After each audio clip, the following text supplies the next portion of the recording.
About the Brothers Grimm. The Brothers Grimm, Jacob 1785-1863 and Wilhelm 1786-1859, were born in Hanau, near Frankfurt, in the German state of Hesse. Throughout their lives they remained close friends, and both studied law at Marburg University. Jacob was a pioneer in the study of German philology, and although Wilhelm's work was hampered by poor health, the brothers collaborated in the creation of a German dictionary, not completed until a century after their deaths. But they were best and universally known for the collection of over 200 folk tales they made from oral sources and published in 2 volumes of nursery and household tales in 1812 and 1814. Although their intention was to preserve such material as part of German cultural and literary history, and their collection was first published with scholarly notes and no illustration, the tales soon came into the possession of young readers. This was in part due to Edgar Taylor, who made the first English translation in 1823, selecting about 50 stories with the amusement of some young friends principally in view. They have been an essential ingredient of children's reading ever since. The Golden Bird. A certain king had a beautiful garden, and in the garden stood a tree which bore golden apples. These apples were always counted, and about the time when they began to grow ripe it was found that every night one of them was gone. The king became very angry at this, and ordered the gardener to keep watch all night under the tree. The gardener set his eldest son to watch, but about 12 o'clock he fell asleep, and in the morning another of the apples was missing. Then the second son was ordered to watch, and at midnight he too fell asleep, and in the morning another apple was gone. Then the third son offered to keep watch, but the gardener at first would not let him, for fear some harm should come to him. However, at last he consented, and the young man laid himself under the tree to watch. As the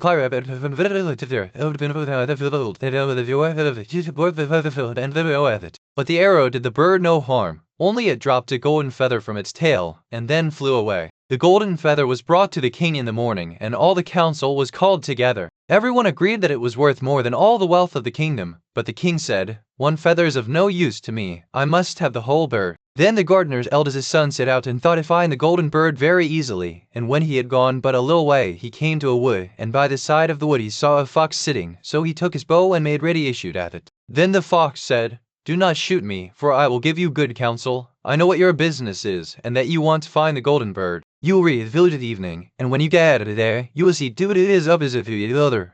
One of it is very pleasant and beautiful, go not there.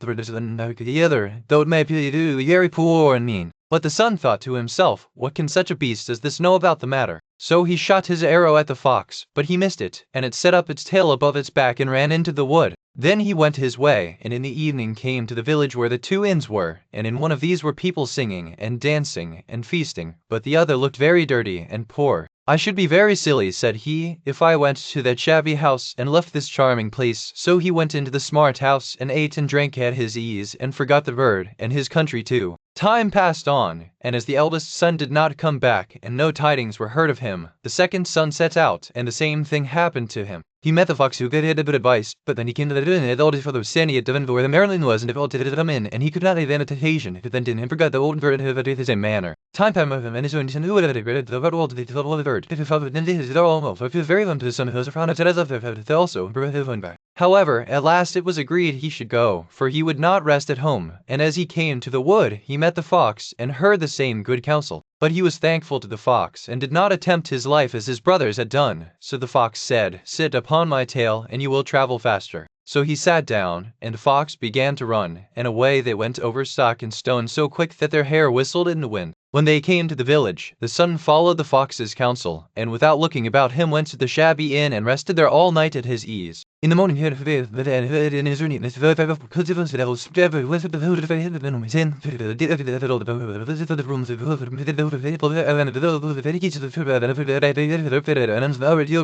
Then the fox stretched out his tail again, and the young man sat himself down, and away they went over stock and stone till their hair whistled in the wind. Before the castle gate all was as the fox had said, so the son went in and found the chamber where the golden bird hung in a wooden cage, and below stood the golden cage, and the 3 golden apples that had been lost were lying close by it. Then thought he to himself, "It will be a very droll thing to bring away such a fine bird in this shabby cage." So he opened the door and took hold of it and put it into the golden cage. But the bird set up such a loud scream that all the soldiers awoke, and they took him prisoner and carried him before the king. The next morning the court sat to judge him, and when all was heard, he sentenced him to die, unless he should bring the king the golden horse which could run as swiftly as the wind, and if he did this he was to have the golden bird given him to his own. So he set out once more on his journey sighing, and in great despair, when on his seventh his friend the fox met him, and said, "You see now what has happened on account of your not listening to my counsel. I will still, however, tell you how to find the golden horse, if you will do as I bid you. You must go straight on till you come to the castle where the horse stands in his stall. By his side will lie the groom fast asleep and snoring. Take away the horse quietly, but be sure to put the old leathern saddle upon him, and not the golden one that is close by it." Then the son sat down on the fox's tail, and away they went over stock and stone till their hair whistled in the wind. All went right, and the groom lay snoring with his hand upon the golden saddle. But when the son looked at the horse, he thought it a great pity to put the leathern saddle upon it. "I will give him the good one," said he. "I am sure he deserves it." As he took up the golden saddle, the groom awoke and cried out so loud that all the guards ran in and took him prisoner, and in the morning he was again brought before the court to be judged and was sentenced to die.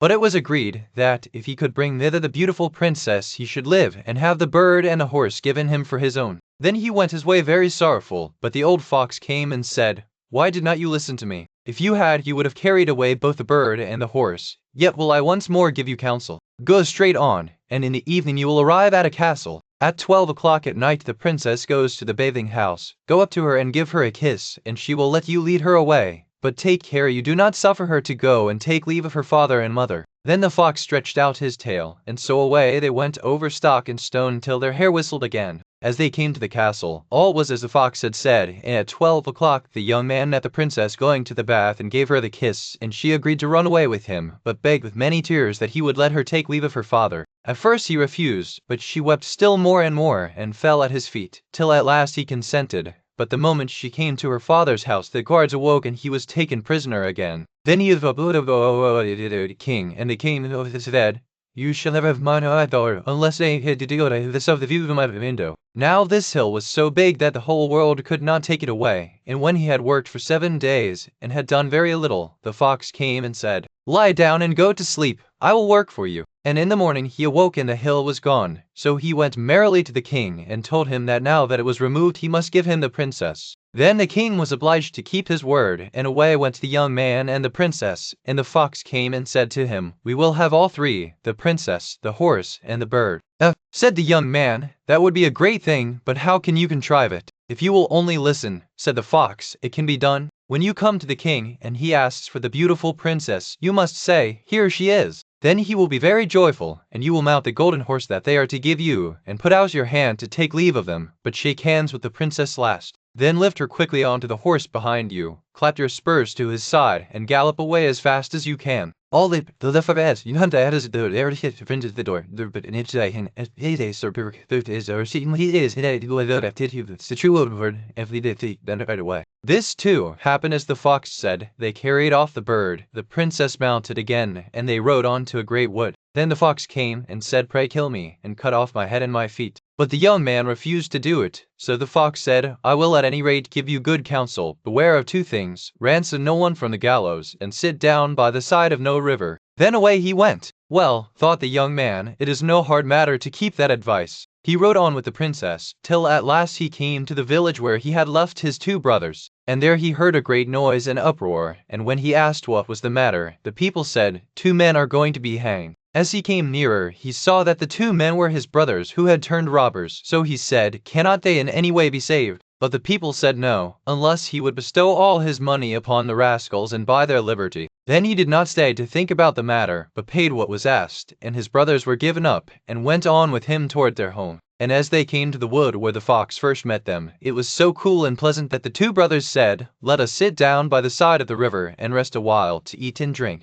So he suggested of his soul and sat down to the river and wept at nothing. They came and threw the thing into the princess horse and uttered and went after and said, "All this have we won by our labor." Then there was great rejoicing made, but the horse would not eat, the bird would not sing, and the princess wept. The youngest son fell to the bottom of the river's bed. Luckily it was nearly dry, but his bones were almost broken, and the bank was so steep that he could find no way to get out. Then the other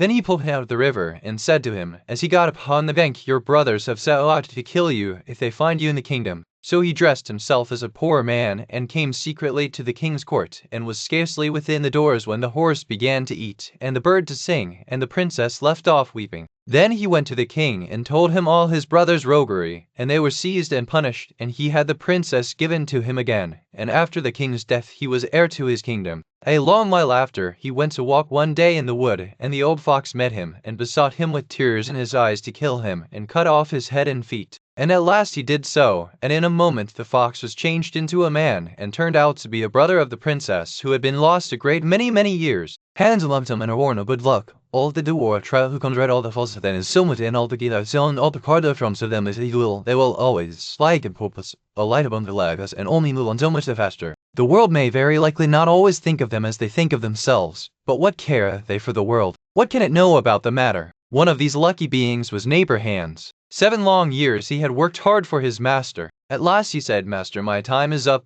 I must go home and see my poor mother once more, so pray pay me my wages and let me go." And the master said, "You have been a faithful and good servant, Hans, so your pay shall be handsome." Then he gave him a lump of silver as big as his head. Hans took out his pocket handkerchief, put the piece of silver into it, threw it over his shoulder, and jogged off on his road homewards. As he went lazily on, dragging one foot after another, a man came in sight, trotting gaily along on a capital horse. Said Hans aloud, "What a fine thing it is to ride on horseback! There he sits as easy and happy as if he was at home, in the chair by his fireside. He trips against no stones, saves shoe leather, and gets on he hardly knows how." Hans did not speak so softly, but the horseman heard it all, and said, "Well, friend, why do you go on foot then?"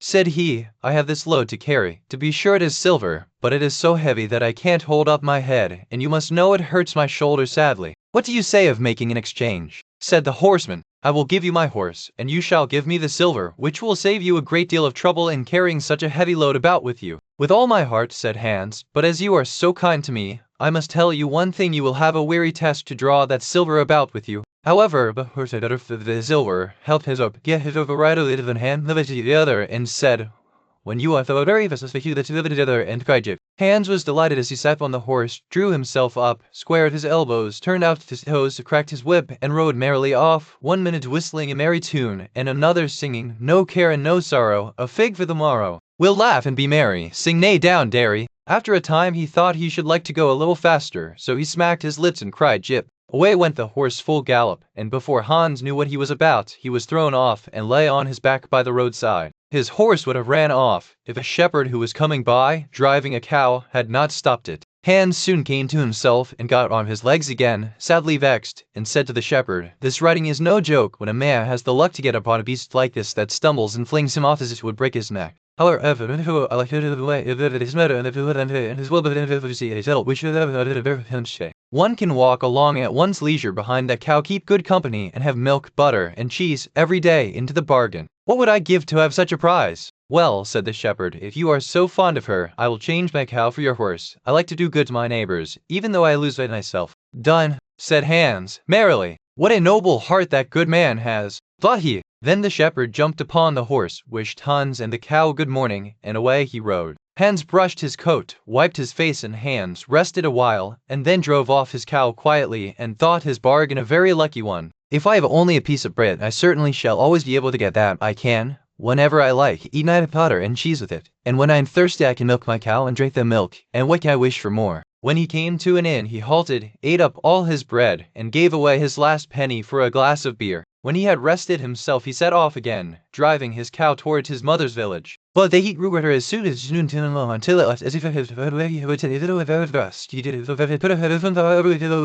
mouth. "I can find a cure for this," thought he. "Now I will milk my cow and quench my thirst." So he tied her to the stump of a tree and held a leathern cap to milk into, but not a drop was to be had. Who would have thought that this cow, which was to bring him milk and butter and cheese, was all that time utterly dry? Hans had not thought of looking to that. While he was trying, he left it and mentioned that very closely. The uneaten again, he had very troublesome, and it landed to the head as no pit down, and there he lay all on the hinseless. Luckily a butcher soon came by, driving a pig in a wheelbarrow. "What is the matter with you, my man?" said the butcher, as he helped him up. Hans told him what had happened, how he was dry, and wanted to milk his cow, but found the cow was dry too. Then the boy gave him of the ale, saying, There, drink it or wish yourself. Your cow will give you no milk. Don't you see she is an old beast, good for nothing but the slaughterhouse. Alas, alas, said Hans, who would have thought it? What a shame to take my horse, and give me only a dry cow. If I kill her, what will she be good for? I hate cow beef, it is not tender enough for me. If it were a pig now like that fat gentleman you are driving along at his ease, one could do something with it. It would at any rate make sausages. Well, said the butcher, I don't like to say no when one is asked to do a kind, neighborly thing.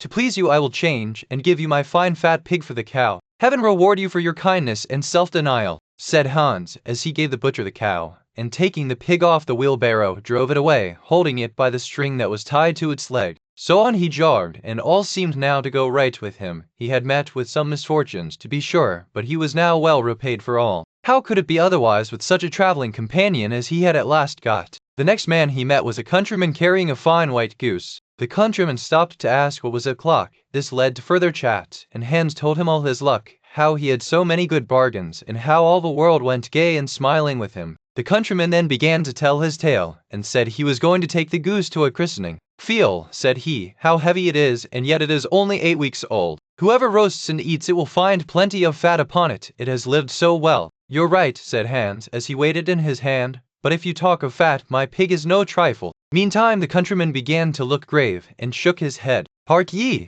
said he, my worthy friend, you seem a good sort of fellow, so I can't help doing you a kind turn. Your pig may get you into a scrape. In the village I just came from, the squire has had a pig stolen out of his sty. I was dreadfully afraid when I saw you that you had got the squire's pig. If you have, and they catch you, it will be a bad job for you. The least they will do will be to throw you into the horse pond. Can you swim? Poor Hans was sadly frightened. Good man, cried he, pray get me out of this scrape. I know nothing of where the pig was either bred or born, but he may have been the squire's for aught I can tell. You know this country better than I do. Take my pig and give me the goose. I ought to have something into the bargain, said the countryman. Give a fat goose for a pig, indeed. 'Tis not everyone would do so much for you as that. However, I will not be hard upon you, as you are in trouble. Then he took the string in his hand and drove off the pig by a side path, while Hans went on the way homewards free from care. After all, thought he, that chap is pretty well taken in. I don't care whose pig it is, but wherever it came from it has been a very good friend to me. I have much the best of the bargain.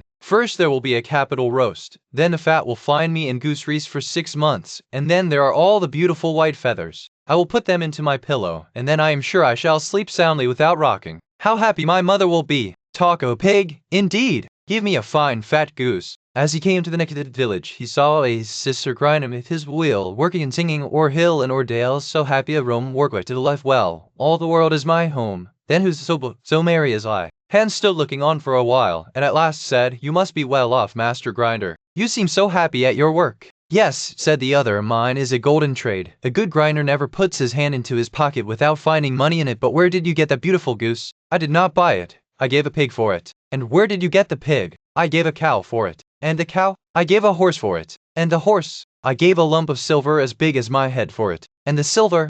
I worked hard for that 7 long years. You have thriven well in the world hitherto, said the grinder. Now if you could find money in your pocket whenever you put your hand in it, your fortune would be made. Very true, but how is that to be managed?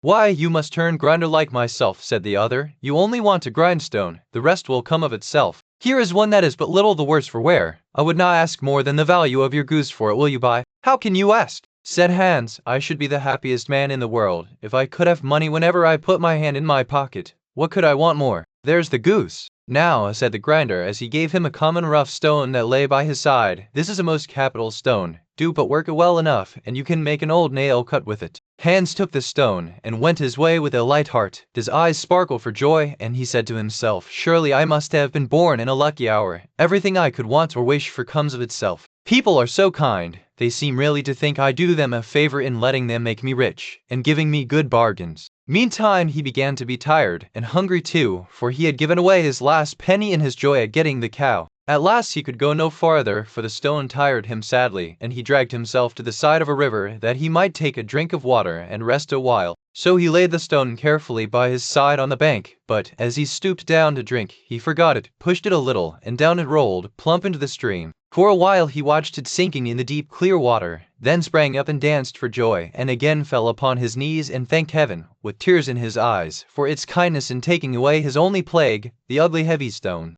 How happy am I! Cried he, nobody was ever so lucky as I. Then up he got with a light heart, free from all his troubles, and walked on till he reached his mother's house, and told her how very easy the road to good luck was. Jorinda and Jorindel, there was once an old castle that stood in the middle of a deep gloomy wood, and in the castle lived an old fairy. Now this fairy could take any shape she pleased. All the day long she flew about in the form of an owl, or crept about the country like a cat, but at night she always became an old woman again. When any of them him in 150 her devil, he came for the away and could not said of this again say every, which you would night to the head every word of the hunter again. But when anybody had as beta you, they came to the word, and a very fit for any cage, and hunter of an neighbor in the castle. There were 700 of these cages hanging in the castle, and all with beautiful birds in them. Now there was once a maiden whose name was Jorinda. She was prettier than all the pretty girls that ever were seen before, and a shepherd lad, whose name was Jorindel, was very fond of her, and they were soon to be married. One day they went to walk in the wood that they might be alone, and Jorindel said, "We must take care that we don't go too near to the fairy's castle." It was a beautiful evening. The last rays of the setting sun shone bright through the long stems of the trees upon the green underwood beneath, and the turtle doves sang from the tall birches. Jorinda sat down to gaze upon the sun. Jorindel sat by her side, and both felt sad, they knew not why, but it seemed as if they were to be parted from one another forever. They had wandered a long way, and when they looked to see which way they should go home, they found themselves at a loss to know what path to take. The sun was setting fast, and already half of its circle had sunk behind a hill. Jorindel on a sudden looked behind him, and saw through the bushes that they had, without knowing it, sat down close under the old walls of the castle. Then he shrank for fear, turned pale, and trembled. Jorinda was just singing. The ring-dove sang from the willow spray, "Well-a-day, well-a-day." He mourned for the fate of his darling mate, well-a-day. When her song stopped suddenly, Jorindel turned to see the reason, and beheld his Jorinda changed into a nightingale, so that her song ended with a mournful jug, jug. An owl with fiery eyes flew 3 times round them, and 3 times screamed, "Tu-woo, tu-woo, tu-woo." Jorindel could not move. He stood fixed as a stone, and could neither weep, nor speak, nor stir hand or foot. And none away for town. The gloomy came, the owl flew into hush, and a moment after the old fairy came pale and meager, with staring eyes and nose and neither omelette but one another. She mumbled something to herself, seized the nightingale, and went away with it in her hand. Poor Jorindel saw the nightingale was gone, but what could he do? He could not speak, he could not move from the spot where he stood. At last the fairy came back and sang with a hoarse voice, "Till the prisoner is fast, and her doom is cast, there stay. Oh stay! When the charm is around her, and the spell has bound her, hie away! Oh what!" On a sudden Jorindel found himself free. Then he fell on his knees before the fairy, and prayed her to give him back his dear Jorinda, but she laughed at him, and said he should never see her again. Then she went her way. He prayed, he wept, he sorrowed, but all in vain. "Alas," he said, "what will become of me?" He could not go back to his own home, so he went to a strange village and employed himself in keeping sheep. Many a time did he walk round and round as near to the hated castle as he dared go, but all in vain. He heard or saw nothing of Jorinda. At last he dreamt one night that he found a beautiful purple flower, and that in the middle of it lay a costly pearl, and he dreamt that he plucked the flower, and went with it in his hand into the castle, and that everything he touched with it was disenchanted, and that there he found his Jorinda again. In the morning when he awoke, he began to kill and tale for this pretty flower, and 8 long days he sought for it in vain.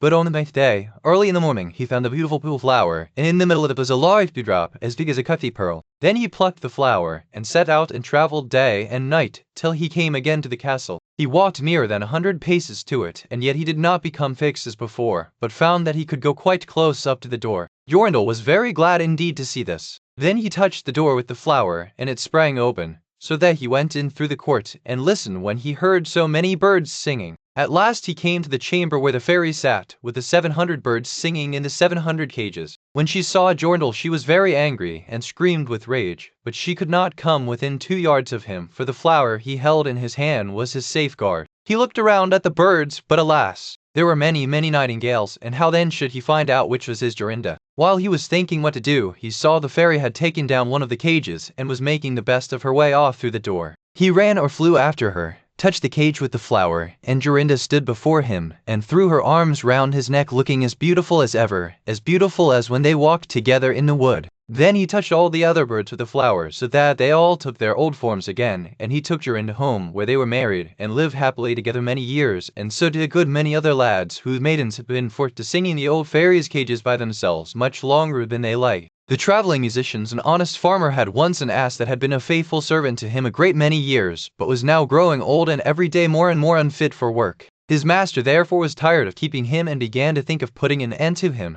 But the ass, who saw that some mischief was in the wind, took himself slyly off, and began his journey toward the great city, for there, thought he, I may turn musician. After he had traveled a little way, he spied a dog lying by the roadside and panting as if he were tired. "What makes you pant so, my friend?" said the ass. "Alas," said the dog,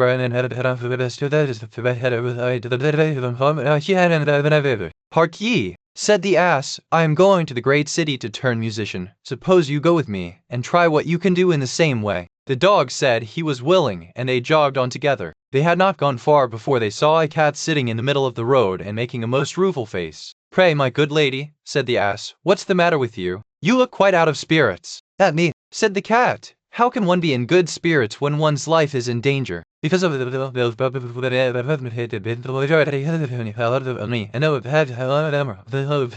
Oh, said the ass, "by all means go with us to the great city. You are a good night singer, and may make your fortune as a musician." The cat was pleased with the thought, and joined the party. Soon afterwards, as they were passing by a farmyard, they saw a cock perched upon a gate and screaming out with all his might and main. "Bravo!" said the ass, "upon my word, you make a famous noise. Pray, what is all this about?" "Why,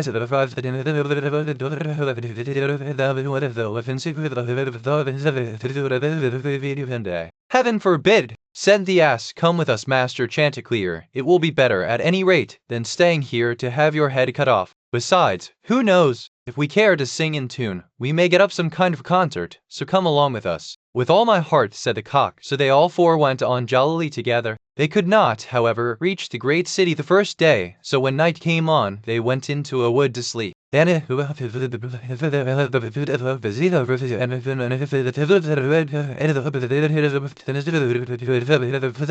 doing this, he saw far off something bright and shining, and calling to his companions said, "There must be a house no great way off, for I see a light." "If that be the case," said the ass, "we had better change our quarters, for our lodging is not the best in the world. Besides," added the dog, "I should not be the worse for a bone or two, or a bit of meat." So they were off together to the spot where Chanticleer had seen the light. As they drew near, him larger and brighter, till they came close to a house big and the robbers lived. The ass, being the tallest of the company, marched up to the window and peeped in. "Well, donkey," said Chanticleer, "what do you see?" "What do I see?" replied the ass. "Why, I see a table spread with all kinds of good things, and robbers sitting round it making merry." "That would be a noble lodging for us," said the cock. "Yes," said the ass, "if we could only get in." So they consulted together how they should contrive to get the robbers out, and at last they hit upon a plan. The ass stand himself upright on his hind legs, with his foot in the window. The dog got upon his back, the cat scrambled up to the double shoulders, and the cock flew up on its head. When all was ready, a signal was given, and they began their music. The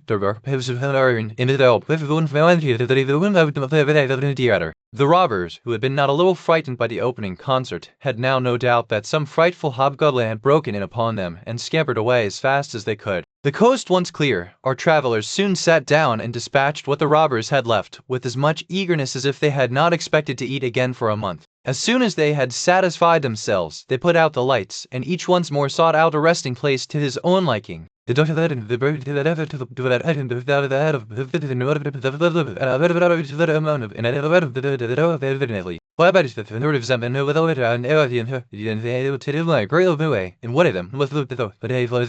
Finding everything still, he marched into the kitchen, and groped about till he found a match in order to light a candle, and then, espying the glittering fiery eyes of the cat, he mistook them for live coals, and held the match to them to light it. But the cat, not understanding this joke, sprang at his face, and spat, and scratched at him. This frightened it over at the door, did it dog and he went to mother him, and after put it out at night. After this,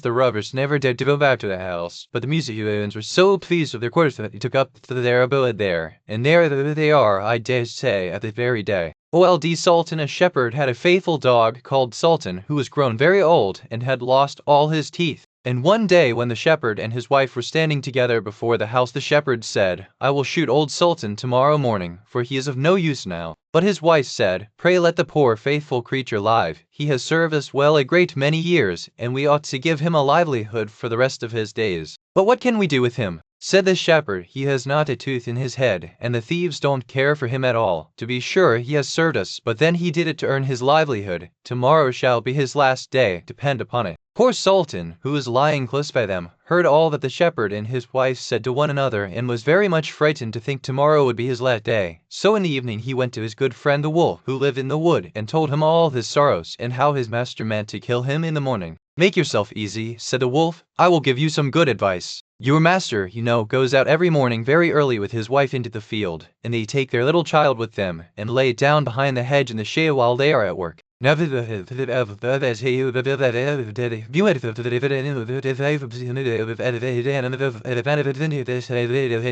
dog liked this plan very well, and accordingly so it was managed. The wolf ran with the child a little way. The shepherd and his wife screamed out, but Sultan soon overtook him and carried the poor little thing back to his master and mistress. Then the shepherd patted him on the head and said, "Old Sultan has saved our child from the wolf, and therefore he shall live and be well taken care of, and have plenty to eat. Wife, go home and give him a good dinner, and let him have my old cushion to sleep on as long as he lives." So from this time forward Sultan had all that he could wish for. Soon afterwards the wolf came and wished him joy, and said, "Now, my good fellow, you must tell no tales, but turn your head the other way when I want to taste one of the old shepherd's fine fat sheep." "No," said the Sultan, "I will be true to my master." However, the wolf thought he was in joke, and came one night to get a dainty morsel. But Sultan had told his master what the wolf meant to do, so he laid wait for him behind the barn door, and when the wolf was busy looking out for a good fat sheep, he had a stout cudgel laid about his back that combed his locks for him finely. Then the wolf was very angry, and called Sultan an old rogue, and swore he would have his revenge.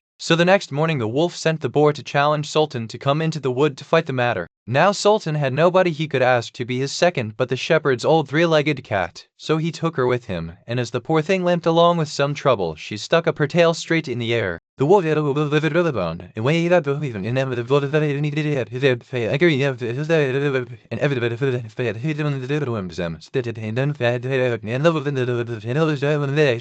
Sultan and the cat soon came up, and looked about, and wondered that no one was there. The boar, however, had not quite hid himself for the Savardosh, and when he should want to little, perhaps seeing something new and thinking it's enough, sprang from stretch, so that the boar turned up and got and roaring out of blood up in the tree. See the one who is telling. So they looked up, and espied the wolf sitting amongst the branches, and they called him a cowardly rascal, and would not suffer him to come down till he was heartily ashamed of himself, and had promised to be good friends again with old Sultan. The straw, the coal, and the bean. In a village dwelt a poor old woman, who had gathered together a dish of beans and wanted to cook them. So she made a fire on her hearth, and that it might burn the quicker, she lighted it with a handful of straw. When she was emptying the beans into the pan, one dropped of her observing it, and laid it on his straw, and soon afterward the burning coal from the fire left evident too. Then the straw began, and said, "Dear friends, from whence do you come here?" The coal replied, "I fortunately sprang out of the fire, and if I had not escaped by sheer force, my death would have been certain. I should have been burnt to ashes." The bean said, "I too have escaped without a whole skin, but if the old woman had got me into the pan, I should have made it into broth without any mercy, like my comrades. And would a better fate have fallen to my lot?" Said the straw,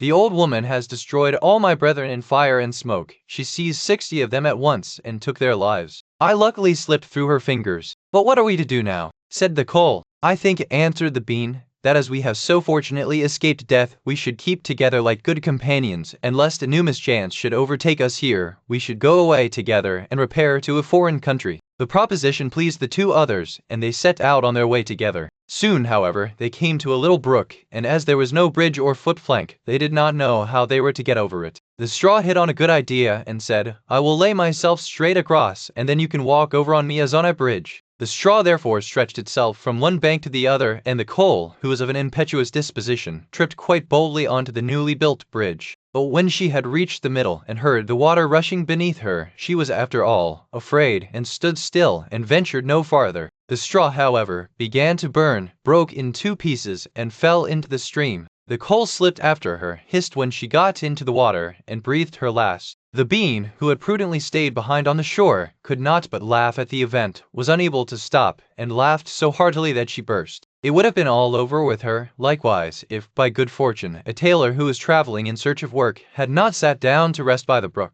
As he had a compassionate heart, he pulled out his needle and thread, and sewed her together. The bean thanked him most prettily, but as the tailor used black thread, all beans since then have a black seam. Briar Rose, a king and queen once upon a time reigned in a country a great way off, where there were in those days fairies. Now this king and queen had plenty of money and plenty of fine clothes to wear and plenty of good things to eat and drink, and a coach to ride out in every day, but though they had been married many years they had no children, and this grieved them very much indeed. But one day as the queen was walking by the side of the river, at the bottom of the garden she saw a poor little fish that had thrown itself out of the water, and lay gasping and nearly dead on the bank. Then the queen took pity on the little fish, and threw it back again into the river, and before it swam away it lifted it out of the water and said, "I know what you wish shall be fulfilled. In return for your kindness you will soon have a daughter." What the little fish had foretold soon came to pass, and the queen had a little girl, so very beautiful that the king could not cease looking on it for joy, and said he would hold a great feast and make merry, and show the child to all the land. So he asked his kinsmen, and nobles, and friends, and neighbors. But the queen said, "I will have the fairies also, that they might be kind and good to our little daughter." Now there were 13 fairies in the kingdom, but as the king and queen had only 12 golden dishes for them to eat out of, they were forced to leave one of the fairies without asking her. So 12 fairies came, each with a high red cap on her head, and red shoes with high heels on her feet, and a long white wand in her hand, and after the feast was over they gathered round in a ring and gave all their best gifts to the little princess. One gave her goodness, another beauty, another riches, and so on till she had all that was good in the world. Just a little bit of listener, a brewer had heard the predator who heard the first of the desire around him, head, and delivered a bird, and moved it her hand, and put a seasonally vacated the wedding hall. Now, as she had not been asked to the feast, she was very angry, and scolded the king and queen very much, and set to work to take her revenge. So she cried out, "The king's daughter shall, in her 15th year, be wounded by a spindle, and fall down dead." Then the 12th of the friendly fairies, who had not yet given her gift, came forward, and said that the evil wish must be fulfilled, but that she could soften his mischief. So her gift was that the king's daughter, when the spindle wounded her, should not really die, but should only fall asleep for 100 years. However, the king hoped still to save his dear child altogether from the threatened evil, so he ordered that all the spindles in the kingdom should be bought up and burnt. But all the gifts of the first 11 fairies were in the meantime fulfilled, for the princess was so beautiful and well behaved and good and wise that everyone who knew her loved her. It happened that, on the very day she was 15 years old, the king and queen were not at home, and she was left alone in the palace. So she roved about by herself, and looked at all the rooms and chambers, till at last she came to an old tower, to which there was a narrow staircase ending with a little door. In the door there was a golden key, and when she turned it the door sprang open, and there sat an old lady spinning away very busily. "Why, how now, good mother," said the princess, "what are you doing there?" "Spinning," said the old lady, and nodded her head, humming a tune, while buzz went the wheel. "How prettily that little thing turns round," said the princess, and took the spindle and began to try and spin. But scarcely had she touched it, before the fairy's prophecy was fulfilled. The spindle wounded her, and she fell down lifeless on the ground. However, a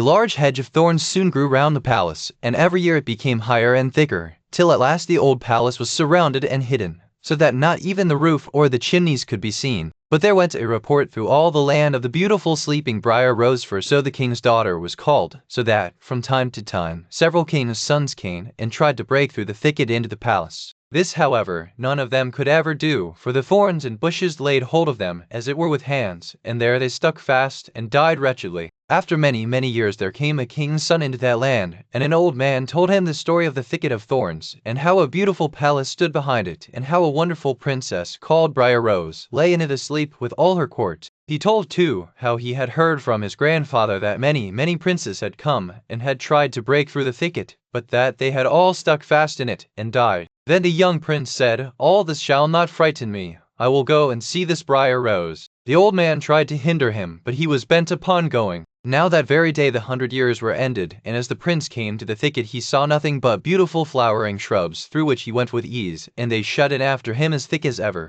Then he came at last to the palace, and there in the court lay the dogs asleep, and the horses were standing in the stables, and on the roof sat the pigeons fast asleep with their heads under their wings. And when he came into the palace, the flies were sleeping on the walls, and spits was standing still, the butler had the jug away up his lips going to drink a draught, the weeds up a fowl and alacrity clucked, and the cook in the kitchen still folding up her fan as she was going to take the boy. Then he went on to further, and all so as he could hear every breath he drew. till at last he came to the old tower, and opened the door of the little room where Rumpelstiltskin was, and there she lay, and asleep on a couch at the window. She looked so beautiful that he could not take his eyes off her, so he stooped down and gave her a kiss. But the moment he kissed her, she opened her eyes and awoke, and smiled upon him, and they went out together. And soon the king and queen also woke, and all the court, and gazed on each other with great wonder. And then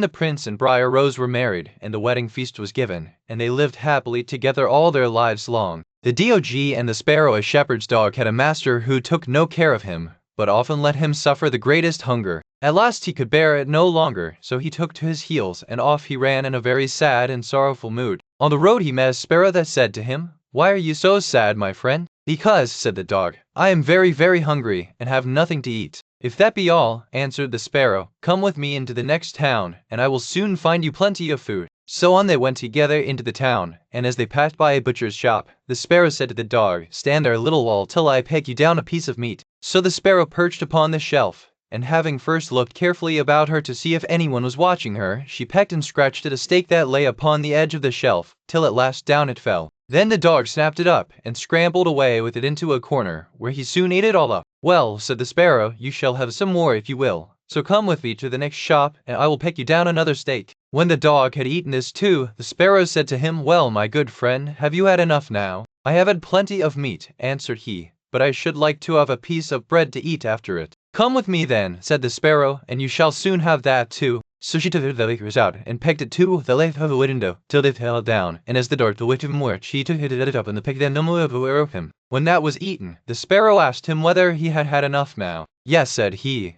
"and now let us take a walk a little way out of the town." So they both went out upon the high road, but as the weather was warm, they did not go in far before the dog said, "I am very much tired, I should like to take a nap." "Very well," answered the sparrow, "do so, and in the meantime I will perch upon that bush." So the dog stretched himself out on the road, and fell fast asleep. Whilst he slept, there came by a carter with a cart drawn by 3 horses, and loaded with 2 casks of wine. The sparrow, seeing that the carter did not turn out of the way, but would go on in the track in which the dog lay, so as to drive over him, called out, "Stop! Stop, Mr. Carter, or it shall be the worse for you." But the carter, grumbling to himself, "You make it the worse for me, indeed. What can you do?" cracked his whip, and drove his cart over the poor dog, so that the wheels crushed him to death. "There," cried the sparrow, "thou cruel villain, thou hast killed my friend the dog. Now mind what I say. This deed of thine shall cost thee all thou art worth." "Do your worst, and welcome," said the brute. "What harm can you do me?" and passed on. But the sparrow crept under the tilt of the cart, and pecked at the bung of one of the casks till she loosened it, and then all the wine ran out, without the carter seeing it. At last he looked round, and saw that the cart was dripping, and the cask quite empty. "What an unlucky wretch I am!"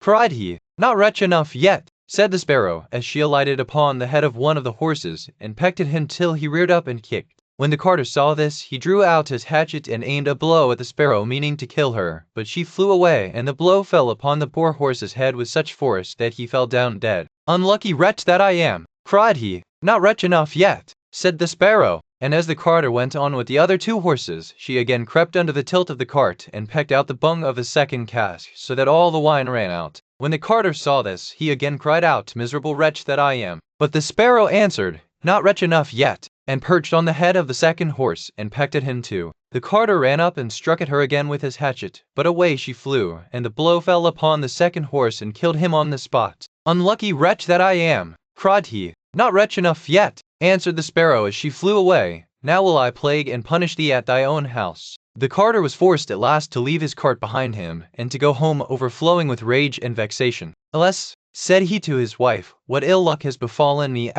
My wine is all spilt, and my horses all 3 dead." "Alas, husband," replied she, "and have come out to the house, and have brought all that are in the world, I am sure, and they have fallen over the lofts, and of eating it up to rate." Away ran the husband upstairs, and saw thousands of birds sitting upon the floor eating up his corn, with this sparrow in the midst of them. "Unlucky wretch that I am!" cried the carter, for he saw that the corn was almost all gone. "Not wretch enough yet," said the sparrow, "thy cruelty shall cost thee thy life yet." And away she flew. The carter, seeing that he had thus lost all that he had, went down into his kitchen, and was still not sorry for what he had done, but sat himself angrily and sulkily in the chimney corner. But the sparrow sat on the outside of the window and cried, "Carter, thy cruelty shall cost thee thy life." With that he jumped up in a rage, seized his hatchet, and threw it at the sparrow, but it missed her, and only broke the window. The sparrow now hopped in, perched upon the window seat, and cried, "Carter, it shall cost thee thy life." Then he became mad and blinded with rage, and struck the window seat with such force that he cleft it in two, and as the sparrow flew from place to place, the carter and his wife were so furious that they broke all their furniture,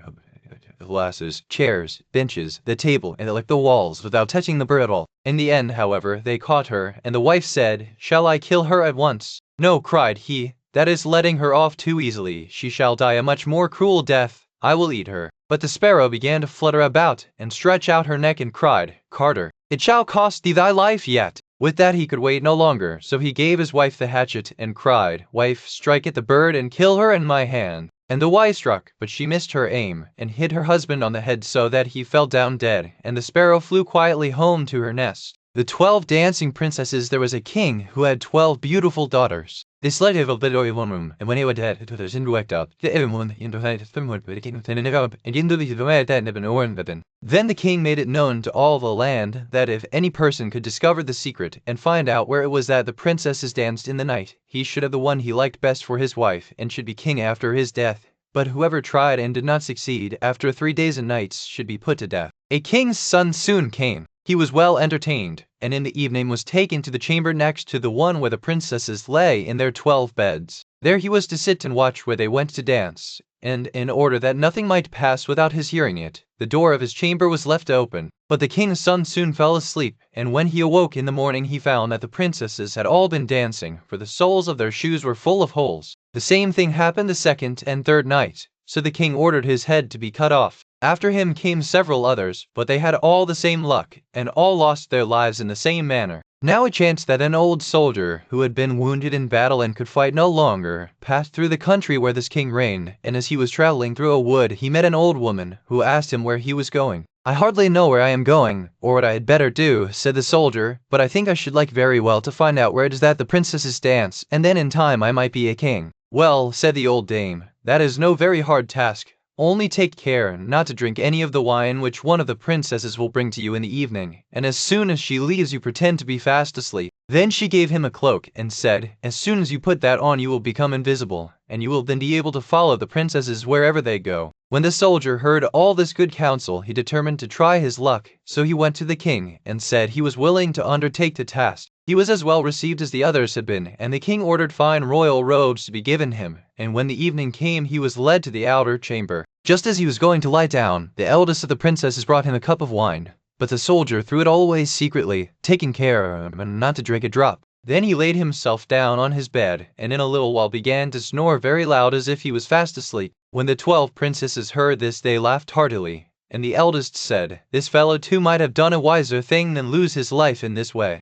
Then they rose up and opened their drawers and boxes, and took out all their fine clothes, and dressed themselves at the glass, and skipped about as if they were eager to begin dancing. But the youngest said, "I don't know how it is, why you are so happy I feel very uneasy. I am sure some mischance will befall us." "You simpleton," said the eldest, "you are always afraid. Have you forgotten how many kings' sons have already watched in vain? And as for this soldier, even if I had not given him his sleeping draught, he would have slept soundly enough." When they were all ready, they went and looked at the soldier, but he snored on, and did not stir hand or foot, so they thought they were quite safe, and the eldest went up to her own bed and clapped her hands, and the bed sank into the floor and the trapdoor flew open. The soldier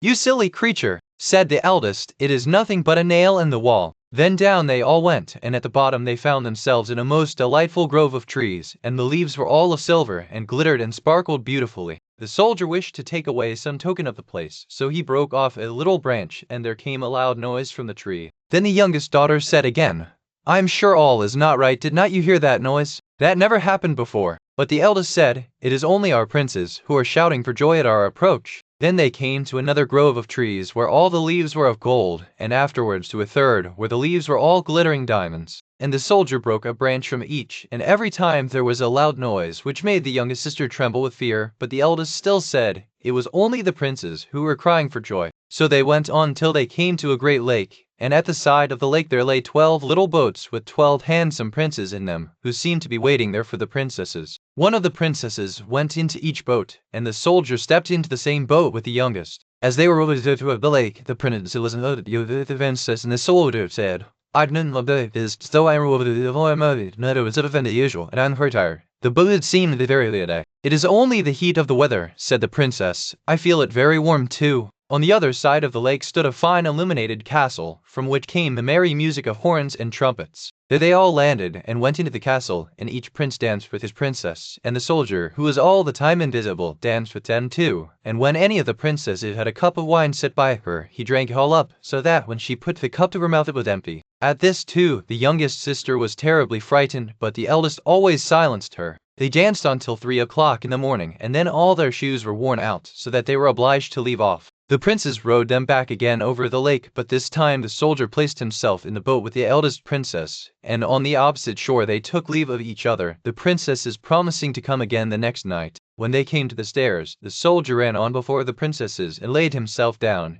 and as the 12 sisters slowly came up very much tired, they heard him snoring in his bed. So they said, "Now all is quite safe." Then they undressed themselves, put away their fine clothes, pulled off their shoes, and went to bed. In the morning the soldier said nothing about what had happened, but determined to see more of this strange adventure, and went again the second and third night, and everything happened just as before. The princesses danced each time till their shoes were worn to pieces, and then returned home. However, on the third night the soldier carried away one of the golden cups as a token of where he had been. As soon as the time came when he was to declare the secret, he was taken before the king with the 3 branches and the golden cup, and the 12 princesses stood listening behind the door to hear what he would say. And when the king asked him, "Where do my 12 daughters dance at night?" he answered, "With 12 princes in a castle underground." And then he told the king all that had happened, and showed him the 3 branches and the golden cup which he had brought with him. Then the king called for the princesses, and asked them whether what the soldier said was true, and when they saw that they were discovered, and that it was of no use to deny what had happened, they confessed it all. And the king asked the soldier which of them he would choose for his wife, and he answered, "I am not very young, so I will have the eldest." And they were married that very day, and the soldier was chosen to be the king's heir. The fisherman and his wife. There was once a fisherman who lived with his wife in a pigsty, close by the seaside. The fisherman used to go out all day long fishing, and one day, as he suddenly saw with his rod, looking at the sparkling waves and wetting his line, all unaccepted flow was dragged away deep into the water, enjoying to people out a great fish. But the fish said, "Pray let me live. I am not a real fish. I am an enchanted prince. Put me in the water again, and let me go." "Oh," said the man, "you need not make so many words about the matter. I will have nothing to do with a fish that can talk, so swim away, sir, as soon as you please." Then he put him back into the water, and the fish darted straight down to the bottom, and left a long streak of blood behind him on the wave. When the fisherman went home to his wife in the pigsty, he told her how he had caught a great fish, and how it had told him it was an enchanted prince, and how, on hearing it speak, he had let it go again. "Did not you ask it for anything?" said the wife. "We live very wretchedly here, in this nasty dirty pigsty. Do go back and tell the fish we want a snug little cottage." The fisherman did not much like the business, however he went to the seashore, and when he came back there the water looked all yellow and green. And he stood at the water's edge, and said, "O man of the sea, hearken to me. My wife Ilsebil will have her own will, and hath sent me to beg a boon of thee." Then the fish came swimming to him, and said, "Well, what is her will? What does your wife want?" Said the fisherman, "She says that when I had caught you, I ought to have asked you for something before I let you go. She does not like living any longer in the pigsty, and wants a snug little cottage." "Go home then," said the fish, "she is in the cottage already." So the man went home, and saw his wife standing at the door of a nice trim little cottage. Come in," said she. "Is not this much better than the filthy pigsty we had?" And there was a parlor, and a bedchamber, and a kitchen, and behind the cottage there was a little garden planted with all sorts of flowers and fruits, and there was a courtyard behind, full of ducks and chickens. Said the fisherman, "How happily we shall live now." "We will try to do so, at least," said his wife. "Everything we ordered to." And then said, "Husband, there is not a room that for us in a cottage. The courtyard and the garden are a great deal too small. I should like to have a large castle till isn't. Go to the and tell the castle." "Wife," said the fisherman, "I don't like to go to him again, for perhaps he will be angry. We ought to be easy with this pretty cottage to live in." "Nonsense," said the wife, "he will do it very willingly, I know. Go along and try." The fisherman went, but his heart was very heavy, and when he came to the sea it looked blue and gloomy, though it was very calm, and he went close to the edge of the waves, and said, "O man of the sea, hearken to me. my wife Ilsebil will have her own will, and hath sent me to beg a boon of thee. Well, what does she want now? Said the fish.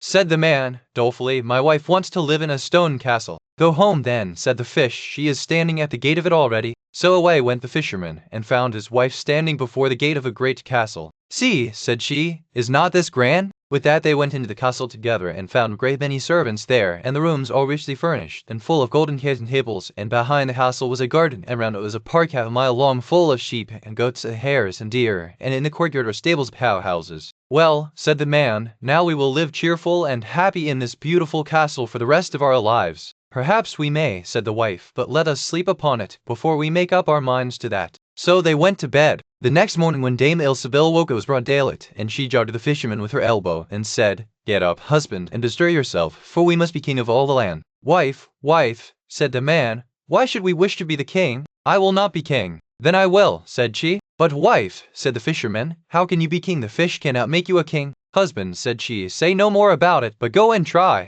I will be king. So the man went away quite sorrowful to think that his wife should want to be king. This time the sea looked a dark grey color, and was overspread with curling waves and the ridges of foam, as he cried out, O man of the sea, hearken to me! My wife Ilsebil will have her own will, and hath sent me to beg a boon of thee. Well, what would she have now? Says the fish. Alas, said the poor man, my wife wants to be king. Go home, said the fish, she is king already. Then the fisherman went home, and as he came close to the palace he saw a troop of soldiers, and heard the sound of drums and trumpets. And when he went in he saw his wife sitting on a throne of gold and diamonds, with a golden crown upon her head, and on each side of her stood 6 fair maidens, each a head taller than the other. Well, wife, said the fisherman, are you king? Yes, said she, I am king. And when he had looked at her for a long time, he said, Ah, wife, what a fine thing it is to be king! Now we shall never have anything more to wish for as long as we live. I don't know how that may be, said she. Never is a long time. I am king, it is true, but I begin to be tired of that, and I think I should like to be emperor.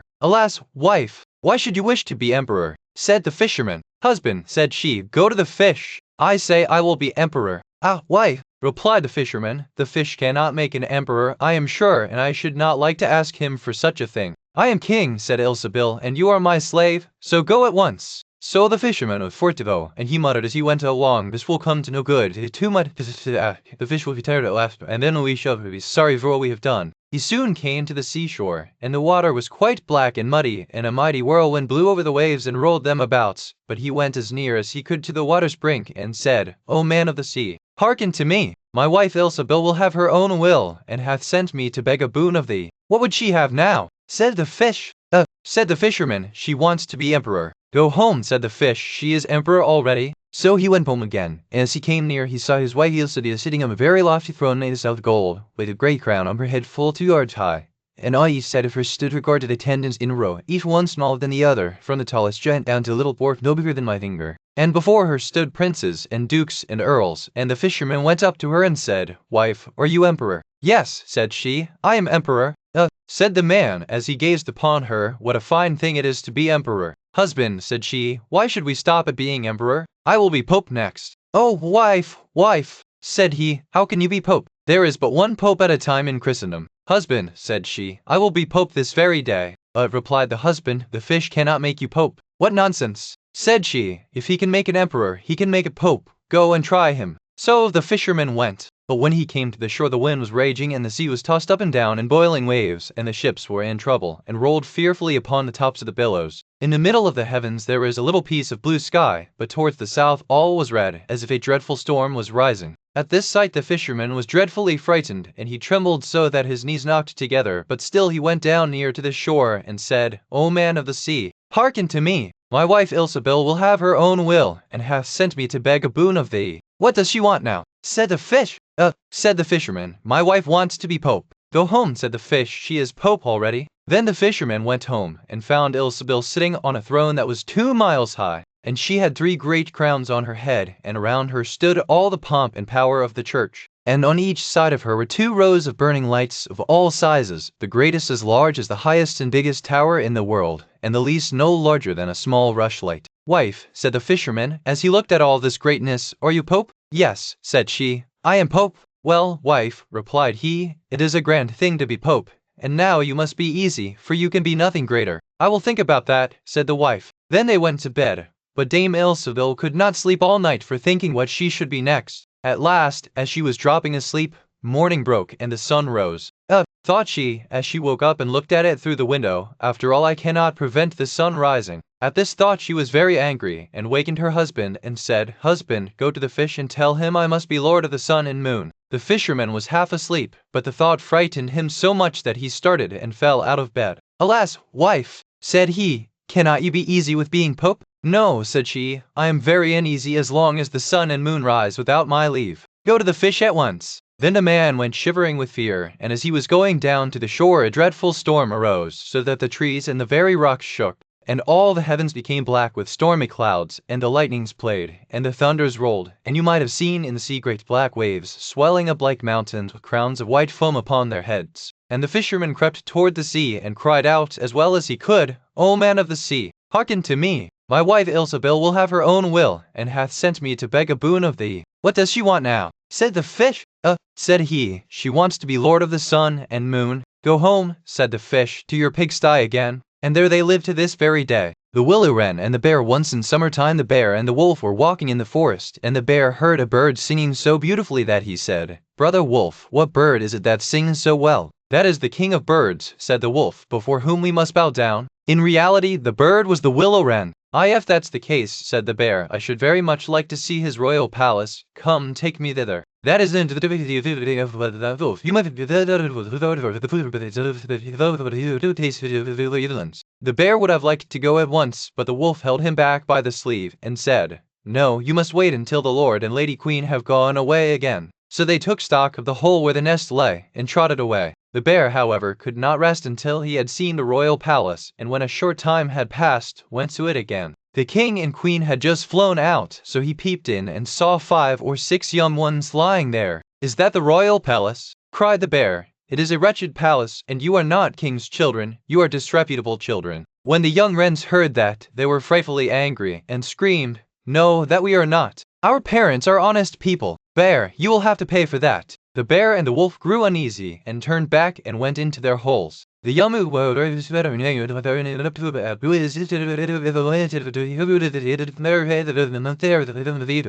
Then the old king said, Be easy, he shall be punished, and he at once flew with the queen to the bear's cave, and called in, Old Growler, why have you insulted my children? You shall suffer for it, we will punish you by a bloody war. Thus war was announced to the bear, and all 4-footed animals were summoned to take part in it, oxen, asses, cows, deer, and every other animal the earth contained. And the willow wren summoned everything which flew in the air, not only birds, large and small, but midges and hornets, bees and flies had to come. When the time came for the war to begin, the willow wren sent out spies to discover who was the enemy's commander-in-chief. The gnat, who was the most crafty, flew into the forest where the enemy was assembled and hid herself beneath a leaf of the tree where the password was to be announced. There stood the bear, and he called the fox before him and said, Fox, you are the most cunning of all animals. You shall be general and lead us. Good, said the fox, but what signal shall we agree upon? No one knew that, so the fox said, I have a fine long bushy tail, which almost looks like a plume of red feathers. When the gnat had heard that, she flew away again, and revealed everything, down to the minutest detail, to the willow wren. When day broke, and the battle was to begin, all the 4-footed animals came running up with such a noise that the earth trembled. The willow wren with his army also came flying through the air with such a humming, and whirring, and swarming that every one was uneasy and afraid, and on both sides they advanced against each other. But the willow wren sent down the hornet, with orders to settle beneath the fox's tail, and sting with all his might. When the fox felt the first sting, he started so that he lifted one leg from pain, but he bore it and still kept his tail high in the air. At the second sting, he was forced to put it down for a moment. At the third, he could hold out no longer, screamed, and put his tail between his legs. When the animals saw that, they thought all was lost, and began to flee, each into his hole, and the birds had won the battle. Then the king and queen flew home to their children and cried, Children, rejoice, eat and drink to your heart's content, we have won the battle. But the young wren said, We will not eat yet. The bear must come to the nest, and beg for pardon, and say that we are honorable children before we will do that. Then the willow wren flew to the bear's hole and cried, Growler, you are to come to the nest to my children, and beg their pardon, or else every rib of your body shall be broken. So the bear crept thither in the greatest fear, and begged their pardon.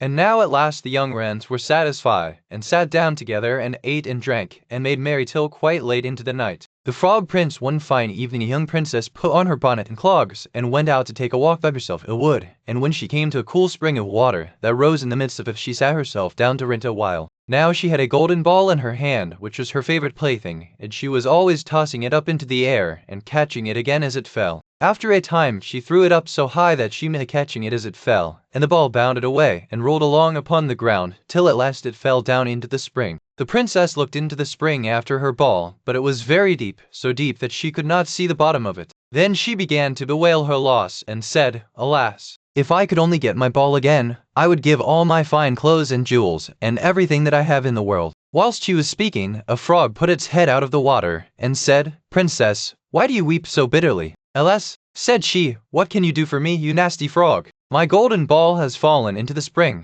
What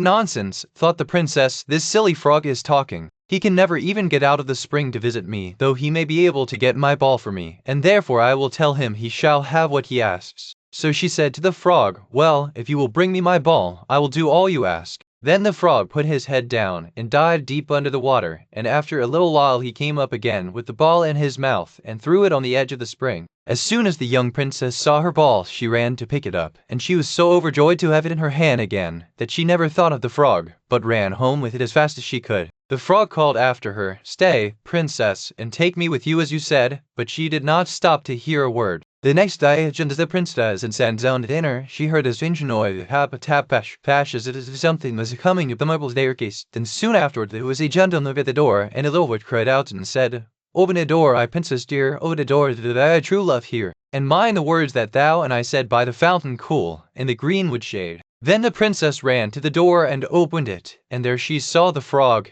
whom she had quite forgotten. At this sight she was sadly frightened, and shutting the door as fast as she could came back to her seat. The king, her father, seeing that something had frightened her, asked her what was the matter. "There is a nasty frog," said she, "at the door, that lifted my ball for me out of the spring this morning. I told him that he should live with me here, thinking that he could never get out of the spring, but there he is at the door, and he wants to come in." While she was speaking, the frog knocked again at the door, and said, "Open the door, my princess dear, open the door to thy true love here, and mind the words that thou and I said by the fountain cool, in the greenwood shade." Then the king said to the young princess, "As you have given your word, you must keep it, so go and let him in." She did so, and a frog hopped into the room, and then straight on tap, tap, plash, plash from the bottom of the room to the top, till he came up close to the table where the princess sat. "Pray lift me upon chair," said he to the princess, "and let me sit next to you." As soon as she had done this, the frog said, "Put the plate nearer to me, that I would better eat out of it." This she did, and when he had eaten as much as he could, he said, "Now I am tired, carry me upstairs, and put me into your bed."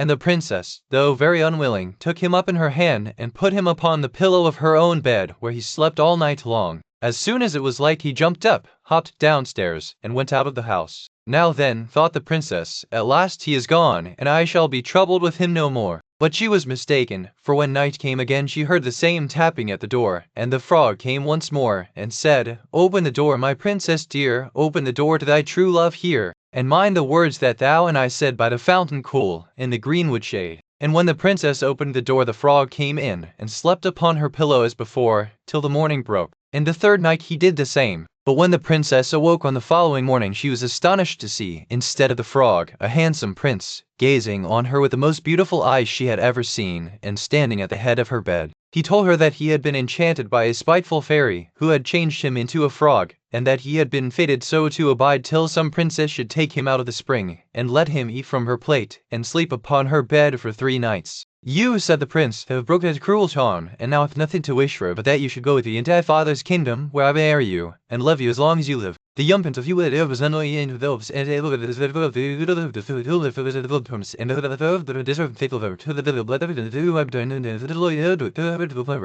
then took leave of the king, and got into the coach with 8 horses, and all set out, full of joy and merriment, for the prince's kingdom, which they reached safely, and there they lived happily a great many years. Cat and Mouse in partnership. A certain cat had made the acquaintance of a mouse, and had said so much to her about the great love and friendship she felt for her, that at length the mouse agreed that they should live and keep house together. But we must make a provision for winter, or else we shall suffer from hunger, said the cat. And you, little mouse, cannot venture everywhere, or you will be caught in a trap some day. The good advice was followed, and a pot of fat was bought, but they did not know where to put it. At length, after much consideration, the cat said, I know no place where it will be better stored up than in the church, for no one dares take anything away from there. We will set it beneath the altar, and not touch it until we are really in need of it. Let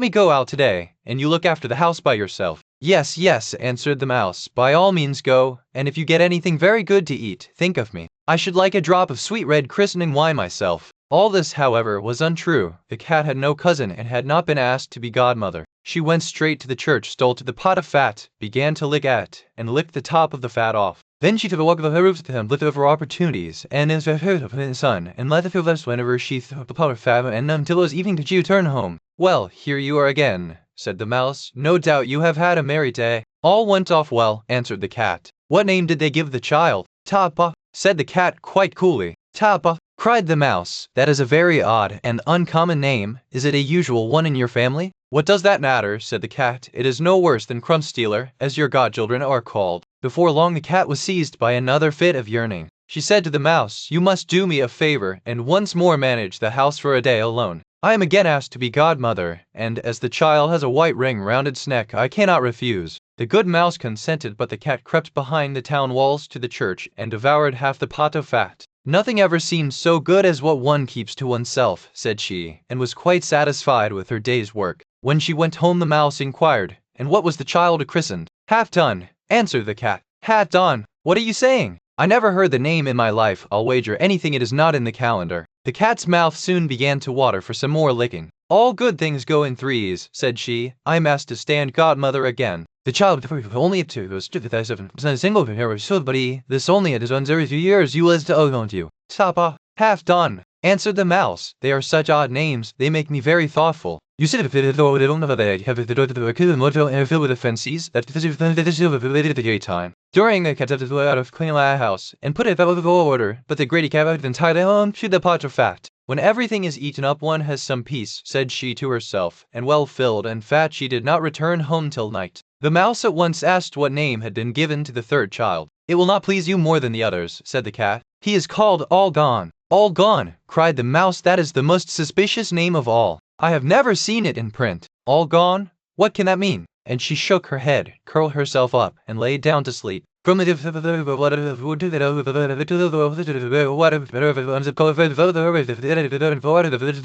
Yes, answered the cat. You will enjoy it as much as you would enjoy sticking that dainty tongue of yours out of the window. They set out on their way, but when they arrived, the pot of fat certainly was still in its place, but it was empty. Alas, said the mouse, now I see what has happened. Now it comes to light. You are a true friend. You have devoured all when you were standing godmother. First top off, then half done. Then, will you hold your tongue, cried the cat, and I will eat you too. All Gone was already on the poor mouse's lips. Scarcely had she spoken it before the cat sprang on her, seized her, and swallowed her down. Verily, that is the way of the world. The goose girl, the king of a great land, died, and left his queen to take care of their only child. This child was a daughter who was very beautiful, and her mother loved her dearly and was very kind to her. And there was a good fairy too, who was fond of the princess and helped her mother to watch over her. When she grew up, she was betrothed to a prince who lived a great way off, and as the time drew near for her to be married, she got ready to set off on her journey to his country. Then the queen, her mother, packed up a great many costly things, jewels and gold and silver, trinkets, fine dresses, and in short everything that became a royal bride.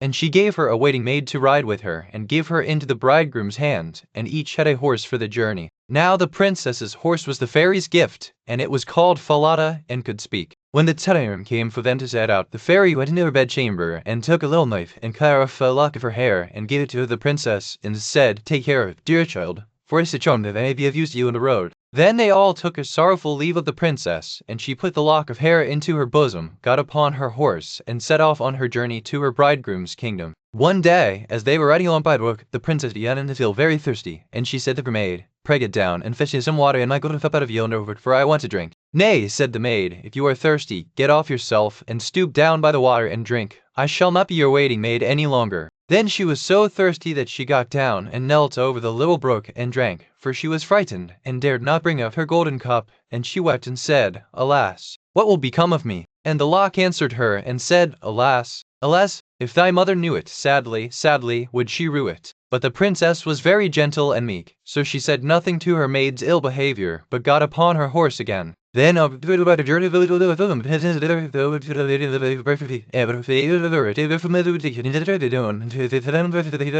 but the maid answered her, and even spoke more haughtily than before, Drink if you will, but I shall not be your waiting maid. Then the princess was so thirsty that she got off her horse, and lay down, and held her head over the running stream, and cried and said, What will become of me? And the lock of hair answered her again, Alas, alas, if thy mother knew it, sadly, sadly, would she rue it. And as she leaned down to drink, the lock of hair fell from her bosom and floated away with the water. Now she was so frightened that she did not see it, but her maid saw it, and was very glad, for she knew the charm, and she saw that the poor bride would be in her power, now that she had lost the hair. So and then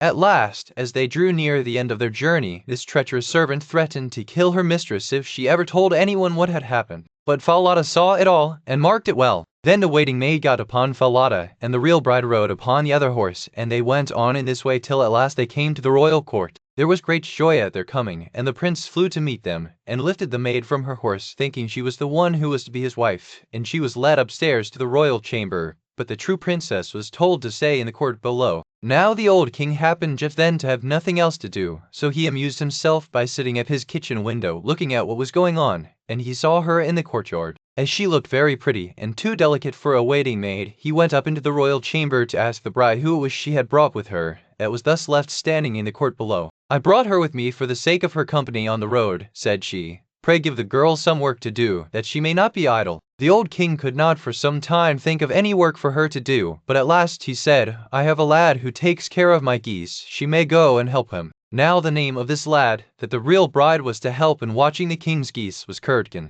But the false bride said to the prince, Dear husband, pray do me one piece of kindness. That I will, said the prince. Then tell one of your slaughterers to cut off the head of the horse I rode upon, for it was very unruly, and plagued sadly on the road. But the truth was, she was very much afraid of that Falada should some day or other speak, and tell all she had done to the princess. She carried her weight, and a little thought of Hild, to find this food and to turn it with you up, and a couple of the hell of Falada had military he food it they tell about every month evening, that the few of the 10 times. Then the slaughterer said he would do as she wished, and cut off the head, and nailed it up under the dark gate. Early the next morning, as she and Curdken went out through the gate, she said sorrowfully, Falada, Falada, there thou hangest. And the head answered, Bride, bride, there thou gangest. Alas, alas, if thy mother knew it, sadly, sadly, would she rue it. Then they went out of the city, and drove the geese on. And let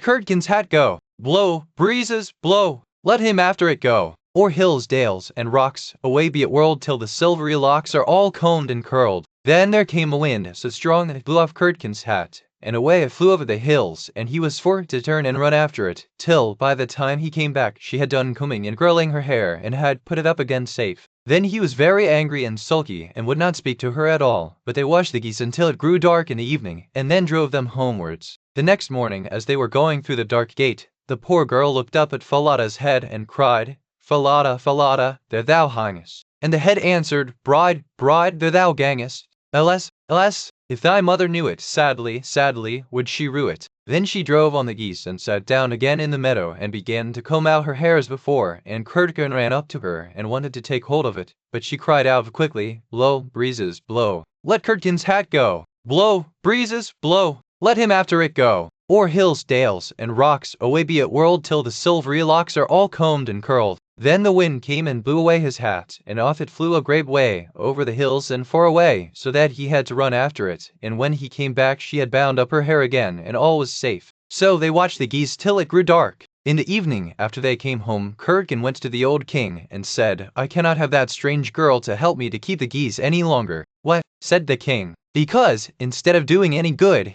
she does nothing but tease me all day long." Then the king made him tell him what had happened. And Curdken said, "When we go in the morning through the dark gate with our flock of geese, she cries and talks with the head of a horse that hangs upon the wall, and says, 'Falada, Falada, there thou hangest.' And the head answers, 'Bride, bride, there thou gangest.' Alas, alas, if thy mother knew it, sadly, sadly would she rue it." And Curdken went on telling the king what had happened upon the meadow where the geese fed, how his hat was blown away, and how he was forced to run after it, and to leave his flock of geese to themselves. But the old king told the boy to go out again the next day, and when morning came, he placed himself behind the dark gate, and heard how she spoke to Falada, and how Falada answered. Then he went into the field, and hid himself in a bush by the meadow's side, and he soon saw with his own eyes how they drove the flock of geese, and how, after a little time, she let down her hair that glittered in the sun. And then he heard her say, "Blow, breezes, blow, let Curdken's hat go. Blow, breezes, blow,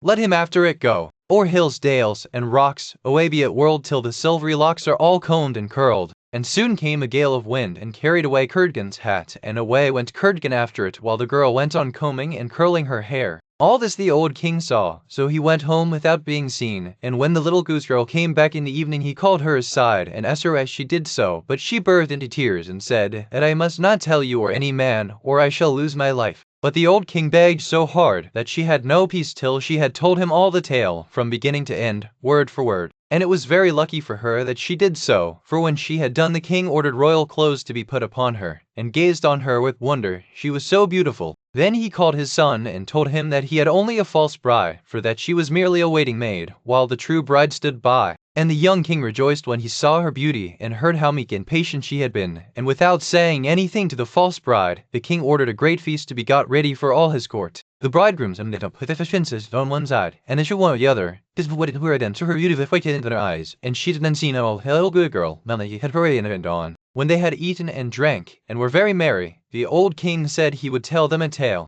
So he began, and told all the story of the princess, as if it was one that he had once heard, and he asked the true waiting maid what she thought ought to be done to anyone who would behave thus. "Nothing better," said this false bride, "than that she should be thrown into a cask stuck round with sharp nails, and that 2 white horses should be put to it, and should drag it from street to street till she was dead." "Thou art chief," said the old king, "and as thou hast judged thyself, so shall it be done to thee." And the young king was then married to his true wife, and they reigned over the kingdom in peace and happiness all their lives. And the good fairy came to see them, and restore the faithful Falada to life again. The Adventures of Chanticleer and Partlet 1. How they went to the mountains to eat nuts. "The nuts are quite ripe now," said Chanticleer to his wife Partlet. "Suppose we go together to the mountains, and eat as many as we can, before the squirrel takes them all away." "With all my heart," said Partlet, "let us go and make a holiday of it together." So they went to the mountains, and as it was a lovely day, they stayed there till the evening. Now, whether it was that they had eaten so many nuts that they could not walk, or whether they were lazy and would not,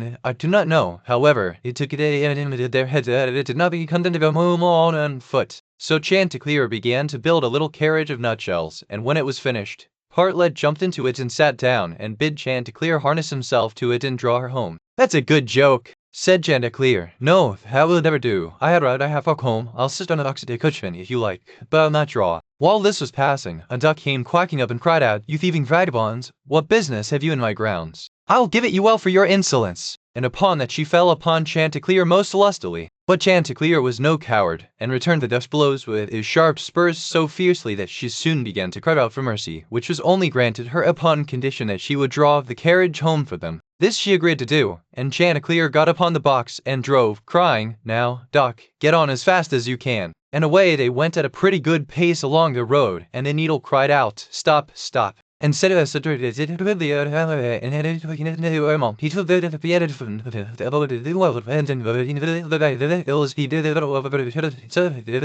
carriage. Check observing that they were the thin fellows, and no the film told that but never found the security netting in order to pearless toes. Later, they had the third of phase made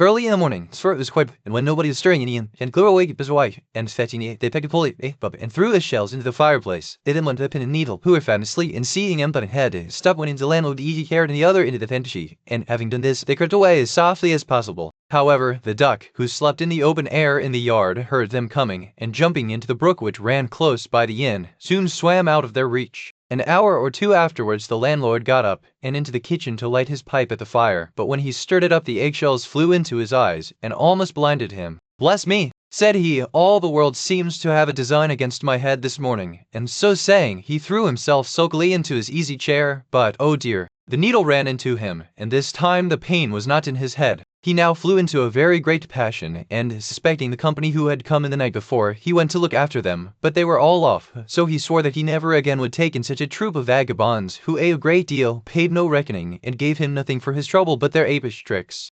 How Chanticleer and Parlet went to visit headquarters another day. Chanticleer and Parlet went out together, so Chanticleer was the hands and carriage of 4 with wheels, and harness and says marked, and did he have her like the carriage, if they drove. Soon afterwards a cat met them, and said, "Where are you going?" And Chanticleer replied, "All on our way." Then the cat said, "Take me with you." Chanticleer said, "With all my heart. Get up behind, and be sure you do not fall off. Take care of this handsome coach of mine, nor dirty my pretty red wheels so fine. For we are going a visit to pay to Mr. Korbes, the fox, today." Soon after came up a millstone, an egg, a duck, and a pin, and Chanticleer gave them all leave to get into the carriage and go with them. When they arrived at Mr. Korbes' house, he was not at home, so the mice drew the carriage into the coach house, Chanticleer and the pin stuck himself into the bed pillow, the millstone laid himself over the house door, and the egg rolled himself up in the towel. When Mr. With the wife, if that argues it, was a subject of his, she said not of it to do it, straight of the they would do all over the tides. Then he was very angry, and went without his supper to bed.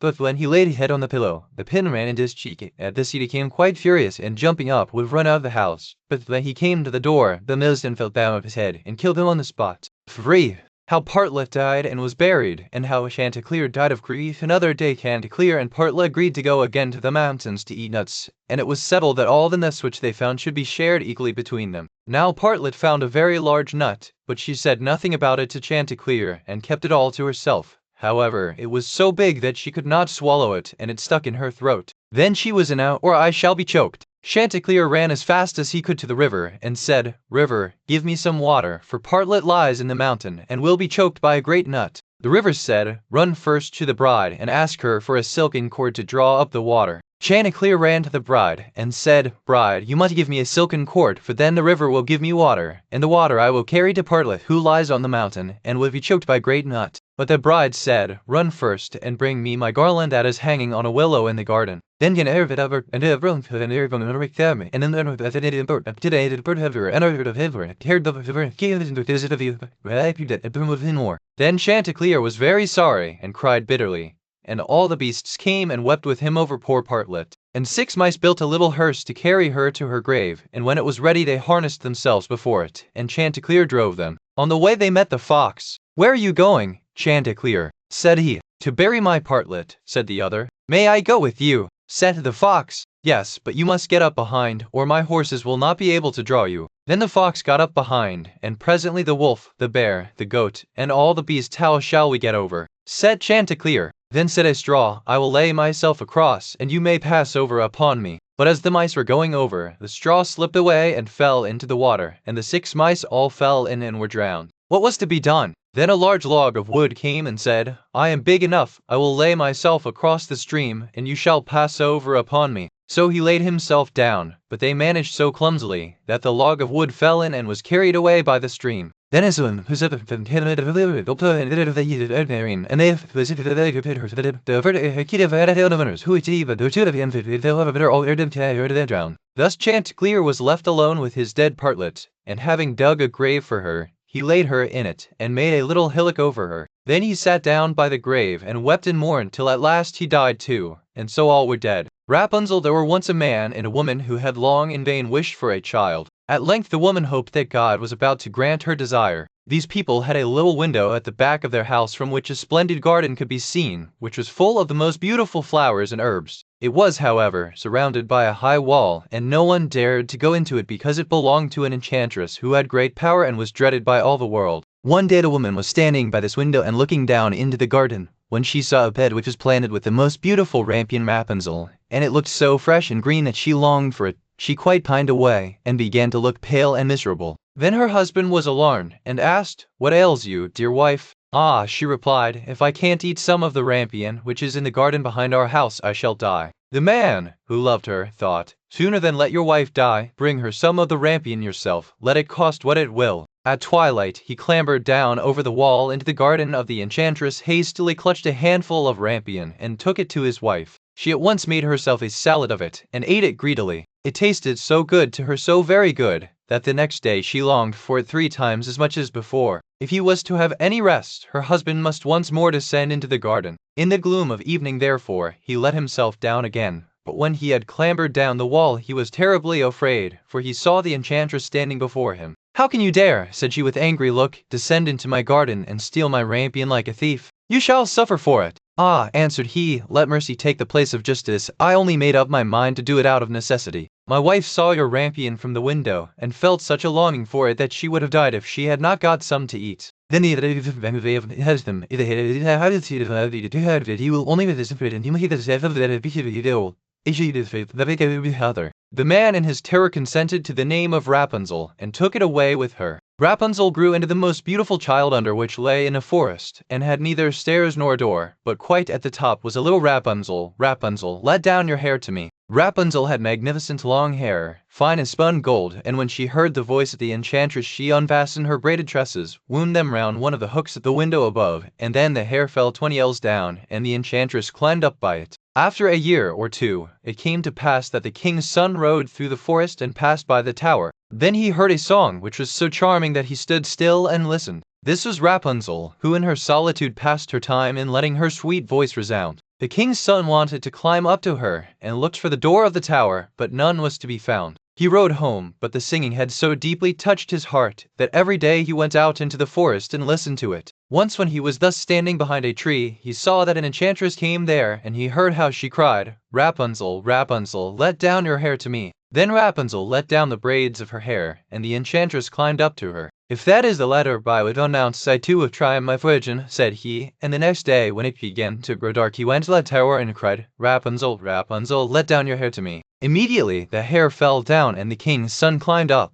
At first Rapunzel was terribly frightened when a man, such as her eyes had never yet beheld, came to her. But the king's son began to talk to her quite like a friend, and told her that his heart had been so stirred that it had let him have no rest, and he had been forced to see her. Then Rapunzel lost her fear, and when he asked her if she would take him for her husband, and she saw that he was young and handsome, she thought, "He will love me more than old Dame Gothel does," and she said yes, and laid her hand in his. She said, "I will willingly go away with you, and I will weave a ladder with it, and when that is ready I will descend, and you will take me on your horse." They agreed that until that time he should come to her every evening, for the old woman came by day. The enchantress remarked nothing of this, until once Rapunzel said to her, "Tell me, Dame Gothel, how it happens that you are ah." "You wicked child," cried the enchantress, "what do I hear you say? I thought I had separated you from all the world, and yet you have deceived me." In her anger she clutched Rapunzel's right, and snip, snap, they were cut off, and the lovely braids lay on the ground. And she was so pitiless that she took poor Rapunzel into a desert where she had to live in great grief and misery, hair, which she had cut off, to the hook of the window. And when the king's son came and cried, "Rapunzel, Rapunzel, let down your hair to me," she let the hair down.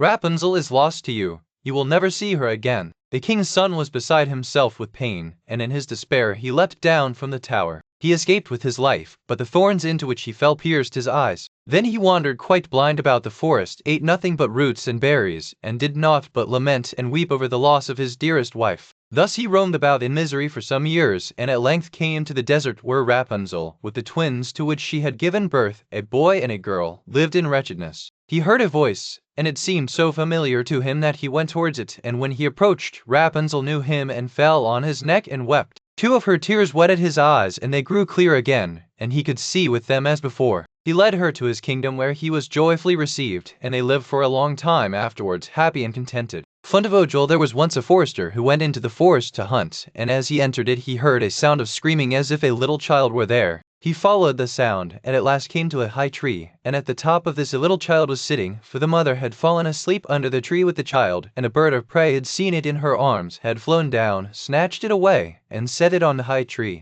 The forester climbed up, brought the child down, and thought to himself, "You will take him home with you, and bring him up with your Lena." He took it home, therefore, and the two children grew up together, and the one which he had found on a tree was called Fundevogel, because a bird had carried it away. Fundevogel and Lena loved each other so dearly that when they did not see each other they were sad. Now the forester had an old cook, who one evening took 2 pails and began to fetch water, and did not go once only, but many times, out to the spring. Lena saw this and said, "Listen, old Santa, why are you fetching so much water? If you will never repeat it to anyone, I will tell you why." So Lena said, no, she would never repeat it to anyone, and then the cook said, "Early tomorrow morning, when the forester is out hunting, I will heat the water, and when it is boiling in the kettle, I will throw in Fundevogel, and will boil him in it." Children were still in bed. Then Lena said to Fundevogel, "If you will never leave me, I too will never leave you." Fundevogel said, "Neither now, nor ever will I leave you." Then said Lena, "Then will I tell you." The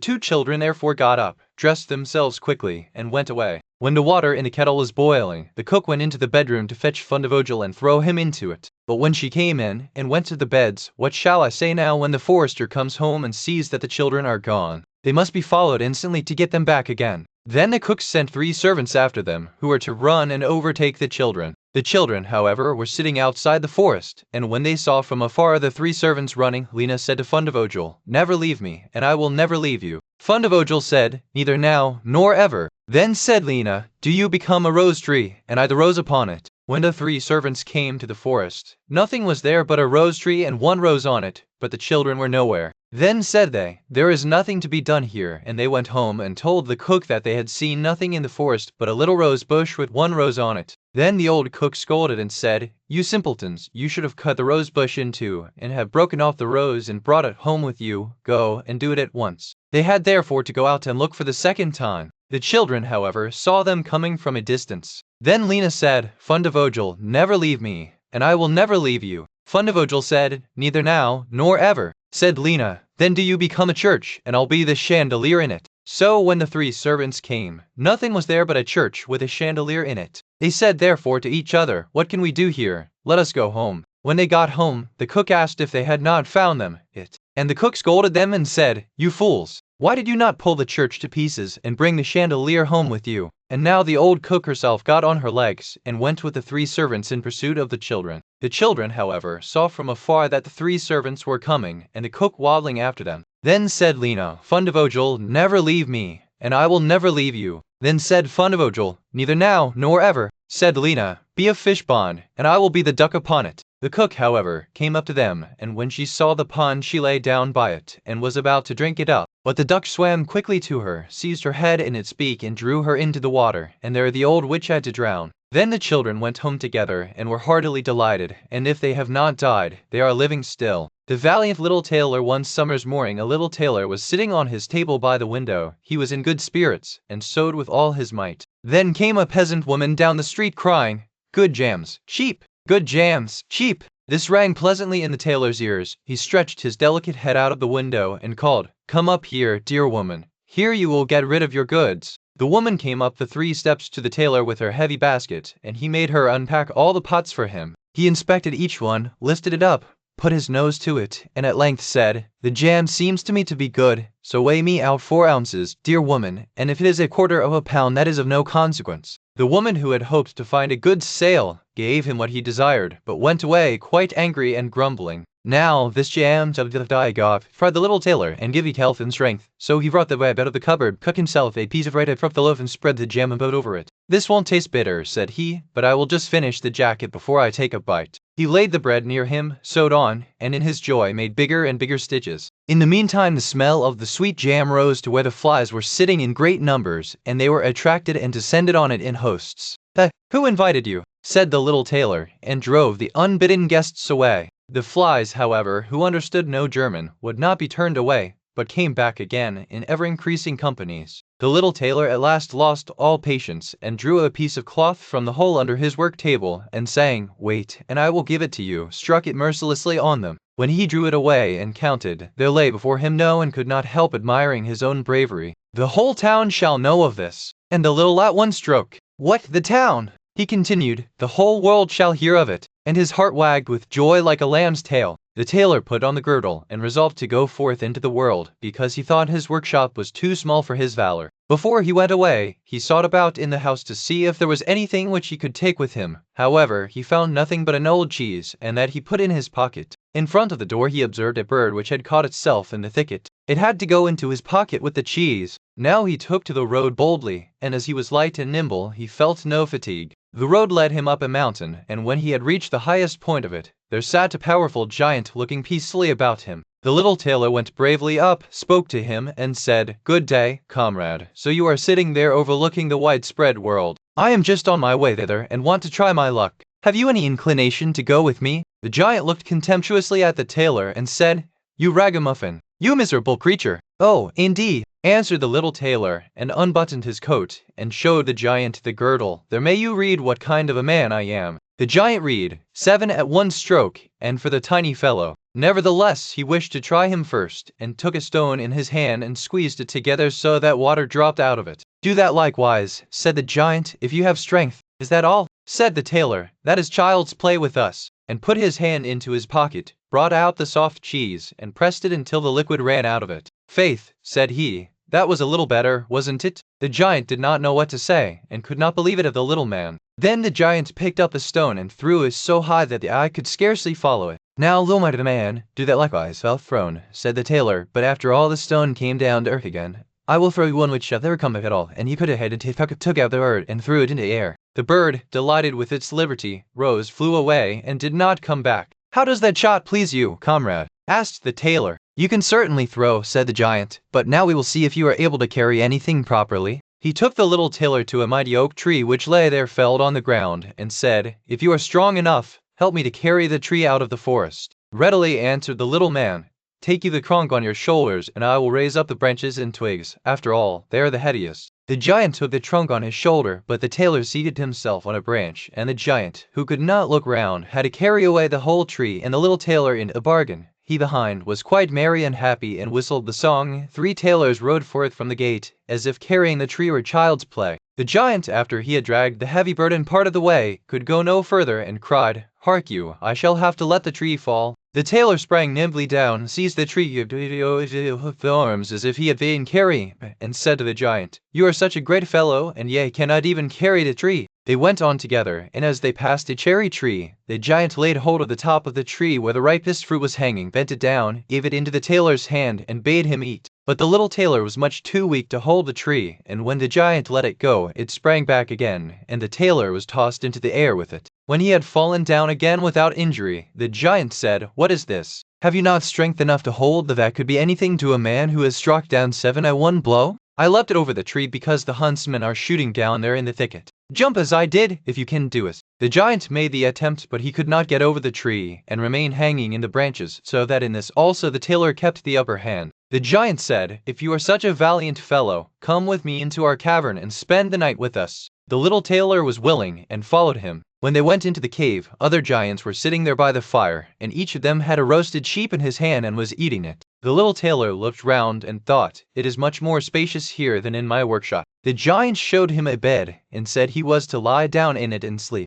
The bed, however, was too big for the little tailor. He did not lie down in it, but crept into a corner. When it was midnight, and the time that the little light sun he got up to the man for with early but advanced with the livers, and had a very bad little tailor when all empty were merely editably. The giants were terrified. The little tailor went onwards, always following his own pointed nose. After he had walked for a long time, he came to the courtyard of a royal palace, and as he felt weary, he lay down on the grass and fell asleep. Whilst he lay there, the people came and inspected him on all sides, and read on his girdle, 7 at one stroke.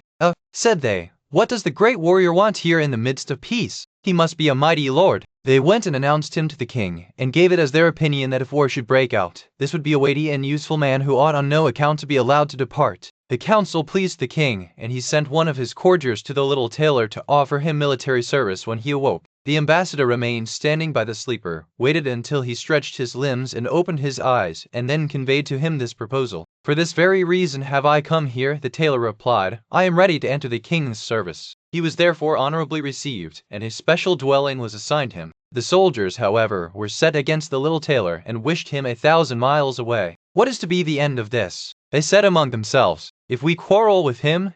They came therefore to a decision, betook themselves in a body to the king, and begged for their dismissal. "We are not prepared," said they, "to stay with a man who kills 7 at one stroke." The king was sorry that for the sake of one he should lose all his faithful servants, wished that he had never set eyes on the tailor, and would willingly have been rid of him again, his people dead, and place himself on the royal throne. He thought about it for a long time, and at last found good counsel. He sent to the little tailor and caused him to be informed that as he who caused great mischief with their robbing, murdering, ravaging, and burning, and no one could approach them without putting himself in danger of death. If the tailor conquered and killed these, likewise 100 horsemen should go with him to assist him. "That would indeed be a fine thing for a man like me," thought the little tailor. "One is not offered a beautiful princess and half a kingdom every day of one's life." "Oh, yes," he replied, "I will soon subdue the giants. One blow has no need to be afraid of two." The little tailor went forth, and did just stay waiting here. "I alone will soon finish off the giants." Then he bounded into the forest and looked about right and left. After a while he perceived both giants. They lay sleeping under a tree and snored so that the branches waved up and down. The little tailor, not idle, gathered 2 pockets full of stones, and with these climbed up the tree. When he was halfway up, he slipped down by a branch, until he sat just above the sleepers, and then let one stone after another fall on the breast of one of the giants. For a long time the giant felt nothing, but at last he awoke, pushed his comrade, and said,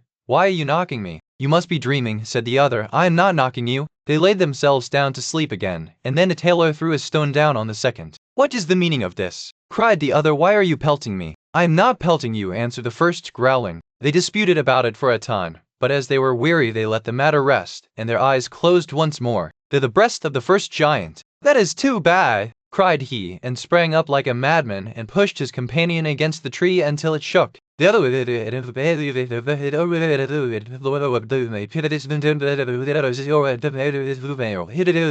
he drew out his sword and gave each of them a couple of thrusts in the breast, and then went out to the horsemen and said, "The work is done. I have finished both of them off, but it was hard work. They tore up man like myself comes, who can kill 7 at one blow." "Why are you not wounded?" asked the horsemen. "You need not concern yourself about that," answered the tailor. "They have not bent one hair of mine." The horsemen would not believe him, and rode into the forest. There they found the giants swimming in their blood, and all round about lay the torn up trees. The little tailor demanded of the king the promised reward. He, however, repented of his promise, and again bethought himself how he could get rid of the hero. "Before you receive my daughter and the half of my kingdom," said he to him, "you must catch it first. I fear 1 unicorn still less than 2 giants. 7 at one blow is my kind of affair." He took a rope and an axe with him, went forth into the forest, and again bade those who were sent with him to wait outside. He had not long to seek. The unicorn soon came towards him, and rushed directly on the tailor, as if it would gore him with its horn without more ado. "Softly, softly, it can't be done as quickly as that," said he, and stood still and waited until the animal was quite close, and then sprang nimbly behind the tree. The unicorn ran against the tree with all its strength, and stuck its horn so fast in the trunk that it had not the strength enough to draw it out again, and thus it was caught. "Now I've got the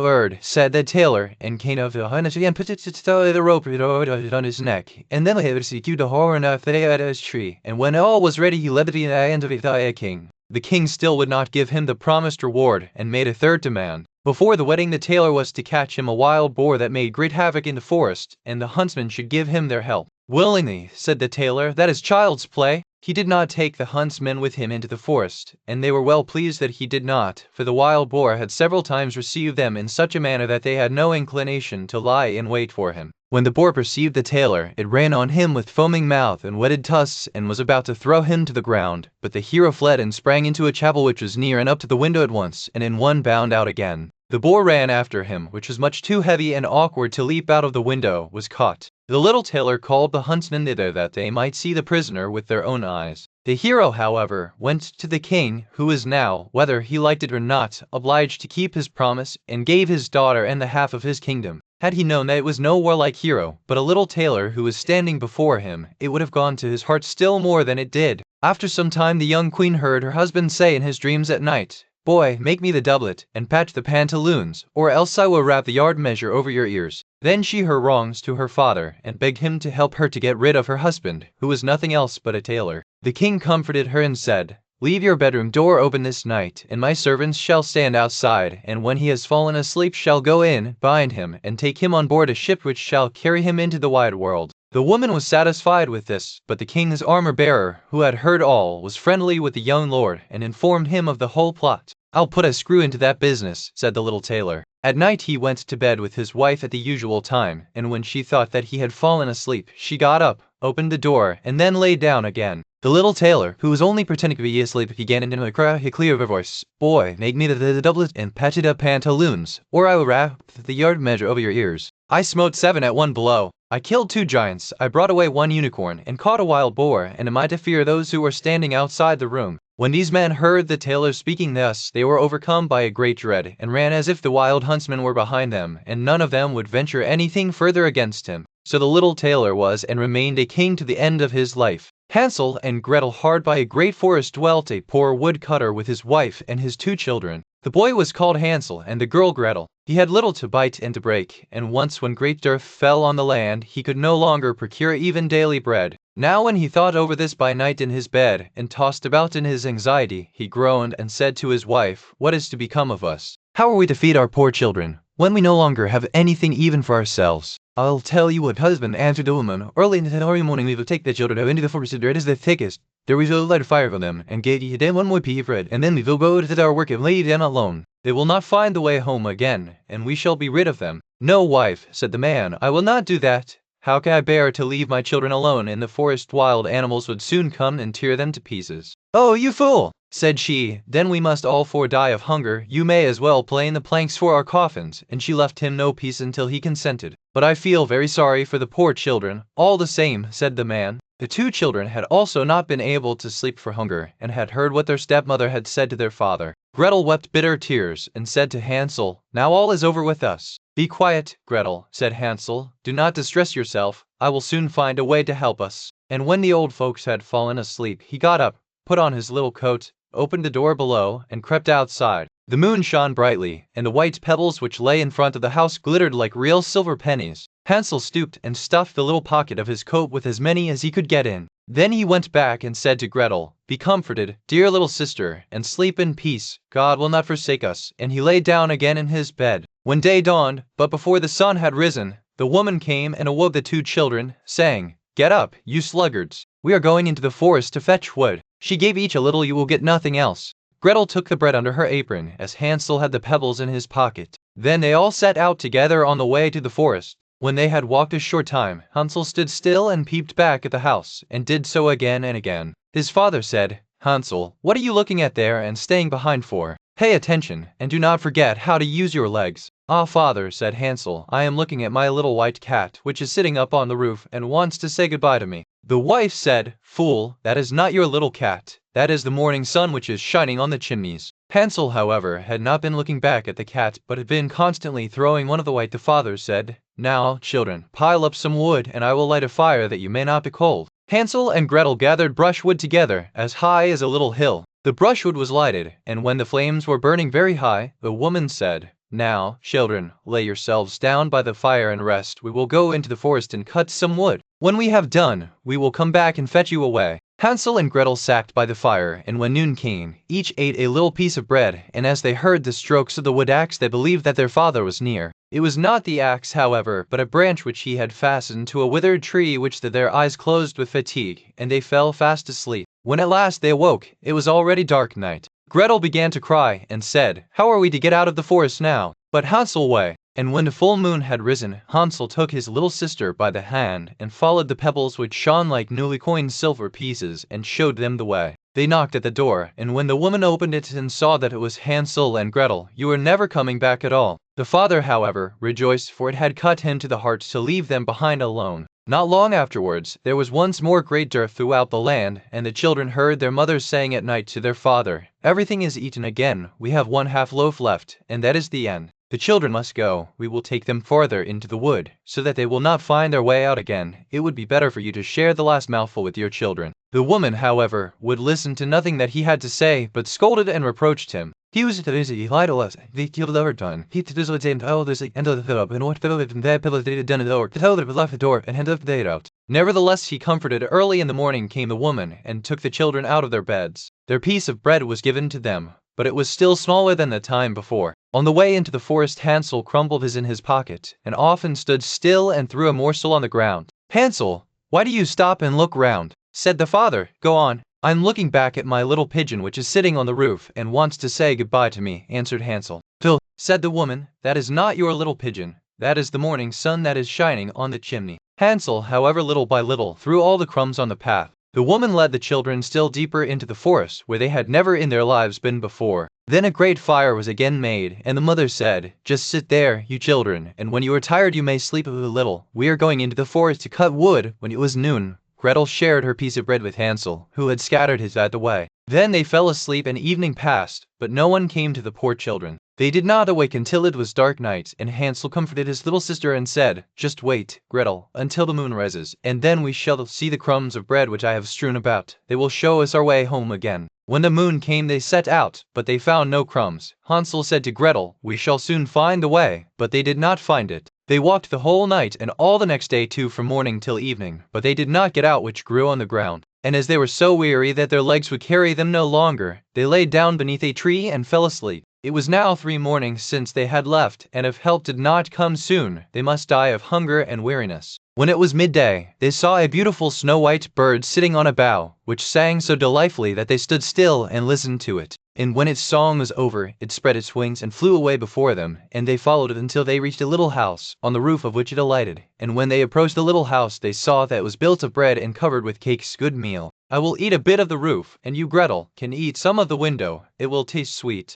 Hansel reached up above and broke off a little of the roof to try how it tasted, and nibble, nibble, gnaw. "Who is nibbling at my little house?" The children answered, "The wind, the wind, the heaven-born wind," and went on eating without disturbing themselves. Hansel, who liked the taste of the roof, tore down a great piece of it, and Gretel pushed out the whole of one round window pane, sat down, who supported herself on crutches, came creeping out. Hansel and Gretel were so terribly frightened that they let fall what they had in their hands. The old woman, however, nodded her head and said, "Shall happen to you." She took them both by the hand and led them into her little house. Then afterwards 2 pretty little beds were covered with clean white linen, and Hansel and Gretel lay down in them and thought they were in heaven. The old woman had only pretended to be so kind of bread in order to entice them there. When a child fell into her power, she killed it, but they have a keen scent like the beasts and are aware when human beings draw near. When Hansel and Gretel came into her neighborhood, she laughed with malice and said mockingly, "I have them, they shall not escape me again."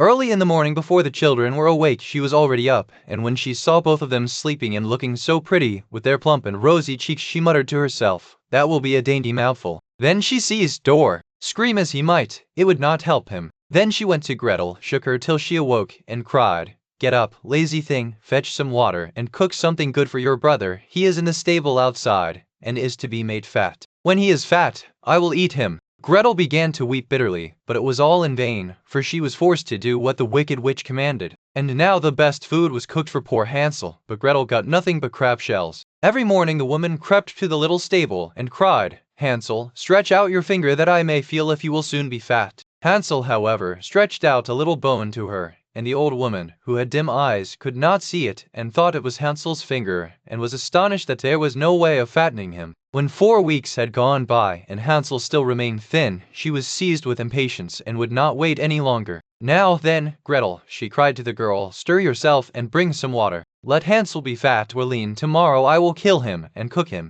Ah, how the poor little sister did lament when she had to fetch the water, and how her tears did flow down her cheeks. "Dear God, do help us, together." "Just keep your noise to yourself," said the old woman, "it won't help you at all." Early in the morning, Gretel had to go out and hang up the cauldron with the water, and light the fire. "We will bake first," said the old woman. "I have already heated the oven and kneaded the dough." She pushed poor Gretel out to the oven, from which flames of fire were already darting. "Creep in," said the witch, "and see if it is properly heated, her bake in it, and then she would eat her, too." But Gretel saw what she had in mind, and said, "I do not know how I am to do it. How do I get in?" "Silly goose," said the old woman. "The door is big enough, just look, I can get in myself." And she crept up and thrust her head into the oven. Then Gretel gave her a push that drove her far into it and shut the iron door and fastened the bolt. Then she began to howl quite horribly, but Gretel ran away and the godless witch was miserably burnt to death. Gretel, however, ran like lightning to Hansel, opened his little stable and cried, "Hansel, we are saved. The old witch is dead." Then Hansel sprang like a bird from its cage when the door is opened. How they did rejoice and embrace! Each went into the witch's house, and in every corner there stood chests full of pearls and jewels. "These are far better than pebbles," said Hansel, and thrust into his pocket whatever could be got in, and Gretel said, "I too will take something home with me," and filled her pinafore full. "But now we must be off," said Hansel, "that we may get out of the witch's forest." When they had walked for 2 hours, they came to a great stretch of water. "We cannot cross," said Hansel, "I see no footplank, and no bridge. And there's never a plank or bridge in sight. Take us across on thy back so white." The duck came to them, and Hansel seated himself on its back, and told his sister to sit by him. "No," replied Gretel, "that will be too heavy for the little duck. She shall take us across, one after the other." The good little duck did so, and when they were once safely across and had walked for a short time, the forest seemed to be more and more familiar to them, and at length they saw from afar their father's house. Then they began to run, rushed into the parlor, and threw themselves round their father's neck. The man had not known one happy hour since he had left the children in the forest. The woman, however, was dead. Gretel emptied her pinafore until pearls and precious stones ran about the room, and Hansel threw one handful after another out of his pocket to add to them. Then all anxiety was at an end, and they lived together in perfect happiness. My tale is done. There runs a mouse. Whosoever catches it may make himself a big fur cap out of it. The mouse, the bird, and the sausage. Once upon a time, a mouse, a bird, and a sausage entered into partnership and set up house together. For a long time all went well. They lived in great comfort and prospered so far as to be able to add considerably to their stores. The bird's duty was to fly daily into the wood and bring in fuel. The mouse fetched the water, and the sausage saw to the cooking. When people are too well off, they always begin to long for something new. And so it came to pass that the bird, while out one day, met a fellow bird, to whom he boastfully expatiated on the excellence of his household arrangements. But the other bird sneered at him for being a poor simpleton, who did all the hard work, while the other two stayed at home and had a good time of it. For when the mouse made the fire and fish from the water, she could retire into the little room and to this have it when it is near third fun. He just threw himself into the earth, or wolf that have among the vegetables 3 or 4 times, and there they were guttered in the salt and ready to serve. Then, when the bird came home and had laid aside his burden, they sat down to table, and that was really a very delightful life. Influenced by those remarks, the bird next morning refused to bring in the wood, telling the others that he had been their servant long enough, and had been a fool into the bargain, and that it was now time to make a change, and to try to some other way of arranging the work. Beg and pray as the mouse and the sausage might, it was of no use. The bird remained master of the situation, and the venture had to be made. They therefore drew lots, and it fell to the sausage to bring in the wood, to the mouse to cook, and to the bird to fetch the water. And now what happened? The sausage and then these two waited till the sausage returned with the fuel for the following day. But the sausage remained so long away that they became uneasy, and the bird flew out to meet him. He had not flown far, however, when he came across a dog who, having met the sausage, had regarded him as his legitimate booty, and so seized and swallowed him. The bird complained to the dog of this barefaced robbery, but nothing he said was of any avail, for the dog answered that he found false credentials on the sausage, and that was the reason his life had been forfeited. He picked up the wood and flew sadly home, and told the mouse all he had seen and heard. They were both very unhappy, but agreed to make the best of things and to remain with one another. In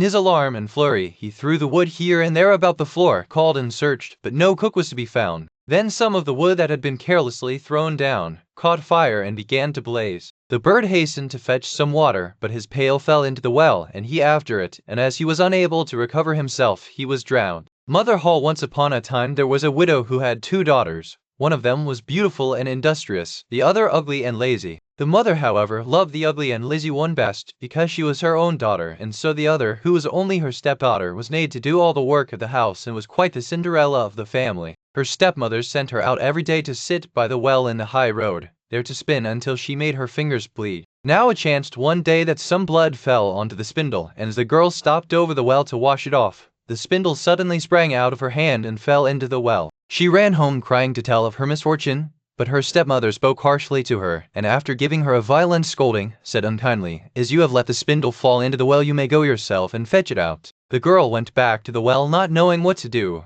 and at last in her distress she jumped into the water after the spindle. She remembered nothing more until she awoke countless flowers blooming in every direction. She walked over the meadow, and presently she came upon a baker's oven full of bread, and the loaves cried out to her, take us out, or alas, we shall be burnt to a cinder, we were baked through long ago." So a tree full of apples. Shake me, I pray," cried the tree. My apples, one and all, continued shaking until there was not a single apple left upon it. Then she carefully gathered the apples together in a heap and walked on again. The next thing she came to was a little house, and there she saw an old woman looking out, with such large teeth, that she was terrified, and turned to run away. But the old woman called after her, "What are you afraid of, dear child? Stay with me. If you will do the work of my house properly for me, I will make you very happy. You must be very careful, however, to make my bed in the right way, for I wish you always to shake it thoroughly, so that the feathers fly about. Then they say, down there in the world, that it is snowing, for I am Mother Hull." The old woman spoke so kindly that the girl summoned old woman's bidding, and every time she made the bed she shook it with all her might, so that the feathers flew about like so many snowflakes. The old woman was as good as her word. She never spoke angrily to her, and gave her roast and boiled meats every day. So she stayed on with Mother Hull for some time,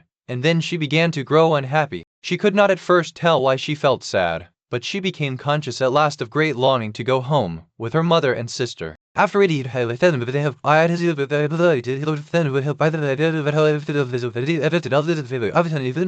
Rapunzel led the girl by the hand up to a broad gateway. The gate was opened, and as the girl passed through, a shower of gold fell upon her, and the gold clung to her, so that she was covered with it from head to foot. "That is a reward for your industry," said Mother Hull, and as she spoke she handed her the spindle which she had dropped into the well. The gate was then closed, and the girl found herself back in the old world close to her mother's house. As she entered the courtyard, the cock, who was perched on a well, called out, "Cock-a-doodle-doo, your golden daughter's come back to you." Then she went in to her mother and sister, and as she was so richly covered with gold, they gave her a warm welcome. She related all that had happened, and when the mother heard how she had come back, she thought that she should let her ugly lady taught her to go and try and thrust her hand into the thorn bush, so that she might drip some blood under the dindle. Then and walked over till she came to the oven. Take us out, or alas, we shall be burnt to a cinder. We were baked through long ago," cried the loaves as before. But the lazy girl answered, "Do you think I am going to dirty my hands for you?" and walked on. Presently she came to the apple tree. Shake me, I pray, my apples, one and all, are ripe," it cried. But she only answered, "A nice thing to ask me to do. One of the apples might fall on my head," and passed on.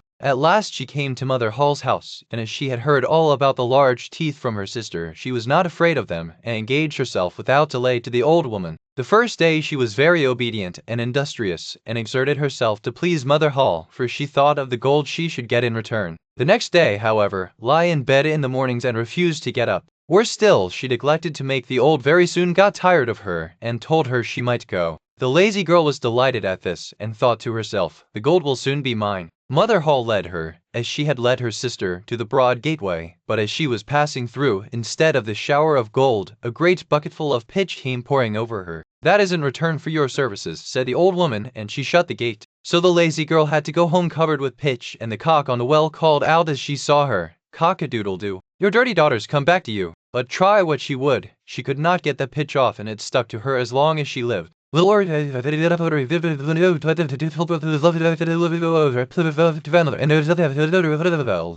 she gave her a little cap of red velvet, which suited her so well that she would never wear anything else, so she was always called Little Red Cap. One day her mother said to her, "Come, Little Red Cap, here is a piece of cake and a bottle of wine. Take them to your grandmother. She is ill and weak, and they will do her good."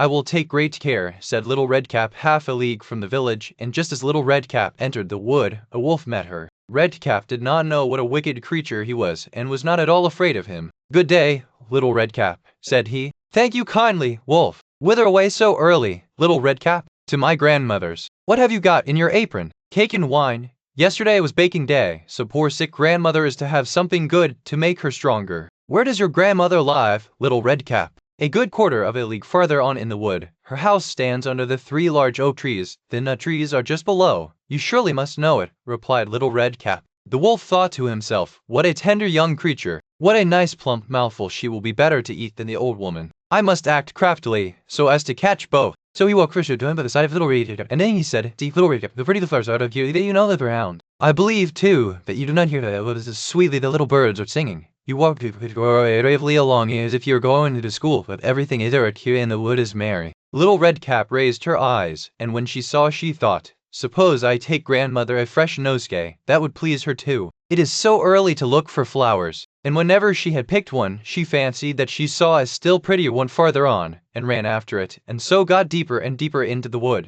Meanwhile the wolf ran straight to the grandmother's house and knocked at the door. "Who is there?" "Little Red Cap," replied the wolf. "I am too weak, and cannot get up." The wolf lifted the latch. The door sprang open. He put on her clothes, dressed himself in her cap, laid himself in bed, and drew the curtains. Little Red Cap, however, had been running about picking flowers, and when she had gathered so many that she could carry no more, she remembered her grandmother, and set out. On the way to her she had such a strange feeling that she said to herself, "Oh dear, how uneasy I feel today, and at other times I like being with grandmother so much." She called out, "Good morning," but received no answer, so she went to the bed and drew back the curtains. "Oh, grandmother," she said, "what big ears you have." "But grandmother, what big eyes you have." She said, "The better to see you with, my dear." "But grandmother, what large hands you have." "The better to hug you with."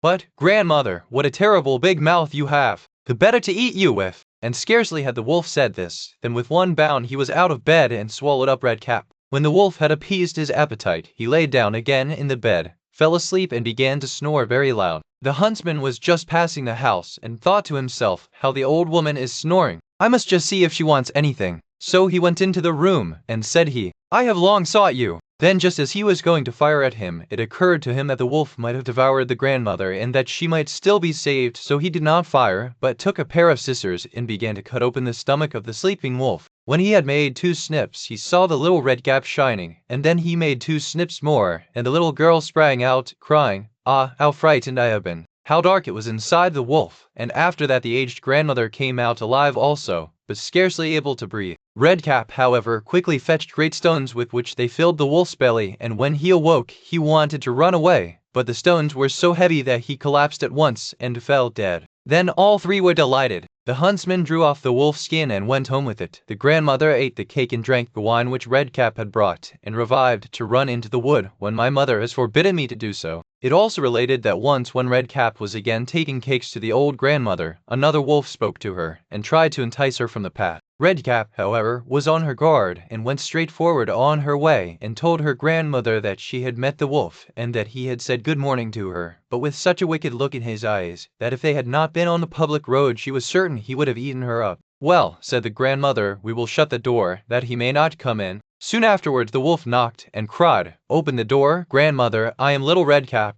and am bringing you some cakes." But they did not speak or open the door, so the greybeard stole twice or thrice around the house, and at last jumped on the roof, intending to wait until Red Cap went home in the evening, and then to steal after her and devour her in the darkness. But the grandmother saw what was in his thoughts. In front of the house was a great stone trough, so she said to the child, "Take the pail, Red Cap. I made some sausages yesterday, so carry the water in which I boiled them to the trough." Red Cap carried until the great trough was quite full. Then the smell of the sausages reached the wolf, and he sniffed and peeped down, and at last stretched out his neck so far that he could no longer keep his footing, and began to slip, and slipped down from the roof into the great trough, and was drowned. But Red Cap went joyously home, and no one ever did anything to harm her again. The robber bridegroom. There was once a miller who had one beautiful daughter, and as she was grown up, he was anxious that she should be well married and provided for. He said to himself, "I will give her to the first suitable man who comes and asks for her hand." Not long after a suitor appeared, and as he appeared to be very rich and the miller could see nothing in him with which to find fault, he betrothed his daughter to him. But the girl did not care for the man as a girl ought to care for her betrothed husband. She did not feel that she could trust him, and she could not look at him nor think of him without an inward shudder. One day he said to her, "You have not yet paid me a visit, although we have been betrothed for some time." "I do not know where your house is," she answered. "My house is out there in the dark forest," he said. She tried to excuse herself by saying that she would not be able to find the way thither. Her betrothed only replied, "You must come and see me next Sunday." I have already invited guests for that day, and that you may not mistake the way, I will strew ashes along the path." When Sunday came, and it was time for the girl to start, a feeling of dread came over her which she could not explain, and that she might be able to find her path again, she filled her pockets with peas and lentils to sprinkle on the ground as she went along. On reaching the entrance to the forest, she found the path strewed with ashes, and these she followed, throwing down some peas on either side of her at every step she took. She walked the whole day until she came to the deepest, darkest part of the forest. There she saw a lonely house, looking so grim and mysterious that it did not please her at all. She stepped inside, but not a soul was to be seen, and a great silence reigned throughout. Suddenly a voice cried. The girl looked up and saw that the voice came from a bird hanging in a cage on the wall. Again it cried, turn back, young maiden fair, linger not in this murderer's lair." The girl passed on, going from room to room of the house, but they were all empty, and still she saw no one. At last she came to the cellar, and there sat a very, very old woman who could not keep her head from shaking. "Can you tell me," asked the girl, "if my betrothed husband lives here?" "Ah, you poor child," answered the old woman, "what a place for you to come to. This is a place, but it is with death that you will keep your marriage feast. Look, do you see that large cauldron of water which I am obliged to keep on the fire? As soon as they have you in their power, they will kill you without mercy, and cook and eat you, for they are eaters of men. If I did not take pity on you and save you, you would be lost." Thereupon the old woman led her behind a large cask, which quite hid her from view. "Keep as still as a mouse," she said.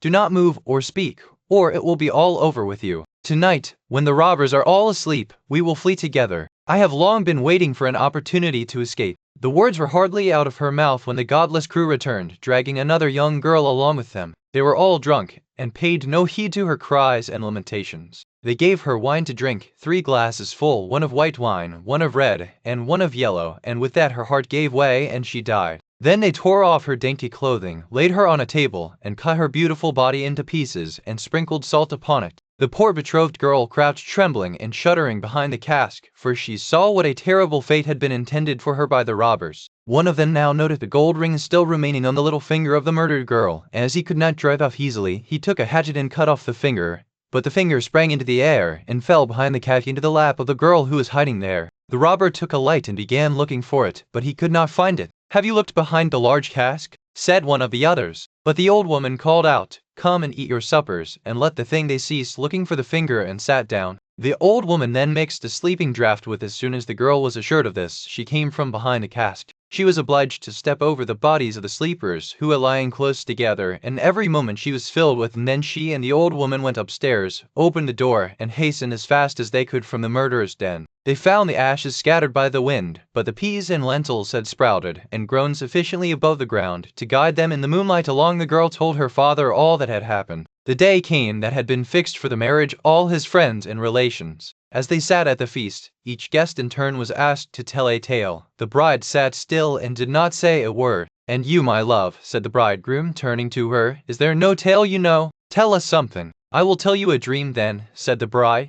"I went alone through a forest and came at last to a house. Not a soul could I find within, but a bird that was hanging in a cage on the wall cried, 'Turn back, young maiden fair, linger not in this murderer's lair.' I went on through the house from room to room, but they were all empty, and everything was so grim and mysterious. At last I went down to the cellar, and there sat a very, very old woman who could not keep her head still. My darling,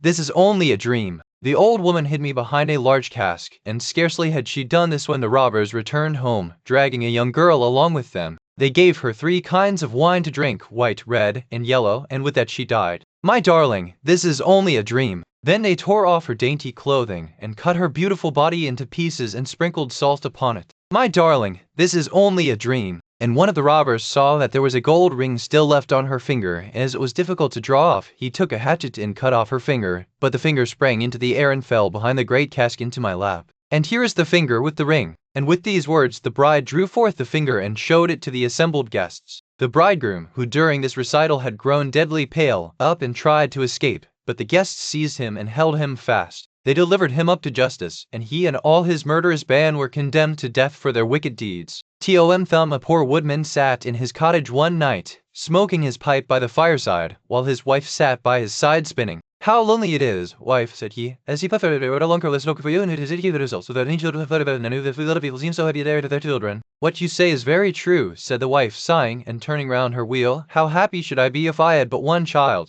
If it were ever so small, nay, if it were no bigger than my thumb, I should be very happy, and love it dearly. Now I'll do anything to the hint of it is good if it is fulfilled, should that very issue who poor not lot of words, he have a lower, who is quite healthy and strong does not it is my thumb. So they said, well, we cannot say we have not got what we wish for, and little as he is, we will love him dearly. And they called him Thomas Bum. They gave him plenty of food, yet for all they could do he never grew bigger, but kept just the same size as he had been when he was born. Still, his eyes were sharp and sparkling. One day, as the woodman was getting ready to go into the wood to cut fuel, he said, I wish I could someone to bring the cart after me, for I want to make haste. Oh, father, cried Tom, I will take care of that. The cart shall be in the wood by the time you want it. Then the woodman laughed, and said, how can that be? You cannot reach up to the horse's bridle. Never mind that, father, said Tom. If my mother will only harness the horse, I will get into his ear and tell him which way to go. Well, said the father, we will try for once. Sat there the little man told the beast how to go, crying out, go on, and stop, as he wanted, and thus the horse went on just as well as if the woodman had driven it himself into the wood. It happened that as the horse was going a little too fast, and Tom was calling out gently, two strangers came up. What an odd thing that is, said one. There is a cart going along, and I hear a carter talking to the horse, but yet I can see no one. That is queer indeed, said the other. Let us follow the cart and see where it goes. So they went on into the wood, till see, father, here I am with the cart, all right and safe. Now take me down. So his father took hold of the horse with one hand, and with the other took his son out of the horse's ear, and put him down upon a straw, where he sat as merry as you please. The two strangers were all this time looking on, and did not know what to say for wonder. At last one took the other aside, and said, that little urchin will make our fortune, if we can get him, and carry him about from town to town as a show. We must buy him. So they went up to the woodman, and asked him what he would take for the little man. He will be better off, said they, with us than with you. I won't sell him at all, said the father. My own flesh and blood is dearer to me than all the silver and gold in the world. But Tom, hearing the bargain they wanted to make, crept up his father's coat to his shoulder and whispered in his ear, take the money, father, and let them have me. I'll soon come back to you. So the woodman at last said he would sell Tom to the strangers for a large piece of gold, and they paid the price. Where would you like to sit? Said one of them. Oh, put me on the rim of your hat. That will be a nice gallery for me. I can walk about there and see the country as we go along. So they did as he wished, and when Tom had taken leave of his father they took him away with them. They journeyed until it began to be dusky, and then the little man said, let me get down, I'm tired. So the man took off his hat and put him down on a clod of earth, slipped into an old mouse hole. Good night, my masters, said he, I'm off. Mind and look sharp after me the next time. Then he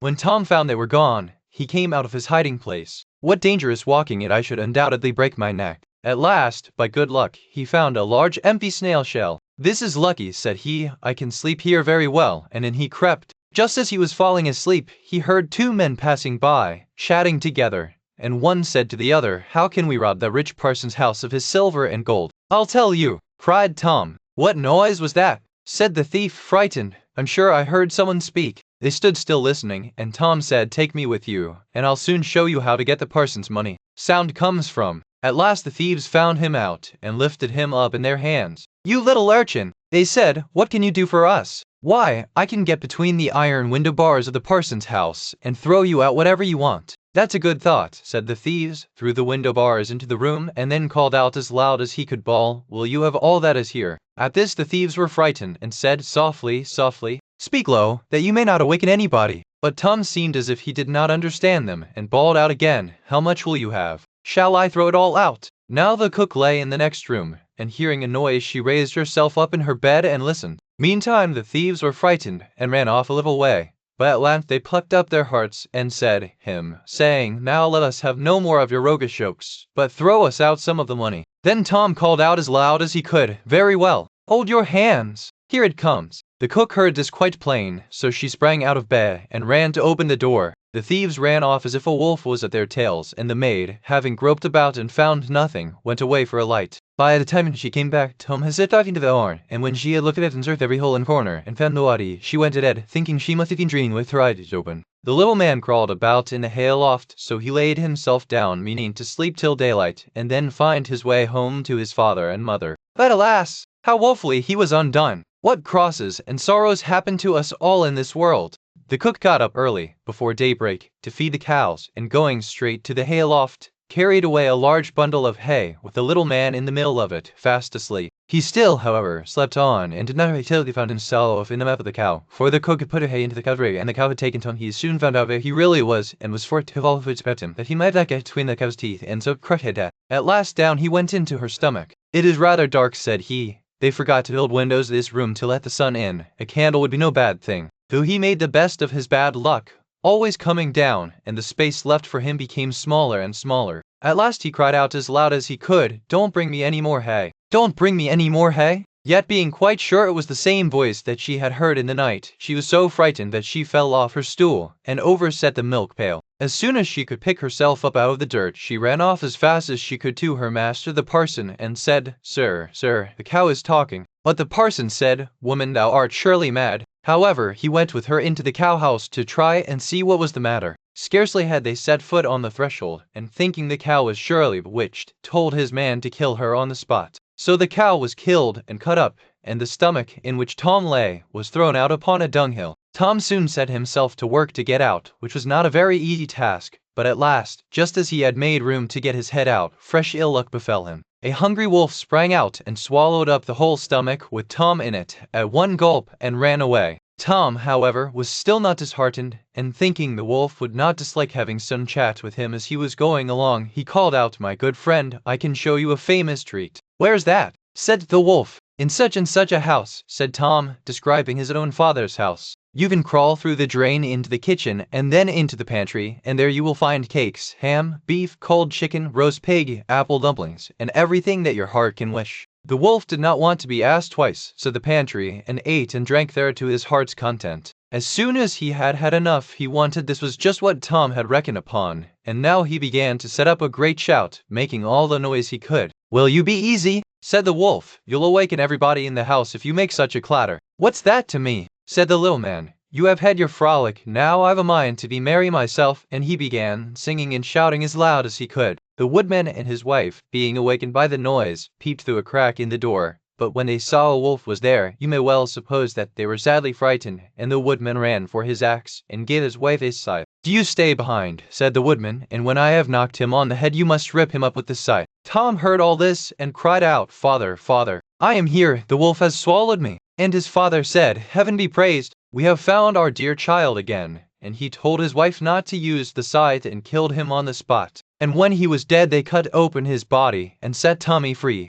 Said the father, "What fears we have had for you." "Yes, father," answered he, "I have traveled all over the world, I think, in one way or other since we parted, and now I am very glad to come home and get fresh air again." "Why, where have you been?" said his father. "I have been in a mouse hole and in a snail shell and down a cow's throat and in the wolf's belly, and yet here I am again, safe and sound." "Well," said they, "you are come back, and we will not sell you again for all the riches in the world." Then they hugged and kissed their dear little son, and gave him plenty to eat and drink, for he was very hungry, and then they fetched new clothes for him, for his old ones had been quite spoiled on his journey. So mad of it, they home with his father and mother in peace, so that he was so many traveler, and had done so many things, and was fond of telling his story. He always read up after all, there's no date at home. Rumpelstiltskin, by the side of a wood, in a country a long way off, ran a fine stream of water, and upon the stream there stood a mill. The miller's house was close by, and the miller, you must know, had a very beautiful daughter. She was moreover very shrewd and clever, and the miller was so proud of her that he one day told the king of the land, who used to come and hunt in the wood, that his daughter could spin gold out of straw.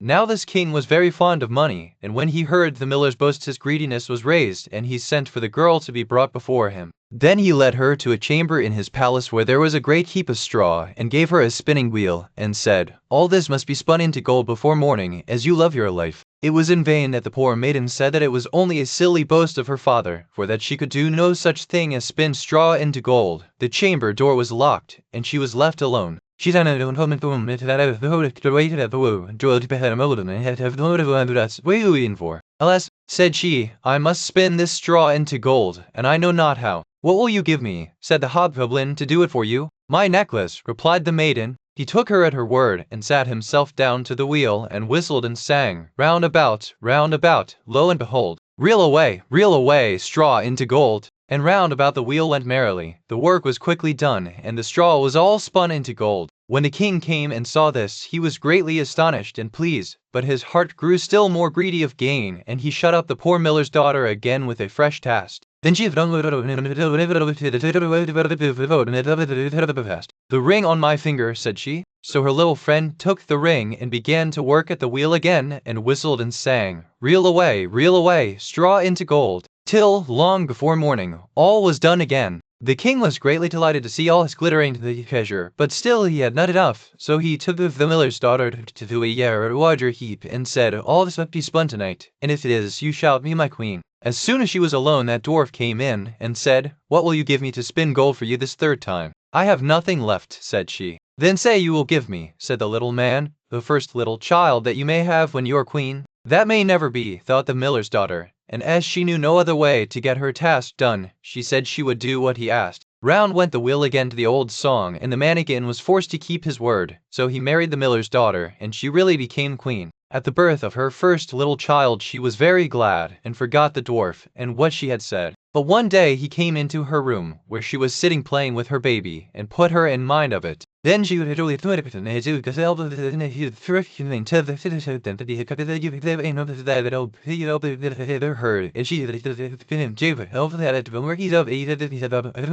Band-o-legs, hunchback, crookshanks, and so on. But the little gentleman still said to every one of them, Madam, that is not my name. The third day was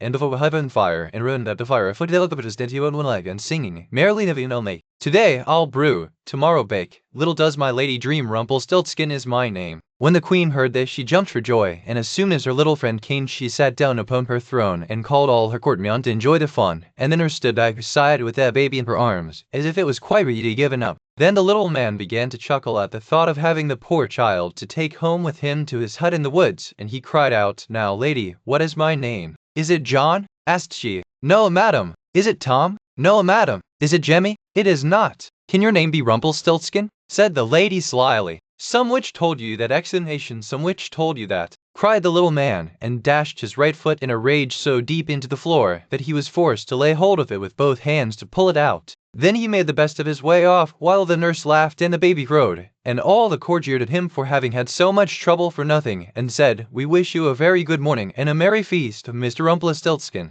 Clever Gretel. There was once a cook named Gretel, who wore shoes with red heels, and when she walked out with them on, she turned herself this way and that, was quite happy, and thought, You certainly are a pretty girl. And when she came home she drank, in her gladness of heart, a draught of wine, and as wine excites a desire to eat, she tasted the best of whatever she was cooking until she was satisfied, and said, The cook must know what the food is like. It came to pass that the master one day said to her, Gretel, there is a guest coming this evening, prepare me 2 fowls very daintily. I will see to it, master, answered Gretel. She killed 2 fowls, salted them, plucked them, put them on the spit, and towards evening set them before the fire, that they might roast. The fowls began to turn brown, and were nearly ready, but the guest had not yet arrived. Then Gretel called out to her master, If the guest does not come, I must take the fowls away from the fire, but it will be a sin and a shame if they are not eaten the moment they are at their juiciest. The master said, I will run myself, and fetch the guest. When the master had turned his back, Gretel laid the spit with the fowls on one side, and thought, standing so long by the fire there makes one sweat and thirsty, who knows when they will come?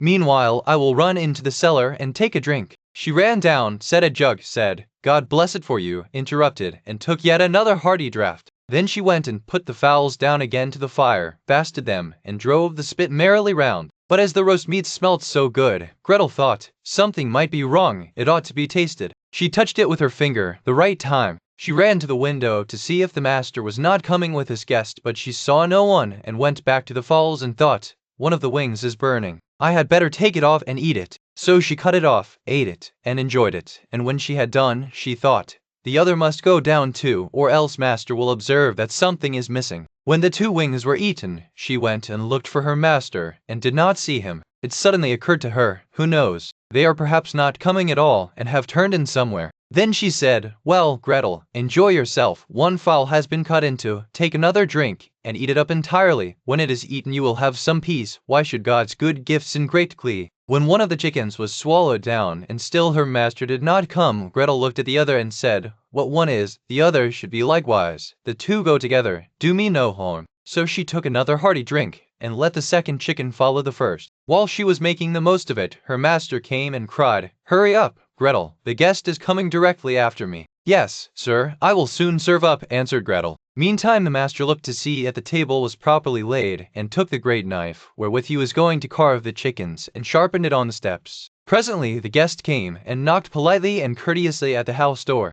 Gretel ran, and looked to see who was there, and when she saw the guest, she put her finger to her lips and said, hush, go away as quickly as you can. If my master catches you it will be the worse for you. He certainly did ask you to supper, but his intention is to cut off your 2 ears. Just listen how he is sharpening the knife for it. The guest heard the sharpening, and hurried down the steps again as fast as he could. Gretel was not idle. She ran screaming to her master, and cried, you have invited a fine guest. Why, Gretel, what do you mean by that? Yes, said she, he has taken the chickens which I was just going to serve up off the dish, and has run away with them. That's a nice trick, said her master, and lamented the fine chickens. If he had but left me one, so that something remained for me to eat. He called to him to stop, but the guest pretended not to hear. Then he ran after him with the knife still in his hand, crying, just one, meaning that the guest should leave him just one chicken, and not take both. The guest, however, thought no otherwise than that he was to give up one of his ears, and ran as if fire were burning under him, in order to take them both with him. The old there was once very old and the venom still hearing his usual of what he said until the purpose of his wound and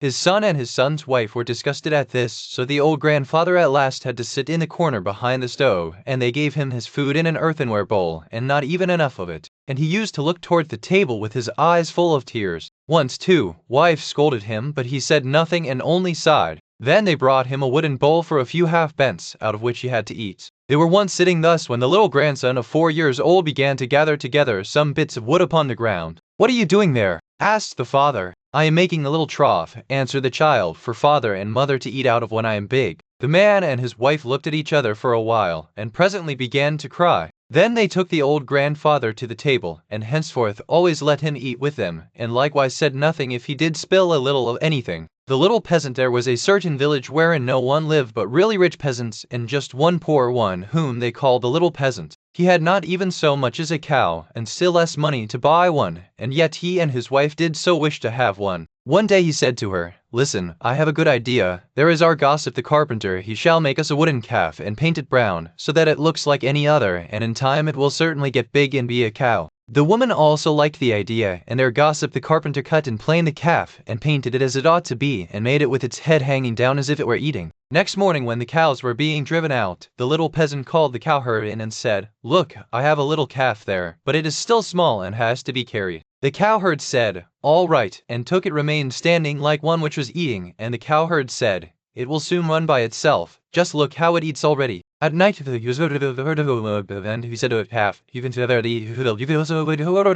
don't hit it, you have horns. But the little peasant stood at his door and waited for his little calf, and when the cowherd drove the cows through the village, and the calf was missing, he inquired where it was. The cowherd answered, it is still standing out, my beast's back again. Then they went back to the meadow together, but someone had stolen the calf and led the cowherd before the mayor, who for his carelessness condemned him to give the peasant a cow for the calf which had run away. And now the little peasant and his wife had the cow for which they had so long wished, and they were heartily glad, but they had no food for it, and could give it nothing to eat, so it soon had to be killed. They salted the flesh, and the peasant went into the town and wanted to sell the skin there, so that he might buy a new calf with the proceeds. On the way he passed by a mill, and there sat a raven with broken wings, and out of pity he took him and wrapped him in the skin. But as the weather grew so bad and there was a storm, the miller's wife was alone in the house, and said to the peasant, lay yourself on the straw there, and gave him a slice of bread and cheese. The peasant ate it, and lay down with his skin beside him, and the woman thought, he is tired and has gone to sleep. In the meantime came the parson. The miller's wife received him well, and said, my husband is out, so we will have a feast.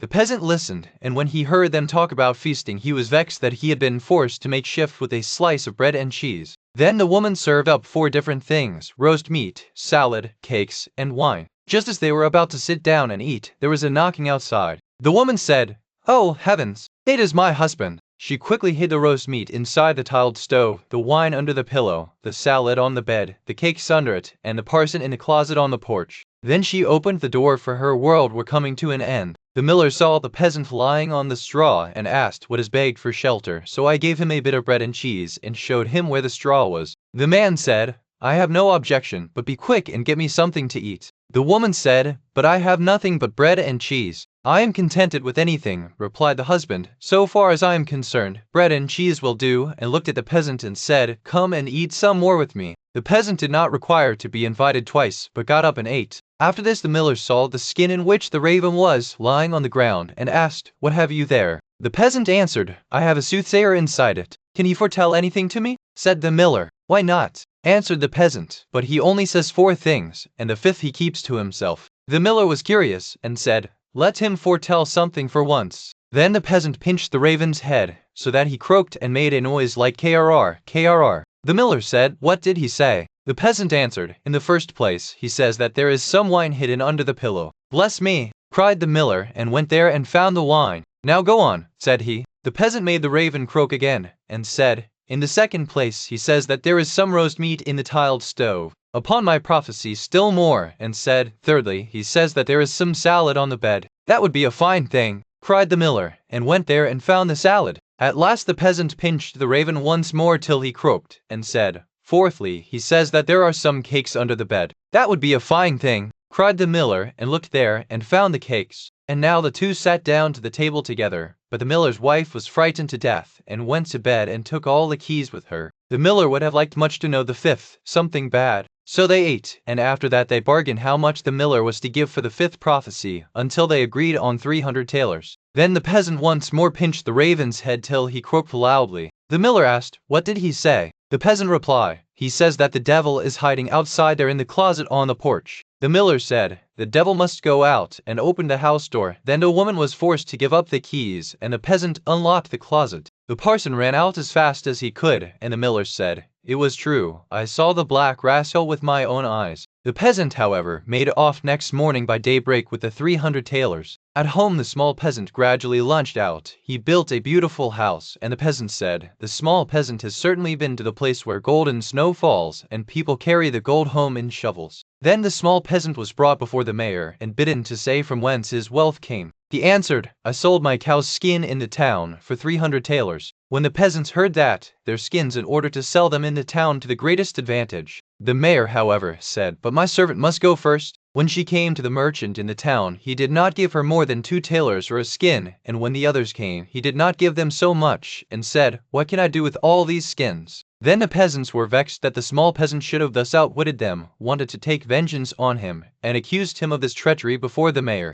The innocent little peasant was unanimously sentenced to death, and was to be rolled into the water in a barrel pierced full of holes. He was led forth, and a priest was brought who was to say a mass for his soul. The others were all obliged to retire to a distance, and when the peasant looked at the priest, he recognized the man who had been with the miller's wife. He said to him, "I set you free from the closet, set me free from the barrel." At this same moment up came, with a flock of sheep, the very shepherd whom the peasant knew had long been wishing to be mayor, so he cried with all his might, "No, I will not do it. If the whole world insists on it, I will not do it." The shepherd, hearing that, came up to him and asked, "What are you about? What is it that you will not do?" The peasant said, "They want to make me mayor, if I will but put myself in the barrel, but I will not do it." The shepherd said, "If nothing more than that is needful in order to be mayor, I would get into the barrel at once." The peasant said, "If you will get in, you will be mayor." The shepherd was willing, and got in, and the peasant shut the top down on him. Then he took the shepherd's flock for himself, and drove it away. The parson went to the crowd, and declared that the mass had been said.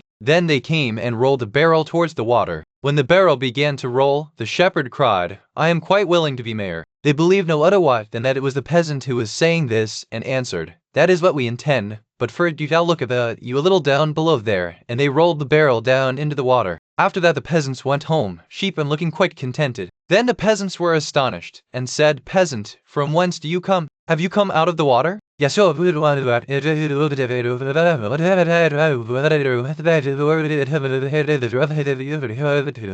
the peasants, "Are there any more there?" "Oh, yes," said he, "more than I could want." Then the peasants ended up to their minds that they too would the water together, and then there were some of the small fleecy clouds in the blue sky, which are called little lambs, and they were reflected in the water. Whereupon the peasants cried, "We already see the sheep down below." The mayor pressed forward and said, "I will go down first, and look about me, and if things promise well I'll call you." So he jumped in. Splash! Went the water. It sounded as if he were calling them, and the whole crowd plunged in after him as one man. Then the entire village was dead, and the small peasant, as sole heir, became a rich man. Frederick and Catherine. There was once a man called Frederick. He had a wife whose name was Catherine, and they had not long been married. One day Frederick said, "Kate, I'm going to work in the fields. When I come back I shall be hungry, so let me have something nice cooked, and a good draught of ale." "Very well," said she, "it shall all be ready." When dinner time drew nigh, Catherine took a nice steak, which was all the meat she had, and put it on the fire to fry. The steak soon began to look brown, and to crackle in the pan, and Catherine stood by with a fork and turned it. Then she set to on the fire and took a large jug and went into the cellar and tapped the ale cask. The beer ran into the jug, and Catherine stood looking on.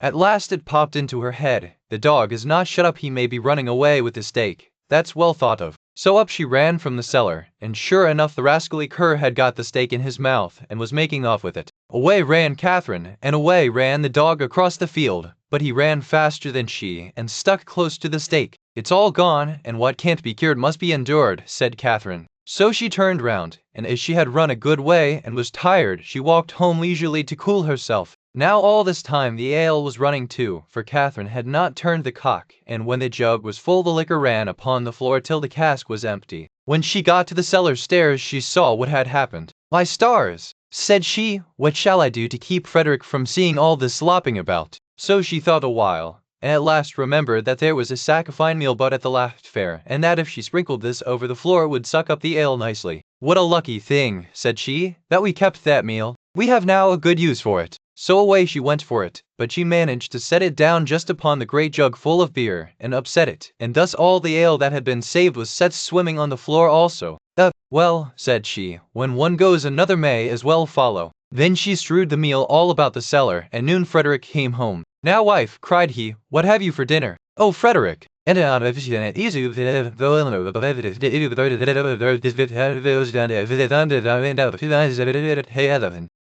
Kate, said he, "how could you do all this? Why did you leave the steak to fry, and the ale to run, and then spoil all the meal?" "Why, Frederick," said she, "I did not know I was doing wrong. You should have told me before." The husband thought to himself, "If my wife manages matters thus, I must look sharp myself." Now he had a good deal of gold in the house, so he said to Catherine, "What pretty yellow buttons these are! I shall put them into a box and bury them in the garden, but take care that you never go near or meddle with them." "No, Frederick," said she, "that I never will." As soon as he was gone, there came by some peddlers with earthenware plates and dishes, money. "If you had any use for yellow buttons, I might deal with you." "Yellow buttons!" said they. "Let us have a look at them. Go into the garden and dig where I tell you, and you will find the yellow buttons. I dare not go myself." So the rogues went, and when they found what these yellow buttons were, they took them all away, and left her plenty of plates and dishes. Then she set them all about the house for a show, and when Frederick came back, he cried out, "Kate, what have you been doing?" "See," said she, "I have bought all these with your yellow buttons, but I did not touch them myself. The peddlers went themselves and dug them up." "Wife, wife," said Frederick, "what a pretty piece of work you have made. Those yellow buttons were all my money. How came you to do such a thing?" "Why," answered she, "I did not know there was any harm in it. You should have told me." Catherine stood musing for a while, and at last said to her husband, "Hark ye, Frederick, we will soon get the gold back. Let us run after the thieves." "Well, we will try," answered he, "but take some butter and cheese with you, that we may have something to eat by the way." "Very well," said she, and they set out, and as Frederick walked the fastest, he left his wife some way behind. "It does not matter," thought she, "when we turn back, I shall be so much nearer home than he." Presently she came to the top of a hill, down the side of which there was a road so narrow that the cart wheels always chafed the trees on each side as they passed. "Ah, see now," said she, "how they have bruised and wounded those poor trees. They will never get well." So she took pity on them, and made use of the butter to grease them all, so that the wheels might not hurt them so much. While she was doing this kind office, one of her cheeses fell out of the basket, and rolled down the hill. Catherine looked, but could not see where it had gone. So she said, "Well, I suppose the other will go the same way and find you. He has younger legs than I have." Then she rolled the other cheese after it, and away it went, nobody knows where, down the hill. but she said she supposed that they knew the road and would follow her, and she could not stay there all day waiting for them. At last she overtook Frederick, who desired her to give him something to eat. Then she gave him the dry bread. "Where are the butter and cheese?" said he. "The," answered she, "I used the butter to the other after it to find it, and I suppose they are both on the road together somewhere." "What a goose you are to do such silly things," said the husband. "How can you say so?" said she, and Frederick said, "Kate, I hope you locked the door safe when you came away." "No," answered she, "you did not tell me." "Then go home and do it now before we go any farther," said Frederick, "and bring with you something to eat." Catherine did as he told her, and thought to herself, "By the way, Frederick wants something to eat, but I don't think he is very fond of butter and cheese. I'll bring him a bag of fine nuts and the vinegar, for I have often seen him take some." When she reached home, she bolted the back door, but the front door she took off the hinges. So she took her time by the way, and when she overtook her husband she cried out, "There he, what a clever wife I have! I sent you to make the house fast, and you take the door away. You shall carry it about with you for your pains." "Very well," answered she, "I'll carry the door, but I'll not carry the nuts and vinegar also, that would be too much load. So as you please, I'll fasten them to the door." Frederick, they knew updated the pen, and they set off into the wood of the thieves, but they could not find them, and when it grew dark, they climbed up into the trees then in the night there. Scarcely were they up, then who should come by but the very rogues they were looking for. They were in truth great rascals, and belonged to that class of people who find things before they are lost. They were tired, so they sat down and made a fire under the very tree where Frederick and Catherine were. Frederick slipped down on the other side, and picked up some stones. Then he climbed up again, and tried to hit the thieves on the head with them, but they only said, "It must be near morning, for the wind shakes the fir apples down." Catherine, who had the door on her shoulder, began to be very tired, but she thought it was the nuts upon it that were so heavy, so she said, "Can't help that, they must go." "Well, then, make haste and throw them down, if you will." Then away rattled the nuts down among the boughs, and one of the thieves cried, "Bless me, it is hailing." A little while after, Catherine thought the door was still very heavy, so she whispered to Frederick, "I must throw the vinegar down." "Pray don't," answered he, "it will discover us." "I can't help that," said she, "go it must." So she poured all the vinegar down, and the thieves said, "What a heavy dew there is." At last it popped into Catherine's head that it was the door itself that was so heavy all the time, so she whispered, "Frederick, I must throw the door down soon." But he begged and prayed her not to do so, for he was sure it would betray them. "Here goes, however," said she, and down went the door with such a clatter upon the thieves that they cried out murder, and not knowing what was coming, ran away as fast as they could, and left all the gold. So when Frederick and Catherine came down, they found all their money safe and sound. Sweetheart Roland, there was once upon time a woman who was a real witch and had 2 daughters, one ugly and wicked, and this one she loved because she was her own daughter, and one beautiful and good, and this one she hated because she was her stepdaughter. The stepdaughter once had a pretty apron, which the other fancied so much that she became envious, and told her mother that she must and would have that apron. "Be quiet, my child," said the old woman, "and you shall have it. You'll only be careful that you are at the far side of the bed, and push her well to the front." It would have been all over with the poor girl if she had not just then been standing in a corner, and heard everything. Although it did not with the doors, and when it had become the waves of it the first side, that when she was asleep to the wall. In the night, the old woman came creeping in. She held an axe in her right hand, and felt with her left to see if anyone were lying at the outside, and then she grasped the axe with went to her sweetheart, who was called Roland, and knocked at his door. When he came out, she said to him, "Listen, dearest Roland, we must fly in all haste. My stepmother wanted to kill me, but has struck her own child. When daylight comes, and she sees what she has done, we shall be lost." "But," said Roland, "I counsel you first to take away her magic wand, or we cannot escape if she pursues us." The maiden fetched the magic wand, and she took the dead girl's head and dropped 3 drops of blood on the ground, one in front of the bed, one in the kitchen, and one on the stairs. Then she hurried away with her lover. When the old witch got up next morning, she called her daughter, and wanted to give her the apron, but she did not come. Then the witch cried, "Where are you?" "Here, on the stairs, I am sweeping," answered the first drop of blood. The old woman went out,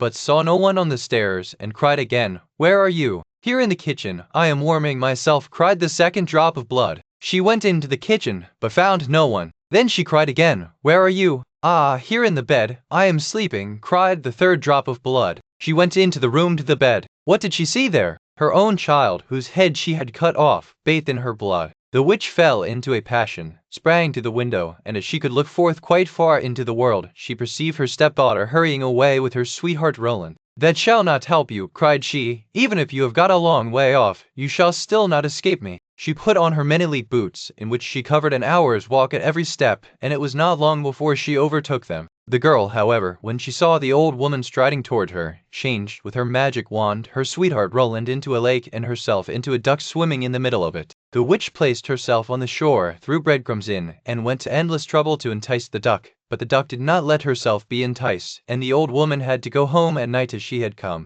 At this the girl and her sweetheart Roland resumed their natural shapes again, and they walked on the whole night until daybreak. Then the maiden changed herself into a beautiful flower which stood in the midst of a briar hedge, and her sweetheart Roland into a fiddler. "It was may I pluck that beautiful flower for myself?" "Oh, yes," he replied, "I will play to you while you do it." As she was hastily creeping into the hedge and was just going to pluck the flower, knowing perfectly well who the flower was, he began to play, and whether she would or not he was forced to dance, for it was a magical dance. The faster he played, the more violent springs was she forced to make, and the thorns tore her clothes from her body, and pricked her and wounded her till she bled, and as he did not stop, she had to dance till she lay dead on the ground. As they were now set free, Roland said, "Now I will go to my father and arrange for the wedding. Then in the meantime I will stay here and wait for you," said the girl, "and that no one may recognize me, I will change myself into a red stone landmark." Then Roland went away, and the girl stood like a red landmark in the field and waited for her beloved. But when Roland got home, he fell into the snares of another who so fascinated him that he forgot the maiden. The poor girl remained there a long time, but at length, as he did not return at all, she was sad, and changed herself into a flower, and thought, "Someone will surely come this way and trample me down." It befell, however, that a shepherd kept his sheep in the field and saw the flower, and as it was so pretty, plucked it, took it with him, and laid it away in his chest. From that time forth, strange done, the room was swept, the table and benches cleaned, the fire in the hearth was lighted, and the water was fetched, and at noon, when he came home, the table was laid, and a good dinner served. He could not conceive how this came to pass, for he never saw a human being in his house, and no one could have concealed himself in it. He was certainly pleased with this good attendance, but still at last he was so afraid that he went to a wise woman and asked for her advice. The wise woman said, "There is some enchantment behind it. Listen very early some morning if anything is moving in the room, and if you see anything, no matter what it is, throw a white cloth over it, and then the magic will be stopped." The shepherd did as she bade him, and next morning just as day dawned he saw the chest open and the flower come out. Swiftly he sprang towards it, and threw a white cloth over it. Instantly the transformation came to an end, and a beautiful girl stood before him, who admitted to him that she had been the flower, and that up to this time she had attended to his housekeeping. She told him her story, and as she pleased him he asked her if she would marry him, but she answered,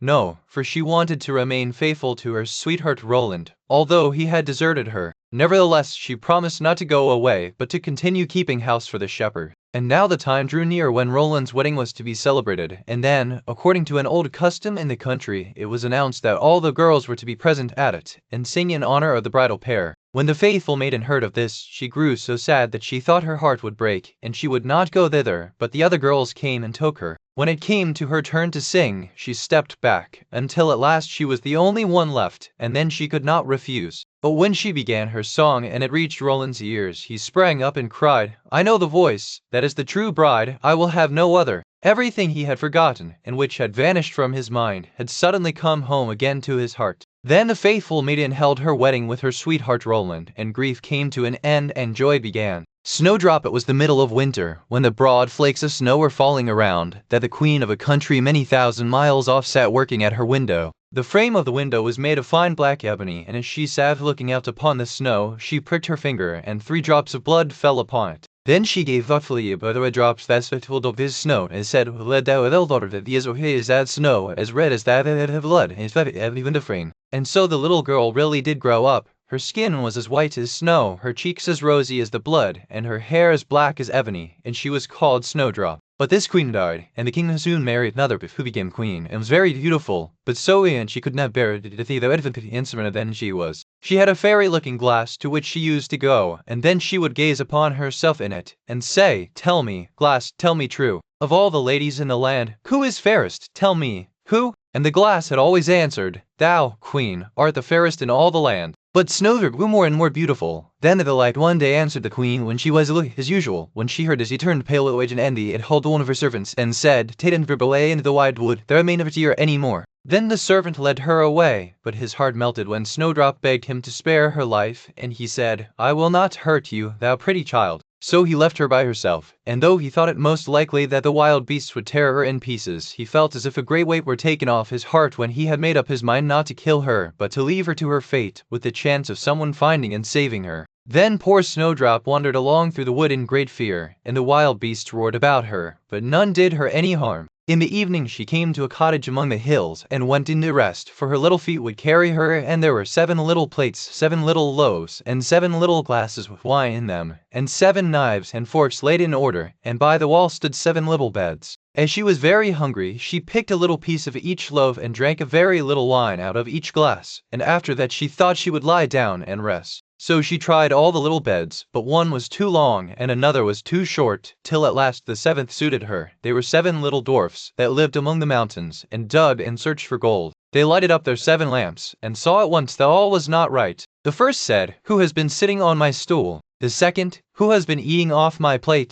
The third, "Who has been picking my bread?" The fourth, "Who has been meddling with my spoon?" The fifth, "Who has been handling my fork?" The sixth, "Who has been cutting with my knife?" The 7th, "My bed?" And the rest came running to him, and everyone cried out that somebody had been upon his bed. But the 7th saw Snowdrop, and called all his brethren to come and see her, and they cried out with wonder and astonishment, and brought their lamps to look at her, and said, "Good heavens!" And the 7th dwarf slept an hour with each of the other dwarfs in turn, till the night was gone. In the morning Snowdrop told them all her story, and they pitied her, and said if she would keep all things in order, and cook and wash and knit and spin for them, she might stay where she was, and they would take good care of her. Then they went out all day long to their work, seeking for gold and silver in the mountains, but Snowdrop was left at home, and they warned her, and said, "The queen will soon find out where you are, so take care and let no one in." But the queen, now that she thought Snowdrop was dead, believed that she must be the handsomest lady in the land, and she went to her glass and said, "Who is fairest? Tell me, who?"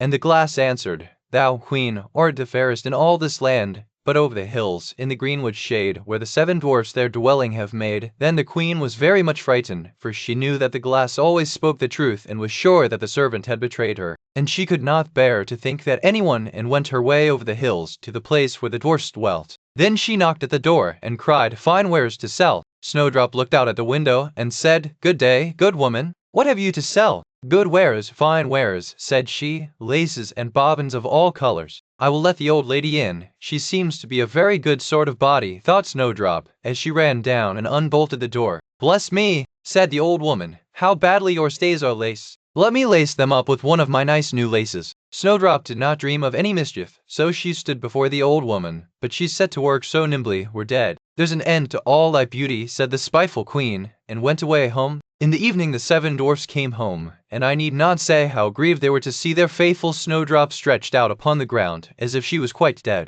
However, and in a little time she began to breathe, and very soon came to life again. Then they said, and the queen of whom she was very glad and swift for, go over the hills, in the greenwood shade, where the 7 dwarfs their dwelling have made, their Snowdrop hiding her head, and she is lovelier far, O queen. Then the blood ran cold in her heart with spite and malice to see that Snowdrop still lived, took with her a poison comb. When she reached the dwarf's cottage, she knocked at the door, and cried, "Fine wares to sell." But Snowdrop said, "I dare not let anyone in." Then the queen said, "Only look at my beautiful combs," and gave her the poison one. And it looked so pretty, the poison was so powerful that she fell down senseless. "There you may lie," said the queen, and went her way. But by good luck the dwarfs came in very early that evening, and when they saw Snowdrop lying on the ground, they thought what had happened, and soon found the poison comb. And when they took it away she got well, and told them all that had passed, and they warned her once more not to open the door to anyone. Meantime the queen went home to her glass, and shook with rage when she read the very same answer as before, and she said, "Snowdrop shall die, if it cost me my life." So she went by herself into her chamber, and got ready a poison apple. The outside looked very rosy and tempting, but whoever tasted it was sure to die.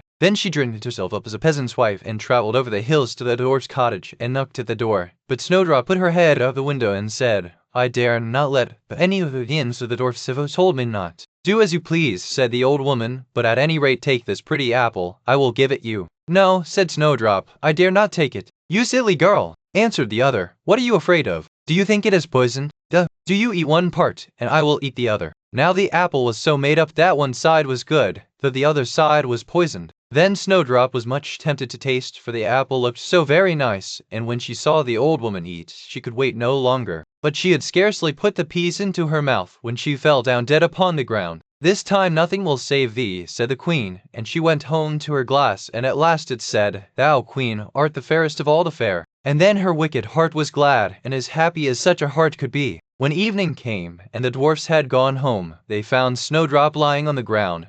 No breath came from her lips, and they were afraid that she was quite dead. They lifted her up, and combed her hair, and washed her face with wine and water, but all was in vain, for the little girl seemed quite dead. So they laid her maybe a year, and all him within the little days, and they thought they would bury her, but it was still busy, and her ways let us so they said, "We'll never marry her in the old ground." And they made a coffin of glass, so that they might still look at her, and wrote upon it in golden letters what her name was, and that she was a king's daughter. And the coffin was set among the hills, and one of the dwarfs always sat by it and watched. And the birds of the air came too, and bemoaned Snowdrop. And first of all came an owl, and then a raven, and at last a dove, and sat by her side. And thus Snowdrop lay for a long, long time, and still only looked as though she was asleep, for she was even now as white as snow, and as red as blood, and as black as ebony. At last a prince came and called at the dwarf's house, and he saw Snowdrop, and read what was written in golden letters. Then he offered the dwarfs money, and prayed and besought them to let him take her away. But they said, "We will not part with her for all the gold in the world." At last, however, they had pity on him, and gave him the coffin, but the moment he lifted it up to carry it home with him, the prince said, "Thou art quite safe with me." Then he told her all that had happened, and said, "I love you far better than all the world, so come with me to my father's palace, and you shall be my wife." And Snowdrop consented, and went home with the prince, and everything was got ready with great pomp and splendor for their wedding. To the feast was asked, among the rest, Snowdrop's old enemy the queen, and as she was dressing herself in fine rich clothes, she looked in the glass and said, "Tell me, glass, tell me true,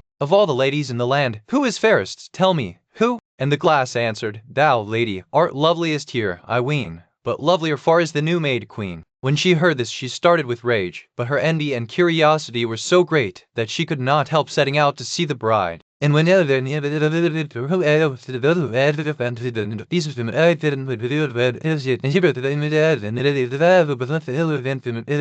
pink, there was once upon a time a queen to whom God had given no children. Every morning she went into the garden and prayed to God in heaven to bestow on her a son or a daughter. Then an angel from heaven came to her and said, "Be at rest, you shall have a son with the power of wishing, so that whatsoever in the world he wishes for, that shall he have." Then she went to the king and told him the joyful tidings, and when the time was come she gave birth to a son, and the king was filled with gladness. Every morning she went with the child to the garden where the wild beasts were kept, and washed herself there in a clear stream. It happened once, when the child was a little older, that it was lying in her arms and she fell asleep. Then came the old cook, who knew that the child had the power of wishing, and stole it away, and he took a hen and cut it in pieces, and dropped some of its blood on the queen's apron and on her dress. Then he carried the child away to a secret place, where a nurse was obliged to suckle it, and he ran to the king and accused the queen of having allowed her child to be taken from her by the wild beasts. When the king saw the blood on her apron, he believed this fell into such a head his wife put into it, and walled up. Here she was to stay for 7 years without meat or drink, and die of hunger. But God sent 2 angels from heaven in the shape of white doves, which flew to her twice a day, and carried her food until the 7 years were over might very easily get me into trouble. So he left the palace and went to the boy, who was already and all else that pertains to it. Scarcely were the words out of the boy's mouth when everything was there that he had wished for. After a while the cook said to him, "It is not well for you to be so alone, wish for a pretty girl as a companion."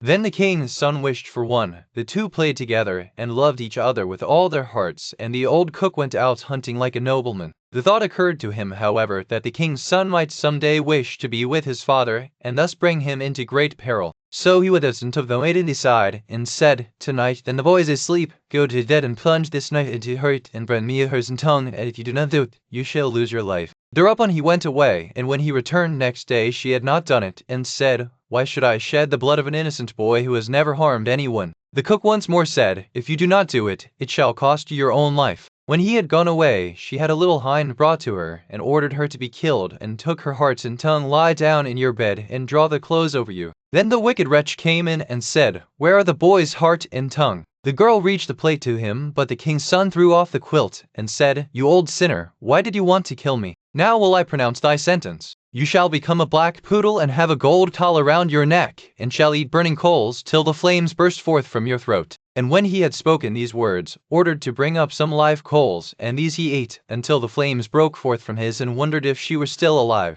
At length he said to the maiden, I will go home to my own, and what shall I do in a strange land where I am unknown? As she did not seem quite willing, and as they could not be parted from each other, he wished that she might be changed into a beautiful pink, and took her with him. Then he went away to his own country, and the poodle had to run after him. He went to the tower in which his mother was confined, and as it was so high, he wished for a ladder which would reach up to the very top. Then he mounted up and looked inside, and cried, Beloved mother, Lady Queen, are you still alive, or are you dead? She answered, I have just eaten, and am still satisfied, for she thought the angels were there. Said he, I am your dear son, whom the wild beasts were said to have torn from your arms, but I am alive still, and will soon set you free. Then he descended again, and went to his father, and caused himself to be announced as a strange huntsman, and asked if he could offer him service. The king said yes, if he was skillful and could get game for him, he should come to him, but that deer had never taken up their quarters in any part of the district or country. Then the huntsman promised to procure as much game for him as he could possibly use at the royal table. So he summoned all the huntsmen together, and bade them go out into the forest with him. And he went with them and made them form a great circle, open at one end where he stationed himself, and began to wish. 200 deer and more came running inside the circle at once, and the huntsman shot them. Then they were all placed on 60 country carts, and driven home to the king, and for once he was able to deck his table with game, after having had none at all for years. Now the king felt great joy at this, and commanded that his entire household should eat with him next day, and made a great feast. When they were all assembled together, he said to the huntsman, As you are so clever, you shall sit by me. He replied, Lord King, your majesty must excuse me, I am a poor huntsman. But the king insisted on it, and said, You shall sit by me, until he did it. Whilst he was sitting there, he thought of his, and would ask how it was faring with the queen in the tower, and if she were alive still, or had perished. Hardly had he formed the wish than the marshal began, and said, Your majesty, we live. The king replied, She let my dear son be torn to pieces by wild beasts, I will not have her named. Then the huntsman arose and said, Gracious lord father, she is alive still, and I am her son, arms when she was asleep, and sprinkled her apron with the blood of a chicken. Thereupon he took the dog with the golden collar, and said, That is the wretch, and caused live coals to be brought, and these the dog was compelled to devour before the sight of all, until flames burst forth from his throat. On this the huntsman asked the king if he would like to see the dog in his true shape, and wished him back into the form of the cook, in which he stood immediately, with his white apron and his knife by his side. When the king saw him, he fell into a passion, and ordered him to be cast into the deepest dungeon. Then the huntsman spoke further and said, Father, will you see the maiden who brought me up so tenderly, and who was afterwards to murder me, but did not do it, though her own life depended on it? The king replied, Yes, I would like to see her. The son said, Most gracious father, I will show her to you in the form of a beautiful flower, and he thrust his hand into his pocket and brought forth a pink, and placed it on the royal table, and it was so beautiful that the king had never seen one to equal it. Then the son said, Now will I show her to you in her own form, and wish that she might become a maiden, and she stood there looking so beautiful that no painter could have made her look more so. And the king sent 2 waiting maids and 2 attendants into the tower, to fetch the queen and bring her to the royal table. But when she was led in she ate nothing, and said, The gracious and merciful God who has supported me in the tower will soon set me free. She lived 3 days more, and then died happily, and when she was buried, the 2 white doves which had brought her food to the tower, and were angels of heaven, followed her body and seated themselves on her grave. The aged king ordered the cook to be torn in 4 pieces, but grief consumed the king's own heart, and he soon died. His son married the beautiful maiden whom he had brought with him as a flower in his pocket, and whether they are still alive or not is known to God. Clever Elsie. There was once a man who had a daughter who was called Clever Elsie, and when she had grown up her father said, We will get her married. Yes, said the mother, if only someone would come who would have her. At length a man came from a distance and wooed her, who was called Hans, but he stipulated that Clever Elsie should be really smart. Oh, said the father, she has plenty of good sense, and the mother said, Oh, she can see the wind coming up the street, and hear the flies coughing. Well, said Hans, if she is not really smart, I won't have her. When they were sitting at dinner and had eaten, the mother said, Elsie, go into the cellar and fetch some beer. Then Clever Elsie took the pitcher from the wall, went into the cellar, and tapped the lid briskly as she went, so that the time might not appear long. When she was below, she fetched herself a chair, and set it before the barrel so that she had no need to stoop, and did not hurt her back or do herself any unexpected injury. Then she bent the forward and turned the tap, and while the beer was running she would not let her idle, but looked up at the wall, and after peering here and there, saw a picture of her, which that Ace had simply left there. Then clever Elsie began to weep and said, "If I get Hans, and we have a child, and he grows big, and we send him into the cellar here to draw beer, then the pickaxe will fall on his head and kill which lay before her."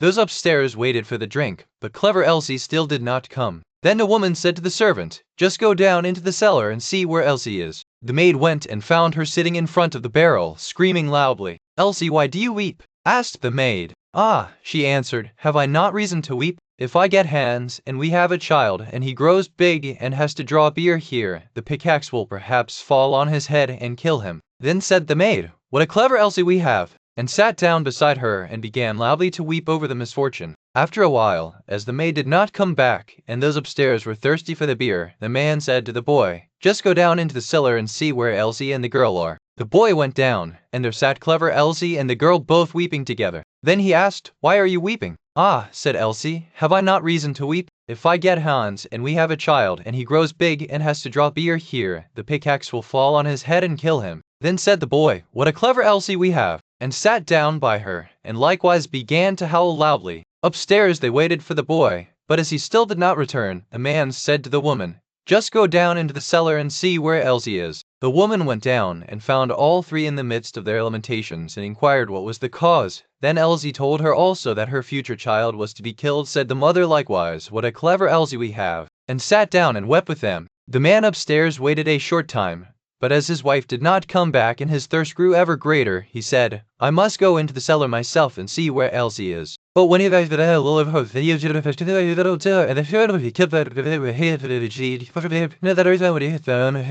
clever Elsie, and sat down and likewise wept with them. The bridegroom stayed upstairs alone for a long time. Then as no one would come back, he thought, "They must be waiting for me below. I too must go there and see what they are about." When he got down, the five of them were sitting screaming and lamenting quite piteously, each outdoing the other. "What misfortune has happened then?" asked he. "Ah, dear Elsie, something that drink, and a bit of it left of my dead, or all them, so I would not would you." "Come," said Hans, more understanding than that hand, took her upstairs with him, and married her. After Hans had had her some time, he said, "Wife, I am going out to work and earn some money for us. Go into the field and cut the corn that we may have some bread." "Yes, dear Hans, I will do that." After Hans had gone away, she cooked herself some good broth and took it into the field with her. When she came to the field, she said to herself, "What shall I do? Shall I cut first, or shall I eat first? Oh, I will eat. What shall I do? Shall I cut first, or shall I sleep first? I will sleep first." Then she lay. Then said he, "What a clever Elsie I have. She is so industrious that she does not even come home to eat." But when evening came and she still stayed away, Hans went out to see what she had cut, but nothing was cut, and she was lying among the corn asleep. Then Hans hastened home and brought a fowler's net with little bells and hung it round about her, and she still went on sleeping. Then he ran home, shut the house door, and sat down in his chair and worked. At length, when it was quite dark, clever Elsie awoke, and when she got up there was a jingling all round about her,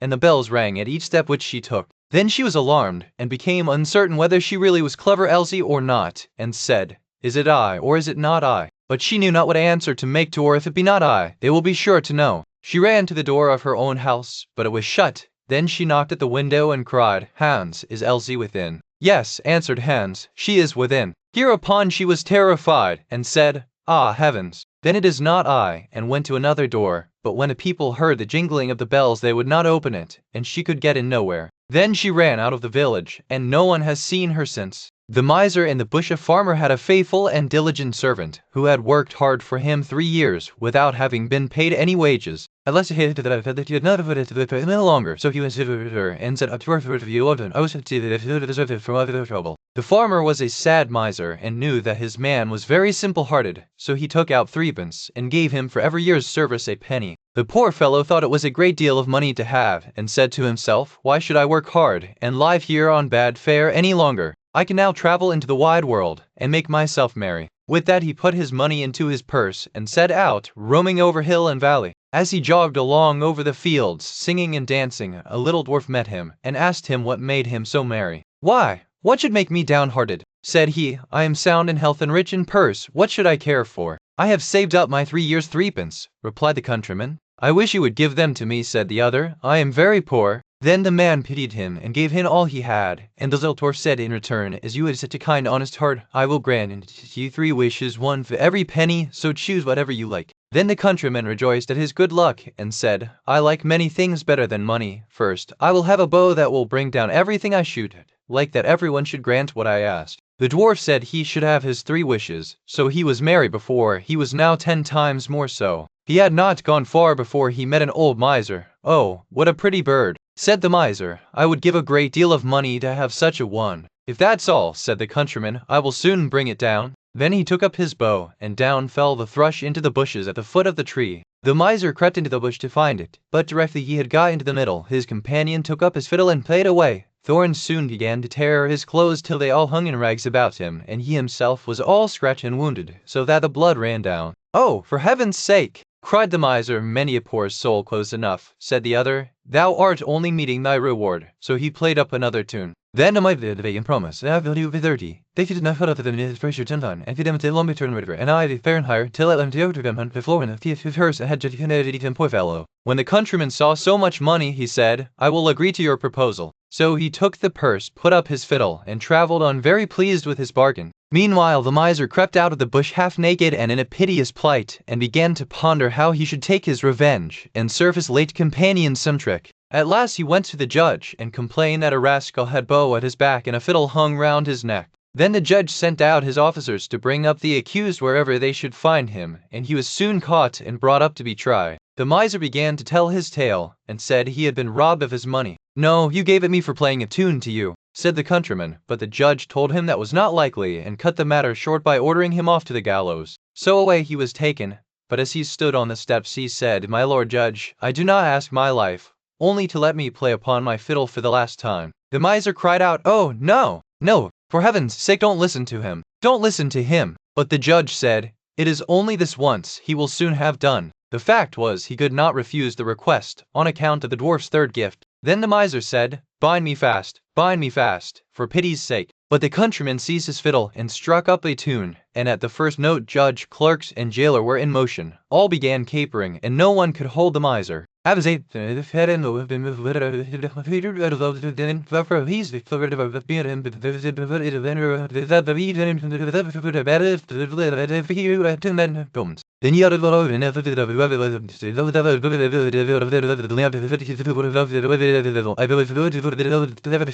Then the countryman stopped his fiddle, and left the miser to take his place at the gallows. Ashbuttle, the wife of a rich man, fell sick, and when she felt that her end drew nigh, she called her only daughter to her bedside, and said, "Always ye a good girl, and I will look down from heaven and watch over you." Soon afterwards she shut her eyes and died, and was buried in the garden, and the little girl went every day to her grave and wept, and was always good and kind to all about her. And then the sun had melted it away again. Her father had married another wife. This new wife had 2 daughters of her own, that she brought home with her. They were fair in face, but foul at heart, and it was now a sorry time for the poor little girl. "What does the good-for-nothing want in the parlor?" said they. "They who would eat bread should first earn it. Away with the kitchen maid." Then they took away her fine clothes, and gave her an old grey frock to put on, and laughed at her, and turned her into the kitchen. There she was forced to do hard work, to rise early before daylight, to bring the water, to make the fire, to cook and to wash. Besides that, the sisters plagued her in all sorts of ways, and laughed at her. In the evening when she was tired, she had no bed to lie down on, but was made to lie by the hearth among the ashes, and as this, of course, made her always dusty and dirty, they called her Ashbuttle. It happened once that the father was going to pearls and diamonds. Cried the second. "Now, child," said he to his own daughter, "what will you have?" And what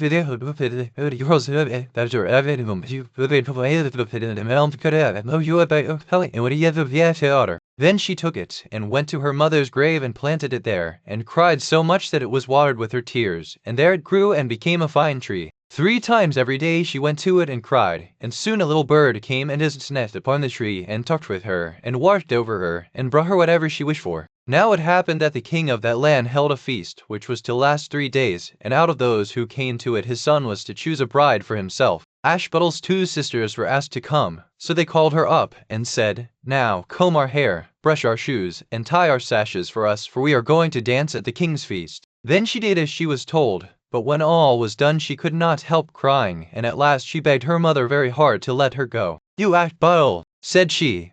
"You who have nothing to wear, no clothes at all, and who cannot even dance, you want to go to the ball." And when she kept on begging, she said at last, to get rid of her, "I will throw this dishful of peas into the ash heap, and if in 2 hours' time you have picked them all out, you shall go to the feast too." Then she threw the peas down among the ashes, but the little maiden ran out at the back door into the garden, and cried out, "Blackbird, thrush, and chaffinch gay, hither, hither, haste away. One and all come help me, quick. Haste ye, haste ye! Exclamation, pick, pick, pick. Then first came 2 white doves, flying in at the kitchen window. Next came 2 turtle doves, and after them came all the little birds under heaven, chirping and fluttering in, and they flew down into the ashes. And the little doves stooped their heads down and set to work, pick, pick, pick. And then the others began to pick, pick, pick, and among them all they soon picked out all the good grain, and put it into a dish, but left the ashes. Long before the end of the hour the work was quite done, and all flew out again at the windows to the ball. But the mother said, "No, no, you slut, you have no clothes, and cannot dance, you shall not go." And when Ashbuttle begged very hard to go, she said, "If you can in 1 hour's time pick 2 of those dishes of peas out of the ashes, you shall go too." And thus she thought she should at least get rid of her. So she shook 2 dishes of peas into the ashes. But the little maiden went out into the garden at the back of the house and cried out as before, "Hither, hither, through the sky, turtle doves and linnets fly.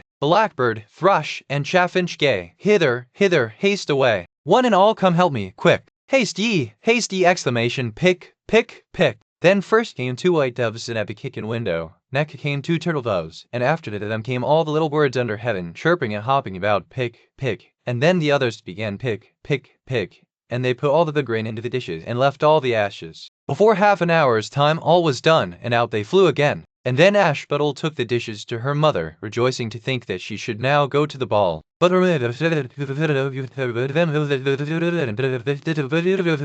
now when all were gone, and nobody left at home, Ashbuttle went sorrowfully and sat down under the hazel tree, and cried out, "Shake, shake, hazel tree, gold and silver over me, and slippers of spangled silk." And she put them on, and followed her sisters to the feast. But they did not know her, and thought that some strange fancies she would have on and do of her clothes, and they never went to her at all. They gave her into her head and into her, and no else, and he never was at her hand. He went and came there because he said, "This lady did take me." Thus they danced till a late hour of the night, and then she wanted to go home, and the king's son said, "I shall go and take care of you to your home," for he wanted to see where the beautiful maiden lived. But she slipped away from him, unawares, and ran off towards home, and as the prince followed her, she jumped up into the pigeon house and shut the door. Then he waited had hid herself in the pigeon house. But when they had broken open the door they found no one within, by the ashes, and her dim little lamp was burning in the chimney. For she had run as quickly as clothes, and put them beneath the tree, that the bird might carry them away, and had lain down again amid the ashes in her little grey frock. The next day when the feast was again held, and her father, mother, and sisters were gone, Ashbuttle went to the hazel tree and said, and the bird came and brought a still finer dress than the one she had worn the day before.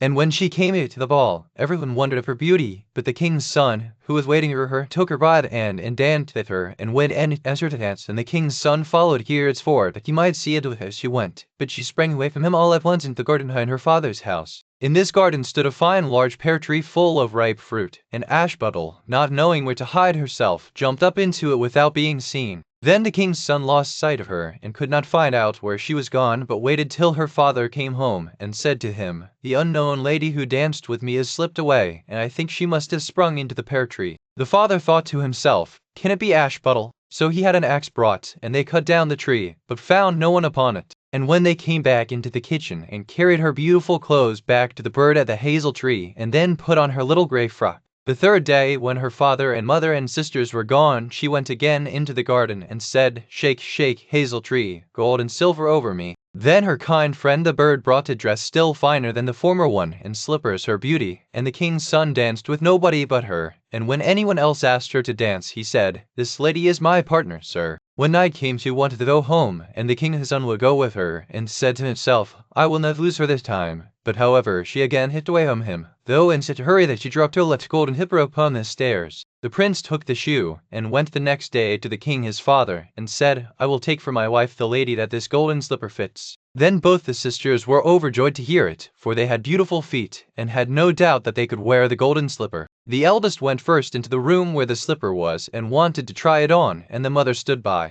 But her great toe could not go into it, and the shoe was altogether much too small for her. Then the mother gave her a knife. "You will not want to walk," So the silly girl cut off her great toe, and thus squeezed on the shoe, and went to the king's son. Then he took her for his bride, and set her beside him on his horse, and rode away with her homewards. But on their way home they had to pass by the hazel tree that Ashbetel had planted, and on the branch sat a little dove singing, "Back again, back again! Look to the shoe! The shoe is too small, and not made for you." Then the prince got down and looked at her foot, and he saw, by the blood that streamed from it, what a trick she had played him. So he turned his horse round and brought the false bride back to her home, and said, "This is not the right bride. Let the other sister try and put on which was too large." But her mother squeezed it until the blood came, and took her to the king's son, and he set her as his bride by his side on his horse, and rode away with her. But when they came to the hazel tree, the little dove sat there still, and sang, "Back again, back again! Look to the shoe! The shoe is too small, and not made for you.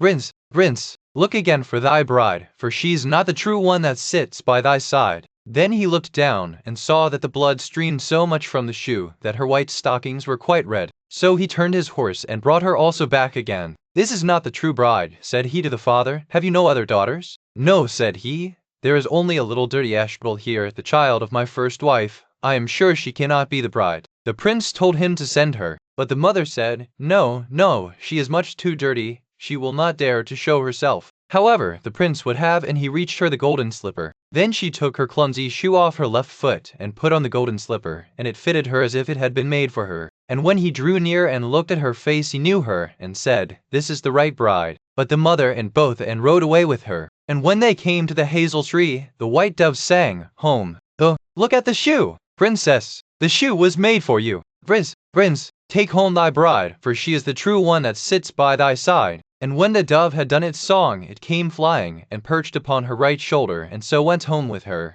The white snake. A long time ago there lived a king who was famed for his wisdom through all the land. Nothing was hidden from him, and it seemed as if news of the most secret things was brought to him through the air. But he had a strange custom. Every day after dinner, when the table was cleared, and no one else was present, a trusty servant had to bring him one more dish. It was covered, however, and even the servant did not know what was in it. Neither did anyone know, for the king never took off the cover to eat it until he was quite alone. This had gone on for a long time, when one day the servant, who took away the dish, was overcome with such curiosity that he could not help carrying the dish into his room. When he had carefully locked the door, he lifted up the cover, and saw a white snake lying on the dish. But when he saw it, he could not deny himself the pleasure of tasting it, so he cut a little bit and put it into his mouth. No sooner had it touched his tongue than he heard a strange whispering of little voices outside his window. He went and listened, and then noticed that it was the sparrows who were chattering together, and telling one another of all kinds of things which they had seen in the fields and woods. Eating the snake had given him power of understanding the language of animals.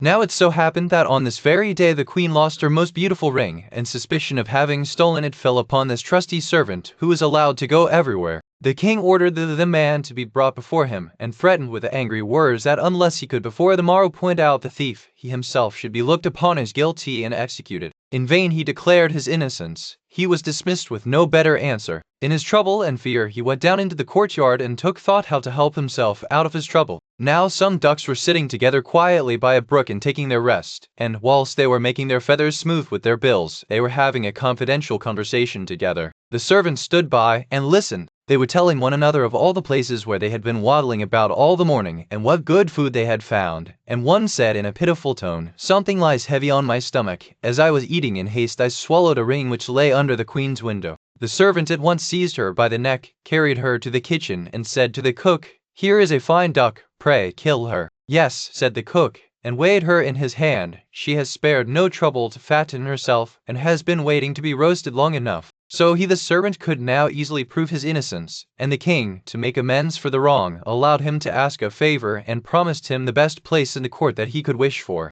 The servant refused everything, and only asked for a horse and some money for traveling, as he had a mind to see the world and go about a little. When his request was granted, he set out on his way, and one day came to a pond, where he saw 3 fishes caught in the reeds and gasping for water. Now, though it is said that fishes are dumb, he heard them lamenting that they must perish miserably, and, as he had a kind heart, he got out of their horse and put the 3 prisoners back into the water. They leapt with delight, put out their heads, and cried to him, with that he heard a voice in the sand at his feet. He listened, and heard an ant king complain, "Why cannot folks, with their clumsy beasts, keep off our bodies? That stupid horse, with his heavy hoofs, has been treading down my people without mercy." So he turned onto a side path, and the ant king cried out to him, "We will remember you, one good turn deserves another." The path led him into a wood, and there he saw 2 old ravens standing by their nest, and throwing out their young ones. "Out with you, you idle, good-for-nothing creatures!" cried they. "We cannot find food for you any longer. You are big enough, and can provide for yourselves." But the poor young ravens lay upon the ground, flapping their wings, and crying,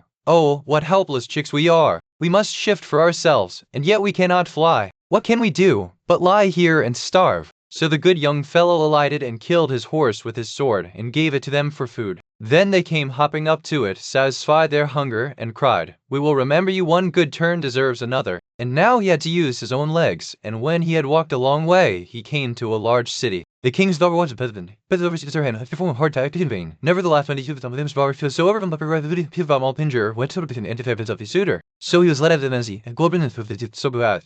Then they can pivot to that thing to one of the ad. If you come up to the third of it, did you hear those? All the people grieved for the handsome youth. Then they went away, leaving him alone by the sea. He stood on the shore and considered what he should do, when suddenly he saw 3 fishes come swimming towards him, and they were the very fishes whose lives he had saved. The one in the middle held a mussel in its mouth, which it laid on the shore at the youth's feet, and when he had taken it up and opened it, there lay the gold ring in the shell. Full of joy he took it to the king and expected that he would grant him the promised reward. But when the proud princess perceived that he was not her equal in birth, she scorned him, and required him first to perform another task. She went down into the garden and strewed with her own hands 10 sacks full of millet seed on the grass. Then she said, "Tomorrow morning before sunrise these must be picked up, and not a single grain be wanting." The youth sat down in the garden and considered how it might be possible to perform this task, but he could think of nothing, and there he sat sorrowfully awaiting the break of day, when he should be led to death. But as soon as the first rays of the sun shone into the garden, he saw all the 10 sacks standing side by side, quite full, and not a single grain was missing. The ant gang had come in the night with thousands and thousands of ants, and the grateful creatures had by great industry picked up all the millet seed and gathered them into the sacks. Presently the king's daughter herself came down into the garden, and was amazed to see that the ant said, "Although he has performed both the tasks, he shall not be my husband until he had brought me an apple from the tree of life." The youth did not know where the tree of life stood, but he set out, and would have gone on forever, as long as his legs would carry him, evening to a wood, and lay down under a tree to sleep. But he heard a rustling in the branches, and a golden apple fell into his hand. The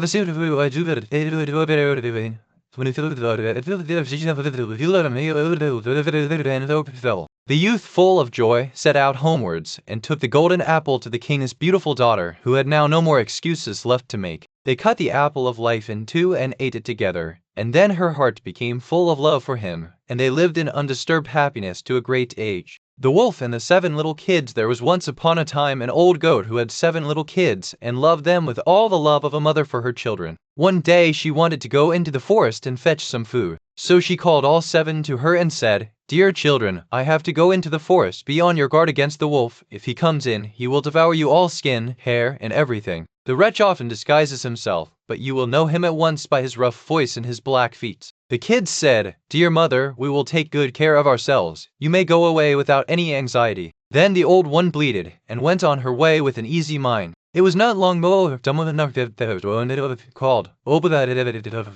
children, your mother is here, and has brought something you have for you." But the little kids knew that it was the wolf, by the rough voice. "We will not open the door," cried they. "You are not our mother. She has a soft, pleasant voice, but your voice is rough. You are the wolf." Then the wolf went away to a shopkeeper and bought himself a great lump of chalk, ate this, and made his voice soft with it. Then he came back, knocked at the door of the house, and called, "Open the door, dear children, your mother is here and has brought something back with her for each of you." But the wolf had laid his black paws against the window, and you are the wolf. Then the wolf ran to a baker and said, "I have hurt my feet, rub some dough over them for me." And when the baker had rubbed his feet over, he ran to the miller and said, "Strew some white meal over my feet for me." The miller thought to himself, "The wolf wants to deceive someone," and refused. But the wolf said, "If you will not do it, I will devour you." Then the miller was afraid, and made his paws white for him. Truly, this is the way of mankind. So now the wretch went for the 3rd time to the house door, knocked at it, and said, "Every one of you something back from the forest with her." The little kids cried, "First show us your paws, that we may know if you are our dear little mother." Then he put his paws in through the window, and when the kids saw that they were white, they believed that all he said was true, and opened the door. But who should come in but the wolf? They were terrified and wanted to hide themselves. One sprang under the table, the second into the bed,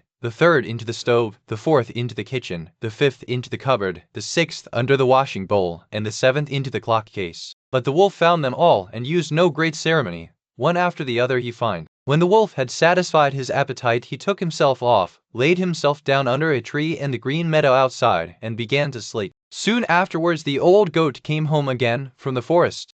What a sight she saw there! The house door stood wide open. The table, chairs, and benches were thrown down, the washing bowl lay broken to pieces, and the quilts and pillows were pulled off the bed. She sought her children, but they were nowhere to be found. She called them one after another by name, but no one answered. At last, when she came to the youngest, a soft voice had come and had eaten all the others. Then you may imagine how she wept over her poor children. At length in her grief she went out, and the youngest kid ran with her. When they came to the meadow, there lay the wolf by the tree and snored so loud that the branches shook. She looked at him on every side and saw that something was moving and struggling in his gorged belly. "Ah, heavens," she said, "is it possible that my poor children whom he has swallowed down for his supper can be still alive?" Then the kid had to run home and fetch scissors and needle and thread, and the goat cut open the monster's stomach, and hardly had she made one cut than one little kid thrust its head out, and when she had cut farther, all six sprang out one after another, and were all still alive, and had suffered no injury whatever, for in his greediness the monster had swallowed them down whole. What rejoicing there was!